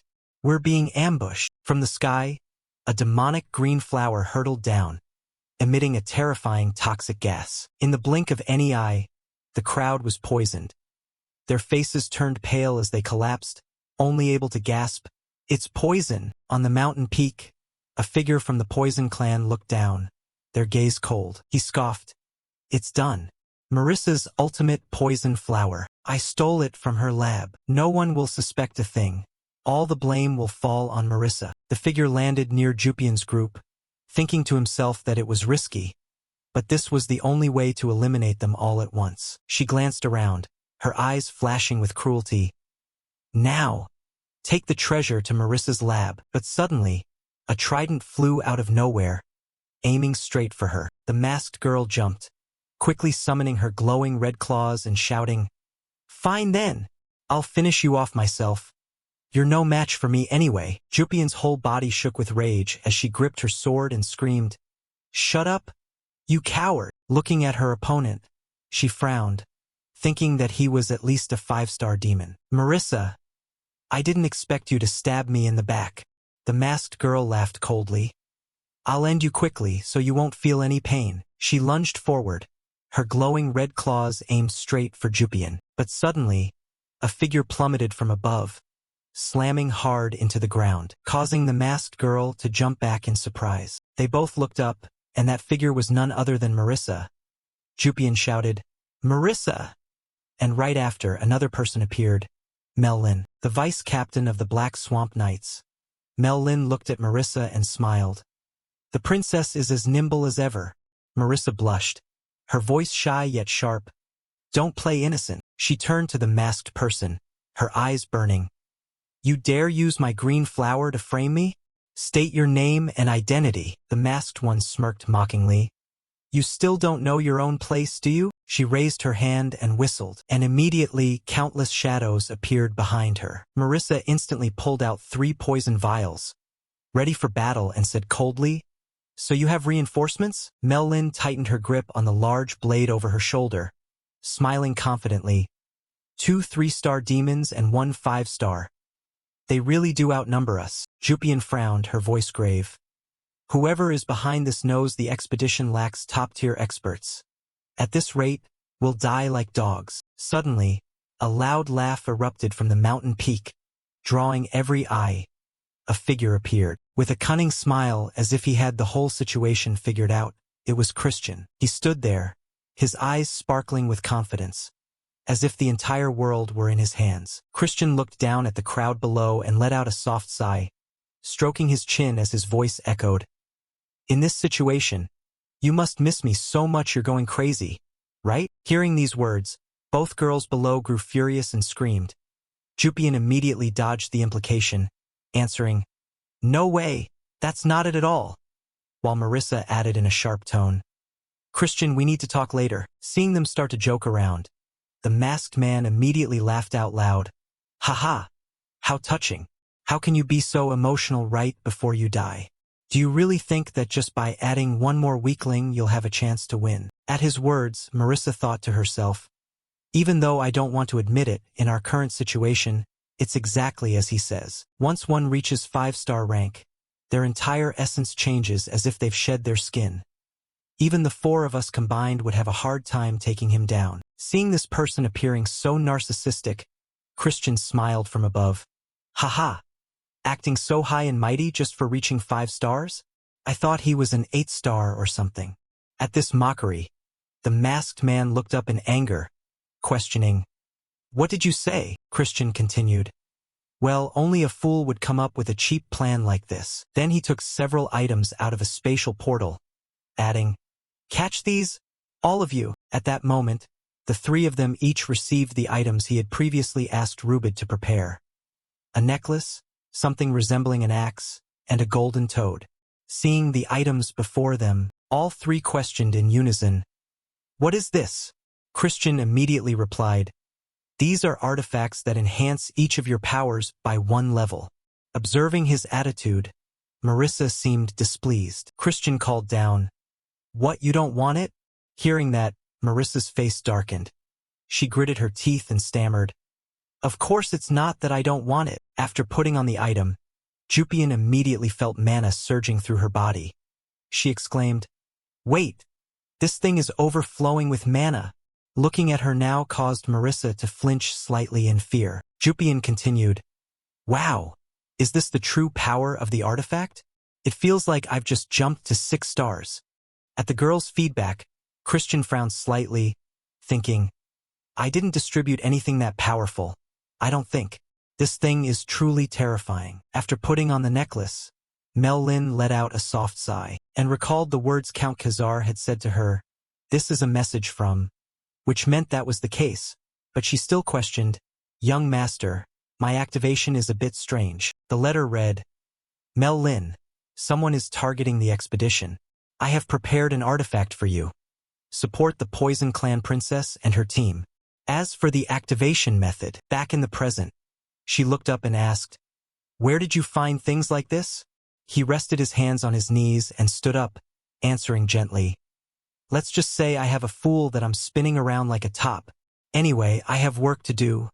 I must go now." She continued, "Young master, you promised to spar after everything is over."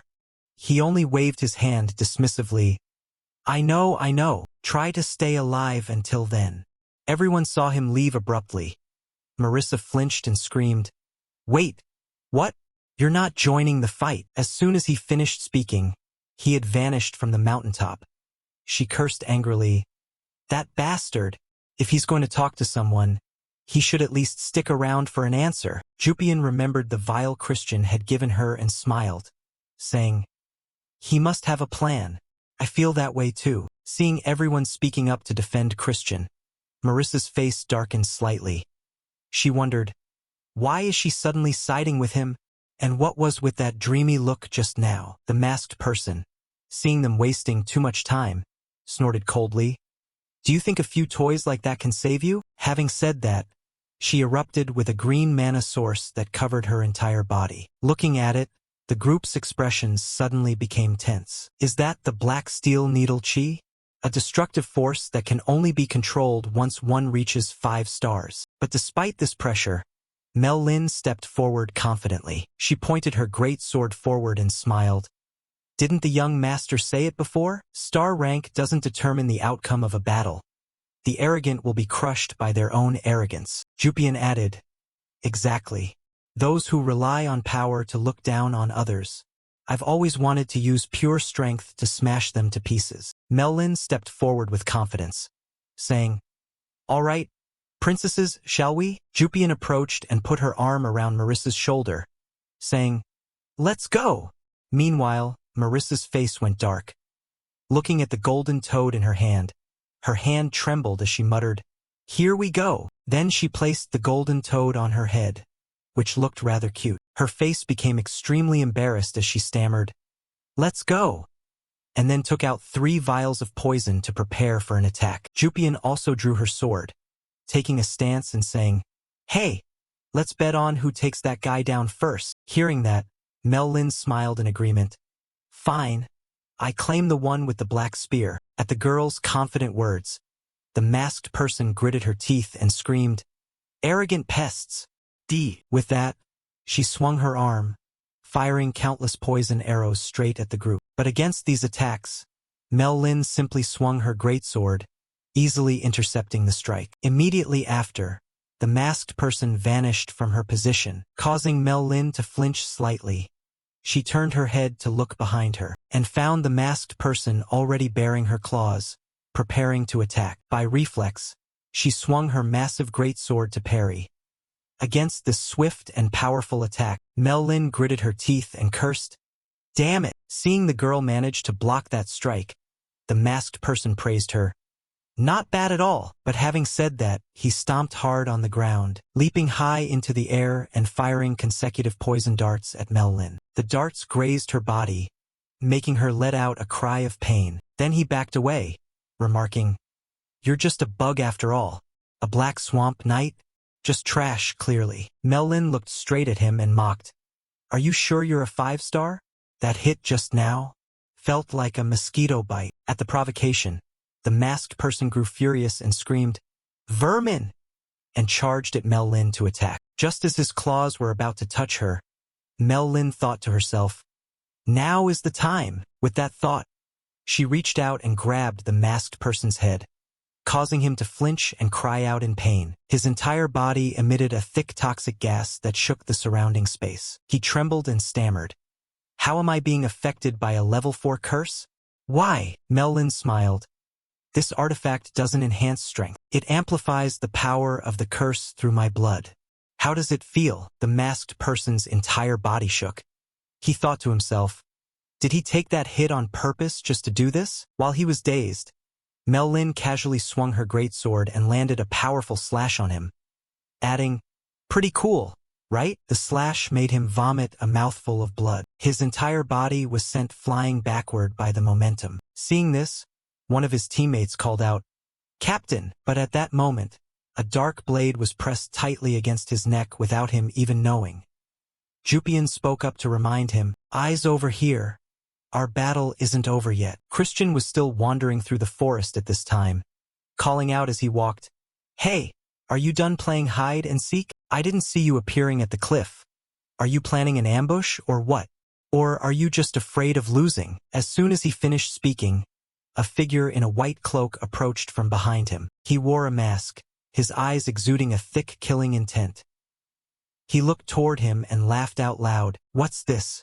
Looks like I found my target." Christian looked toward the man in white and spoke up, "I've been wondering for a while now, why is your core so murky? You don't look like anyone from the Poison clan, so why are you with them?"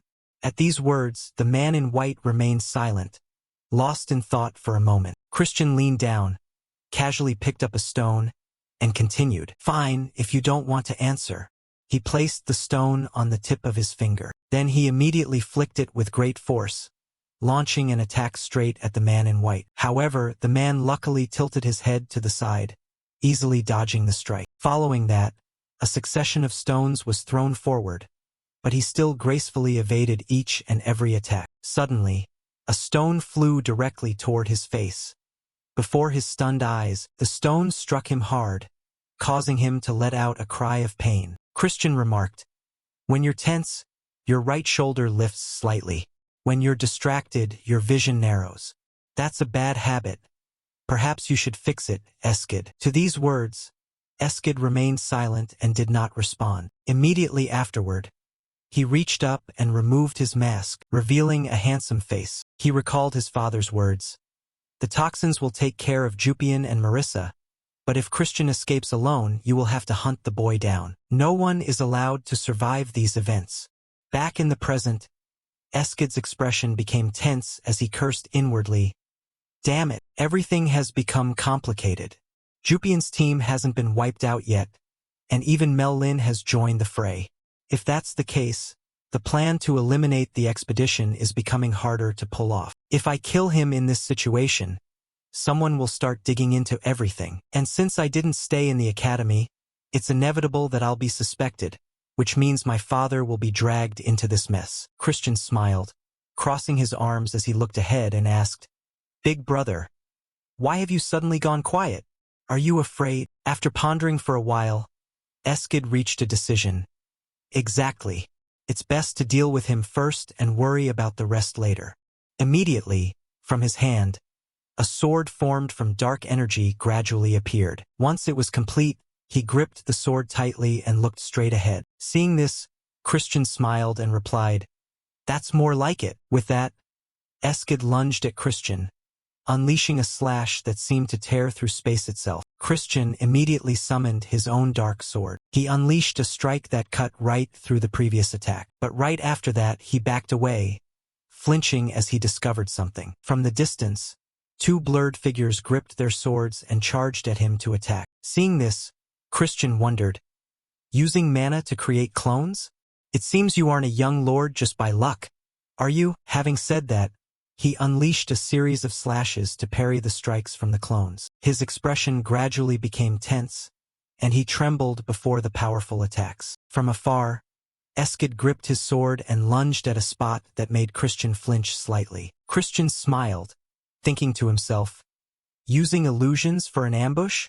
I knew you'd pull a trick like that. Ignoring the clones behind him, Christian gripped the hilt of his sword and charged straight at Eskid, ready to parry. As he lunged, he swung his sword with force, delivering a horizontal slash. But, a moment later, Christian's eyes widened in surprise. It turned out the thing he had slashed was merely an illusion. From above, another figure of Eskid appeared, pointing his sword straight down at Christian's head. He gritted his teeth and screamed, "Just die!" A thunderous strike from above caused the ground to shatter, sending dust flying everywhere. After the attack, Eskid landed gracefully. Looking at the void in front of him where a massive crater had torn through the earth, he remarked, "You're nothing but a useless insect." At the mockery, a voice suddenly rang out, "Who did you just call an insect?" Seeing Christian still alive, Eskid flinched and stammered, "No way!" Immediately after, the illusions he had created were absorbed by something and gradually vanished into thin air. These things gathered on the blade of Christian's sword. Seeing this scene, Eskid's eyes widened in confusion. Christian gripped his sword tightly and smiled confidently, saying, "True dark sword? Surprise?" With that, he unleashed a powerful slash, creating a long trail across the ground as it lunged toward a stunned Eskid. Eskid quickly raised his hands to create a magic shield to parry the strike. But the shield began to show signs of cracking, and after just a few seconds, it vanished into thin air. Eskid took the full force of the attack, letting out a cry of pain before he could react. The strike caused a massive explosion that scorched the surrounding trees. Eskid fell to both knees, trembling with fear. He gritted his teeth and asked, "Why? Why am I being humiliated by this branch family kid?" Christian smiled, stepped closer, and said, "Just behave and accept defeat. I'll keep this a secret." Langham would have been in trouble before, and besides, fighting within the same family isn't exactly something to be proud of. These words made Eskid flinch. He looked at Christian, thinking, does he know the whole plan? But how? Then I have to kill him to avoid trouble later. But killing him is impossible. There's nothing else for it. I'll just have to wait for another chance. His thoughts settled, and he spoke up, "Thank you for preserving my honor as your brother." Christian stepped closer and reached out his hand, continuing, "It's nothing. This is the pride of a true demon race." Eskid reached out to shake Christian's hand and nodded, "That's exactly right." But Christian gripped his hand tightly, his voice cold as ice.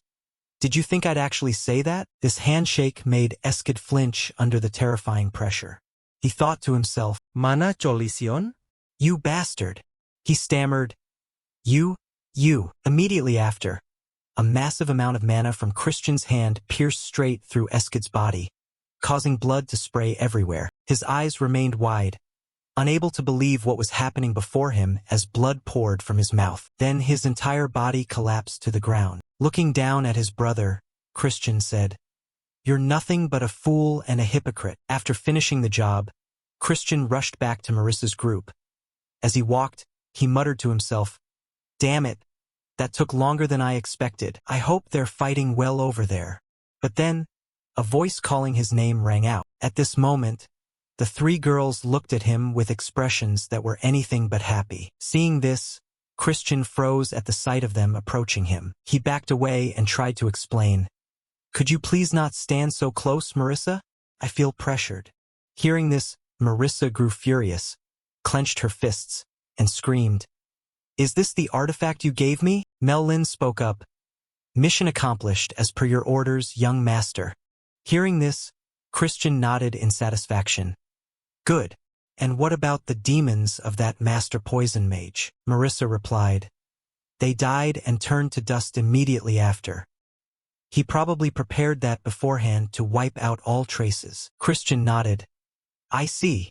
Well done. Jupian looked at him and asked, But where did you just get back from? At the sudden question, Christian awkwardly scratched his ear and replied, Me? Oh, I was just scouting the area. He let out a sigh and confidently patted his chest. A noble like me shouldn't be in the fight to begin with. His words were a total contrast to his body, which was covered in wounds. Marissa looked at him and said, Then why did someone like you return covered in so many injuries? Is there still a traitor among the poison mages? Hearing this, Christian's eyes widened. He immediately waved his hand to change the subject. I said no. Let's just withdraw our forces already. He thought to himself. I intentionally handled things a bit further away. By now, they've either come to their senses and fled, or been recovered by their subordinates. I'm serious. Making a scene will only make Marquis Langham even crazier. The Constellation badge was stolen, and there are 3 survivors. That's enough. The scene shifted to 1 week later. The recent incident had shaken both families. Christian sat bored before a dinner table set with countless lavish dishes. On the surface, the blame fell on the poison mage's side, putting them in a difficult position, but eventually, everything was settled with a compensation amount agreed upon by both parties. Of course, the main reason it ended like that was because they knew I'd discovered the involvement of Eskid and Marquis Langham. Anyway, it's still better than in my previous life when everyone was assassinated. Duke Wham didn't have to hand over the demon god's charm to Langham either. Mel Lin had returned to the Dark Mages after leaving the canyon, and Marissa had also promised to keep quiet about Melon's participation before leaving. Marie approached and poured wine for him, chirping happily, Ho ho, young master. Even if you don't have an appetite, you have to eat to recover quickly. Christian, with a pathetic expression, replied, My whole body feels like it's being torn apart. Why do I have to eat? Marie answered, Hearing you say that makes my heart feel like it's being torn into 1,000 pieces. Christian frowned and wondered, Even you have a heart that feels pain? The girl formed a heart shape with her hands and exclaimed, Oh dear, your words are so cold. My heart is fluttering right now.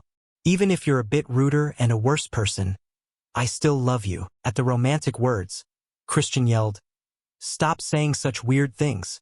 And I told you, your heart stopped beating a long time ago. Marie stepped closer, gripped his hands, and put on a cold expression. No way. Every time I look at you, my heart beats so fast it hurts. At her serious face, Christian stammered, Don't go trying to make people's hearts flutter on purpose like that. Marie's voice immediately turned soft. Come on, open wide. Say ah. Christian dodged the spoon Marie held out, frowning slightly. My hands aren't broken yet. I can eat by myself. At his attitude, Marie leaned in even closer, whispering, Ho ho ho, look how shy you're being. Of course, this side of you is adorable too. Having said that, she forced the spoon into Christian's mouth, making him flinch but unable to dodge. Marie laughed. Oh, you have to get plenty of nutrition to have strength for the night. How do you like this special soup?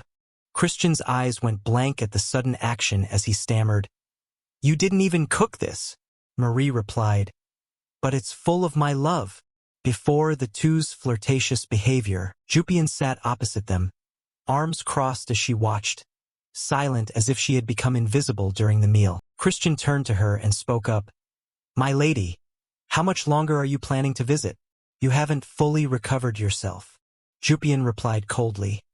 I'll leave after I've observed a bit more. Then she glanced away and continued. I'm the one with the authority here. Christian smiled, thinking to himself that he'd give her a stomachache, but in more ways than one. Marie looked at Jupian with eyes full of anger and said, Daring to flirt with my young master? Then she approached Jupian with a laugh. Ho ho! Do you want something to drink, my lady?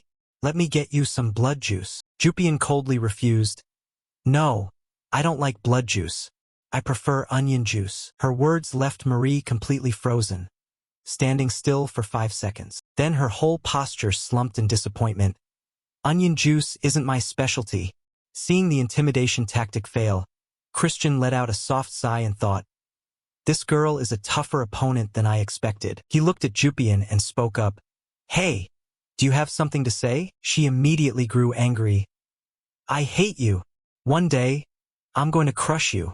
Christian pouted and sighed. Sure, go ahead and try if you want. But Jupian's attitude suddenly turned shy as she said, anyway, thank you for this time. The thank you made Christian freeze for a few seconds. He put on an impressed tone. Humph, I didn't hear that very clearly. Say it louder. Jupian looked at him angrily. If you didn't hear it, then whatever. Don't misunderstand. I'm only acknowledging what you did. At the high praise, Christian sniffed and spoke up. If that's how you're going to be, then consider me your benefactor from now on. Jupian continued. That smile of yours today will be the last one I see. The Marquis promised, so you'll probably be officially named a direct descendant soon. Once you become a direct descendant, everything will be different. What I mean is, you should prepare yourself well for that. Christian silently agreed. It certainly wouldn't be like before.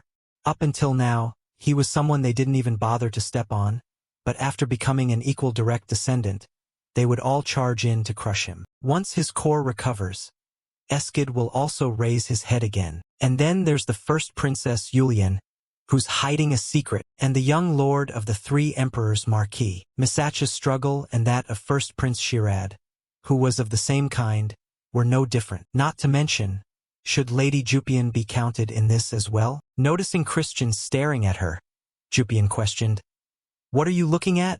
Am I that beautiful? Caught off guard by the sudden question, Christian thought to himself, why ask that so out of the blue? I feel like there's an insurmountable wall between us. Without letting him answer, she stood up and continued, or maybe not, but why keep staring at me like that? I'm leaving. With those words, she turned her back and departed. After Jupian left, Christian breathed a sigh of relief, feeling delighted. Phew, finally gone. My energy feels completely drained. Now I need to recharge. But then his whole body began to tremble with anger. He turned toward the main door and shouted, hey, didn't you say you were leaving already? Suddenly he paused for a moment, looking toward the person approaching. It was none other than Lady Marissa. Under the astonished gazes of Christian and Marie, the girl stepped inside, her demeanor exuding pride mixed with a hint of bashfulness. She spoke up, her voice soft but filled with hesitation. Are you all right? Christian was equally flustered, responding with a forced smile. I'm doing okay, I guess. That awkward reply made the air in the room turn stiff, as if both were trying to hide something. In his mind, Christian thought, why is she here again? Don't tell me she's here to nag about me tying her up the other day. But right then, she cut through his train of thought, her voice becoming more serious. My father wants to see you, Duke Huam, the head of the ultimate poison magic family, an 8-star sovereign. Hearing that name, Christian was startled, thinking to himself, that man wants to meet me? What on earth is happening? The scene shifted to Marissa's estate. Christian walked beside her, his heart full of suspicion as they approached the Duke's meeting room. After a long stretch of silence, she suddenly turned to him, her eyes shimmering with worry. But how did you know a conspiracy was being orchestrated? Christian replied, his voice calm yet full of confidence. I have an informant. Those words caused Marissa's face to drop slightly, as if a heavy secret were weighing on her mind. She recalled what Mel Lin, the vice-captain of the Black Wolf Knights of the Dark Magic family, had once told her. I am Mel Lin, instructed by young Master Christian to infiltrate this place. Marissa had shouted in anger back then. Infiltrate? Are you confessing that Christian violated the expedition rules? But Mel Lin immediately interrupted. Someone is targeting the expedition team. The young master asked me to come and help you and the team against them. Hearing that, Marissa's eyes widened, and she gasped in shock. What? Returning to the present, she turned to Christian, her voice full of interrogation. If you knew there was a plot, a single message would have sufficed. Why hide it from me? Christian looked straight into her eyes, his voice deep and warm but resolute. I was afraid you'd be in danger. If the culprit is from the ultimate poison magic family, A successor like you would be the primary target.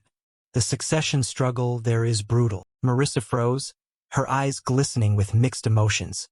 She spoke with a trembling voice. You don't suspect me? I am in your debt then. Thank you for saving my entire expedition team. Having said that, she looked at Christian shyly, her eyes shimmering as if she wanted to say something much deeper. Christian smiled, his voice sincere. Because to me, you are an important person. Those words made Marissa's cheeks flush red. Her eyes went wide and her lips quivered. What did you say? She reached up to touch her cheek, her heart in a flutter. Why is my heart suddenly racing like this? But Christian immediately cut off her thoughts, his voice teasing yet pointed. So, why not become political partners in the future? Marissa startled, her heart thumping. What? He continued confidently. It's not a bad proposal, right? Don't worry about the past. I have no intention of reconciling or reversing the annulled engagement. We will be total strangers, believe me. Those words were like a sharp blade cutting straight through Marissa's fragile heart. The atmosphere suddenly froze, her face darkening. Christian thought to himself, why isn't she saying anything?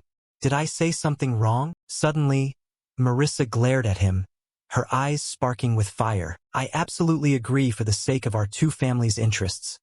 Her words were short but powerful, leaving Christian stunned as he wondered, what is going on? Did I do something wrong? Both of them then entered the Duke's room. Marissa spoke respectfully. Lord Head, I have brought the young master of the Baron Ducal house. The man in the room mused for a moment before turning around. His voice boomed deeply. Good work, Marissa. That was Duke Huam, the sovereign of the ultimate poison magic family. He looked at her, a hint of sadness in his eyes. And what's with this Lord Head talk? Didn't I tell you to call me father? Marissa replied softly with a blush. We are in front of a guest. Please mind your manners. The Duke burst out laughing. Haha, I know I went a bit overboard. Instead, have dinner with me. I've prepared that venison dish you like. Marissa sighed softly and nodded. Yes, father. Then she bowed to take her leave, not forgetting to shoot Christian a glance full of hidden meaning. Christian watched her. He marveled inwardly. I didn't expect Duke Huam to dote on his daughter this much. He stepped forward to bow. Greetings, Duke. Huam went straight to the point, his voice soft but razor-sharp. I hear you've matured, but remembering the sins you committed against our princess, I still want to tear you apart. Christian's heart hammered in his chest, but the Duke continued. If it weren't for you, something would have happened to Marissa. I'll let the past slide. Christian sighed in relief and quickly changed the subject. Why did you call for me, sir? Huam looked at him with piercing eyes. What is your relationship with the Divine Healer clan? The testimony states you bought the medicine from the auction house. But I checked, and there are no medicinal ingredients from them. Explain yourself. Christian swallowed hard and then smiled confidently. Actually, I made it all myself. I am a genius, after all. The Duke was stunned for a moment, then burst out laughing. Haha, there's no crime I can't overlook for that. Christian breathed a sigh of relief, thinking he had escaped death. But Huam interrupted. We're not done. This is the main point. Do you want to join the side of the ultimate poison magic family? The sudden proposal left Christian speechless. The scene shifted to the estate of Marquis Langham. A red-haired woman pushed the door open and entered with a powerful aura. It was the crimson snowflower Frisia, the Marquis's wife. She spoke urgently. Lord Marquis, the mana core of young Master Eskid has shattered. It must be Christian's doing. Langham remained calm. Lower your voice, Frisia. She stepped closer, her voice filled with rage. How can a thug like that become the successor? Is it not a stain on the honor of the dark magic family? Are you going to just let this happen? Langham mused in silence. Frisia lowered her voice, her gaze sharp. Fine, Eskid has failed then. I will personally deal with that thug. And don't forget the position of first young master must belong to my son, Misak. Langham replied coldly, Suit yourself. Do whatever you want. I won't interfere in this matter. The scene shifted to the next day, the day of the successor's investiture ceremony. He was currently walking down the hallway with Marie. Looking at his attire, Marie marveled in praise. Truly a young master. I didn't expect the ceremonial robes to suit you so well. As expected, my man is truly different, ho ho. Those words made him a bit annoyed. Whose man exactly? From behind, his father approached and called out Christian's name. He turned and replied, "Father, you've arrived." Looking at his appearance, his father praised, "You look the part today, Christian." He placed a hand over his chest and bowed in thanks. Beside them, Thurn's voice rang out with a bit of hesitation. "Honorable brother, congratulations on becoming the successor." Looking at the boy, he reminded him, "Don't just shorten it like that, or you might bite your tongue." Despite his extreme annoyance, Thurn had to grit his teeth and say, "Brother, Your Excellency." Then Count Baron's eyes looked behind him. Marissa was currently approaching. He thought to himself, "Isn't that Lady Marissa over there?" He coughed slightly and said, "Now that I remember, have you apologized to Marissa yet? About that broken engagement?" Recalling the girl's angry face, his voice sounded a bit flustered. "Ah, I think I have," he continued. "Good. Where else could you find a virtuous girl like Marissa?" He tried to speak his piece, but before he could finish, his father covered his mouth. "I'll know when to make myself scarce, so you two should try starting over. Okay?" Then he dragged Thurn along and turned to leave in a hurry. The image of his father cheering him on left him feeling rather confused. Marissa turned and asked, "Did something happen to the Viscount? I was just about to come over and say hello." Only then did he notice her presence. "Ah, I see," he thought to himself. "So it's because of this girl." She continued, "Well, greetings can wait until later. I'm here now because I have something to say to you." She reached out her hand. "Congratulations on becoming the successor. From now on, you'll have to handle the family's affairs. I suppose we'll be seeing each other quite often." He responded pleasantly as well. "Yeah, looking forward to your help." She immediately asked shyly, "So, about yesterday, what did my father say?" Christian replied instantly, "Oh, he told me to marry you." Hearing this, Marissa blushed so hard she turned red, exclaiming, "What?" He then winked to reassure her. "Don't worry, I refused. He won't mention it ever again." Those words only made Marissa's face flush even redder. She shouted angrily right at his face. This left Christian feeling quite bewildered. "Wait, did I do something wrong again?" The scene shifted to the main hall of the estate. He strode inside with a dignified air. Seeing his silhouette, everyone turned their attention toward him. In one corner, a blonde youth remarked, "Impressive, the Playboy successor, huh?" A green-haired youth beside him added, "But he deserves credit. He did achieve something great this time." Then the two of them suddenly turned their heads to look in the same direction. Seeing this, Frisia was startled and turned to ask, "What's going on?" Then she also looked in the direction they were staring. Her heart skipped a beat. The one who arrived this time was actually the head of the family. She felt a surge of anger. He had never shown his face when Misak was named successor, and yet, seeing everyone's reaction, Marion confirmed to herself that the response was exactly as expected. Flashing back to the previous day, her voice had sounded startled. "You said you're attending the investiture ceremony?" The family head replied, "Why? Is that a place I'm not allowed to go?" "Sigh," she explained. "You know very well how your attendance will be interpreted. If you publicly back that child like this, he'll become a target for every successor and young lady. Not just them, but Marquis Langham and the high-ranking demons as well." He flashed a confident smile. "He's the one who said he'd become the god of the family. If he falls over just from that, what kind of dignity would he have left?" Returning to the present, as soon as Marquis Langham saw him, he bowed in greeting. Then he reached out a hand.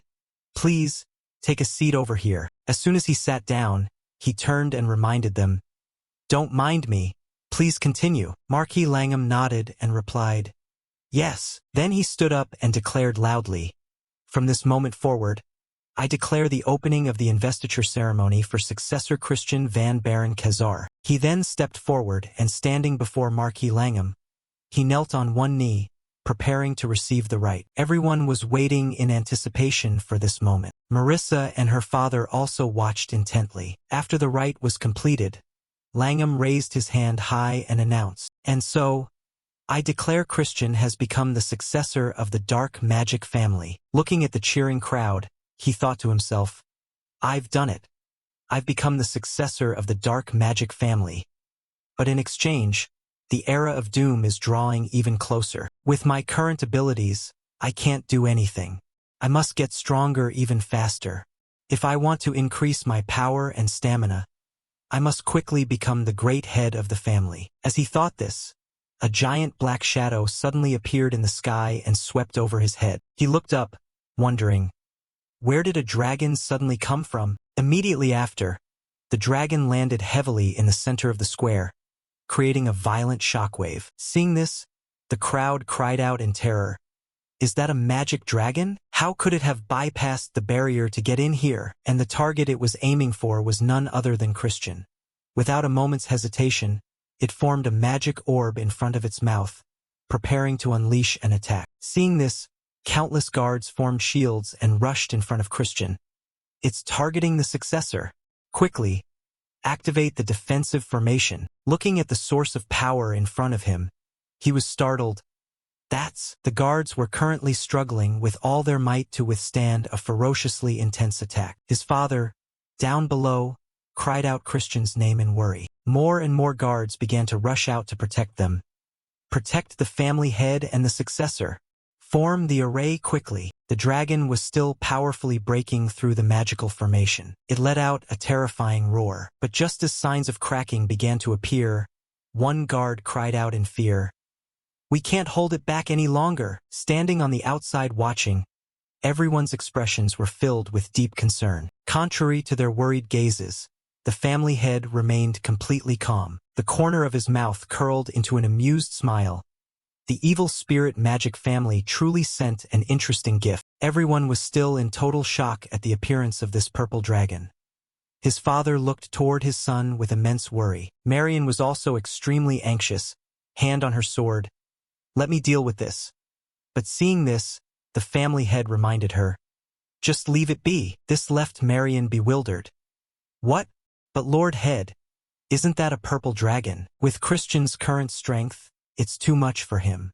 The evil spirit magic people must have used this to assassinate the boy." Ignoring her words, the family head slowly stood up. He stepped forward and ordered, "Everyone, stand back. It's been a long time since I've had the chance to witness the achievements of the successors and young ladies. If one is an heir of the dark family, they must have the ability to deal with at least one dragon." As soon as she received the order, Jupian immediately voiced her obedience. She then lunged straight toward the dragon. This made a girl beside her laugh with amusement. "What a passionate younger brother, so impulsive." Misak stood beside her, feeling a bit worried. Why suddenly start a dragon hunt like this? Frisia stepped up and placed a hand on her shoulder to reassure her. "Anyway, that magic dragon is definitely targeting that reckless guy over there. Cheer up. Just fight a little and it'll be over." At this moment, Jupian was charging forward with full power, shouting, "Splitting sword!" Countless swords made of mana appeared all around his body. Immediately, they charged straight at the dragon. But as soon as their swords struck the dragon's rock-hard scales, they were instantly repelled. Its body did not sustain even the slightest damage. This left Jupian feeling quite stunned. The dragon then swung its claws in rage at the guards, while Christian cast off his cloak and stepped down, looking toward the dragon. He appraised it as the mark of the undead, something he had seen before during the Great War era. The secret art of controlling the spirits of the dead. That is precisely necromancy. He emphasized his anger, questioning why it was appearing here of all places right now. "The reason enough to interfere with my inauguration is..." Just as he said this, the dragon coldly swung its claws in another strike, forcing both Christian and Jupian to fall back to evade it. Then it ascended into the air once again. The wind force was immense, forcing him to shield himself with his hand against the resistance as he cursed inwardly. "Damn it! How can the wind pressure be this terrifying from just one flap of its wings? Its body isn't even that large. Is it because of that mark?" Even Jupian's sword chi had no effect. It seemed that ordinary demonic energy could do nothing against it. It was already dead, so tearing out a dragon's heart would be useless. Yet he couldn't carelessly use the power of light, which is naturally effective against the undead. Right here. At that moment, another magic sphere began to condense inside its mouth. This gave him quite a start. He immediately turned to Jupian and warned her to get out of the way quickly. From behind, a pair of long, slender legs stepped forward. Julian spoke up, appraising the situation. "It seems you're still a bit green, aren't you? Well then, I'll lend a hand." As soon as she finished speaking, she immediately summoned a magical bow. Then, without a moment's hesitation, she drew the bow, forming an arrow of pure mana. The terrifying power made him jump in fear. Once enough power had gathered, the arrow instantly flew off and lodged itself right in the center of the dragon's chest. The attack was so powerful that the dragon let out agonizing screams. In an instant, it was defeated with just that single blow. Looking at the dragon's corpse falling to the ground, Julian finally deactivated her mana. Christian looked at her, feeling somewhat surprised inwardly. What was that just now? It was completely different from Ashio. What was her level? 5 stars? No, it might be even higher than that. He had clearly heard she was only at the purple star level. What on earth was this power source? Could this be exactly what she had told him before? On the outside, that entire display left the others incredibly shocked. The demonic energy was truly terrifying. They shouted in unison. She truly lives up to her name, Lady Julian. Christian judged inwardly that at that precise moment, space itself seemed to stretch as a massive amount of demonic energy condensed. It seemed Jupian still hadn't realized this. Why was she hiding this kind of power? Was it to guard against Ashid? Furthermore, a dark demon using a bow with such mastery? This looked exactly like the style of the Black Diamond. After dealing with the source of the commotion, she smiled and looked at him. This inauguration ceremony certainly became noisy. Congratulations on becoming the young Lord, Christian. Feeling a bit awkward, he replied, "Thank you very much." At that moment, the crowd above was still buzzing with chatter about a magic dragon appearing during the investiture. Could it be that the other clans have already started their suppression? The woman beside him remarked, "Teske, how pitiful. It looks like from now on, he'll have no choice but to walk a path of thorns until he dies." At that point, Mellin stepped forward from the distance and praised him. "That means young Lord Christian is just that formidable, because no one from any clan has ever displayed such an achievement. Therefore I, Mellin, in accordance with the promise made previously," she immediately dropped to one knee in a formal salute, "I offer my loyalty to young Lord Christian." Witnessing this action, the outsiders were somewhat puzzled. Is that Mellin, the mad dog of the Black Wolf Knights? The person next to them added, "Why? She's never bowed to any young lord before." Christian looked at her now, smiling with satisfaction inwardly. He hadn't expected her to step forward at exactly this moment. He politely returned the gesture. "Thank you. I have incurred a great debt of gratitude," she continued. "You will still keep your promise to fight me to our heart's content, won't you?" He smiled and replied, "It will be hard to regret that later." While the two were talking, a young man stepped forward from the distance and said, "Young Lord Christian, will you accept our support as well?" He looked at the person approaching and wondered who it was. The man replied, "The eldest son of Count Tyraman, Kaysen Tyraman." Seeing this, he was also a bit surprised. "That is quite a surprise. I didn't expect such absolute support from you," Kaysen repeated. "My father said this is a congratulatory gift. Please be so kind as to accept it." Hearing these extremely formal words, he let out a weary sigh. It was exactly the Count's style. Fine. He then immediately returned to the main topic. Furthermore, he wishes to ask a favor. He then grabbed one of his younger brothers and pulled him forward. As soon as he saw him, he teased, "Oh, still alive and well, I see. Is your dog doing okay?" This made Aloys a bit angry. "Did you expect me to be dead?" Seeing this, Kaysen reminded him that Aloys must maintain his manners. "From now on, this is the young lord you must serve." Hearing this, Aloys turned and gave a cool, formal salute. "Yes," Kaysen continued.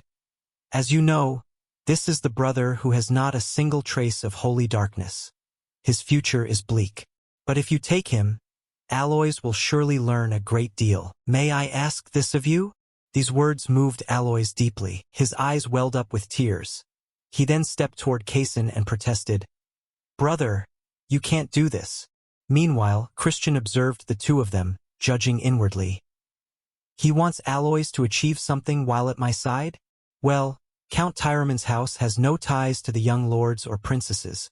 Creating this connection isn't a bad thing. Aloys had also made a bit of a name for himself during the era of destruction. He was a talented fellow.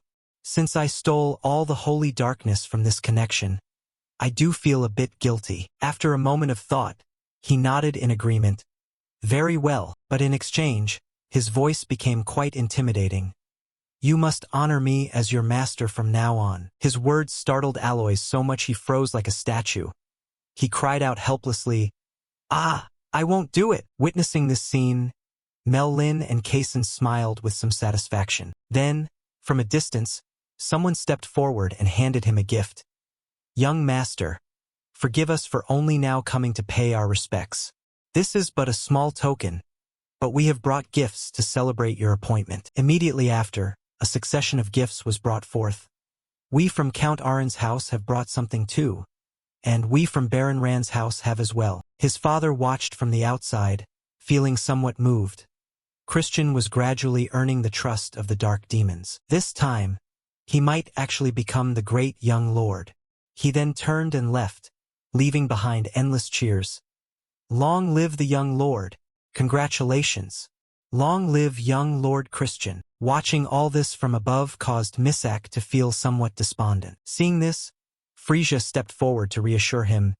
"Don't worry, Misak. Mother will soon remove that eyesore from your sight." It was now late afternoon. Marion and the clan leader were departing in silence.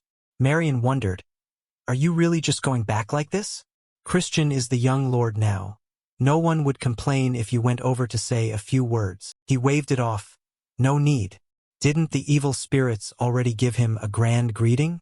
That alone is enough attention for him." Marion had some lingering concerns and questioned, "By the way, clan leader, regarding Yulian, I felt she was extraordinary for some time now. Or rather, no matter how you look at the power a purple star can emit." Before she could finish, the clan leader interrupted, "I told you I don't care, regardless of who it is, as long as they can bring the House of Baron to the summit. I have no concern for the rules set by cowards. Yulian, that child has been full of ambition since she was small.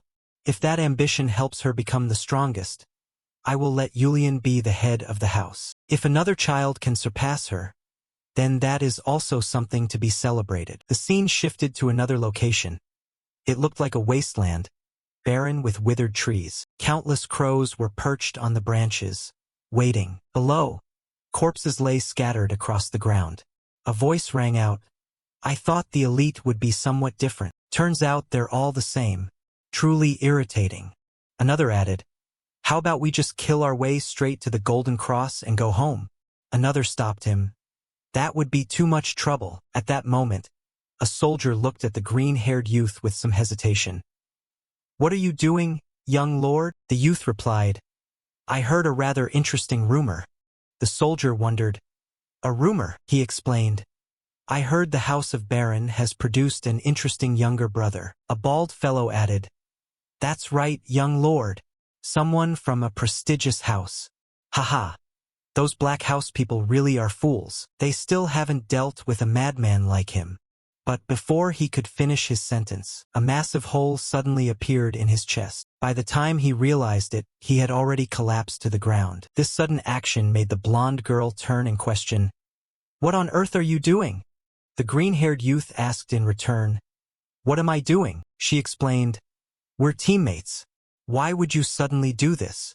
Once again, before she could finish, a single slash cut through her neck, sending her to the next world. This left the remaining two teammates terrified, standing paralyzed without daring to utter a word. The youth reached out his hand and continued, "I guess we're not teammates anymore, are we?" Then, his hand twisted in a bizarre, demonic fashion. Instantly, all the blood in the bodies of the two previous victims flowed out like a stream of water. Once finished, only two shriveled corpses remained. He remarked, "How boring. I'm leaving." Someone wondered where he was going. He tossed his mask aside, Home. It's been a long time, so I should go face them for a bit. Returning to Christian, he was currently struggling with Marie. She still wanted to serve him, but he adamantly refused. Young master, take it off quickly. He stopped her in fear. Wait, wait. I told you I can do it myself.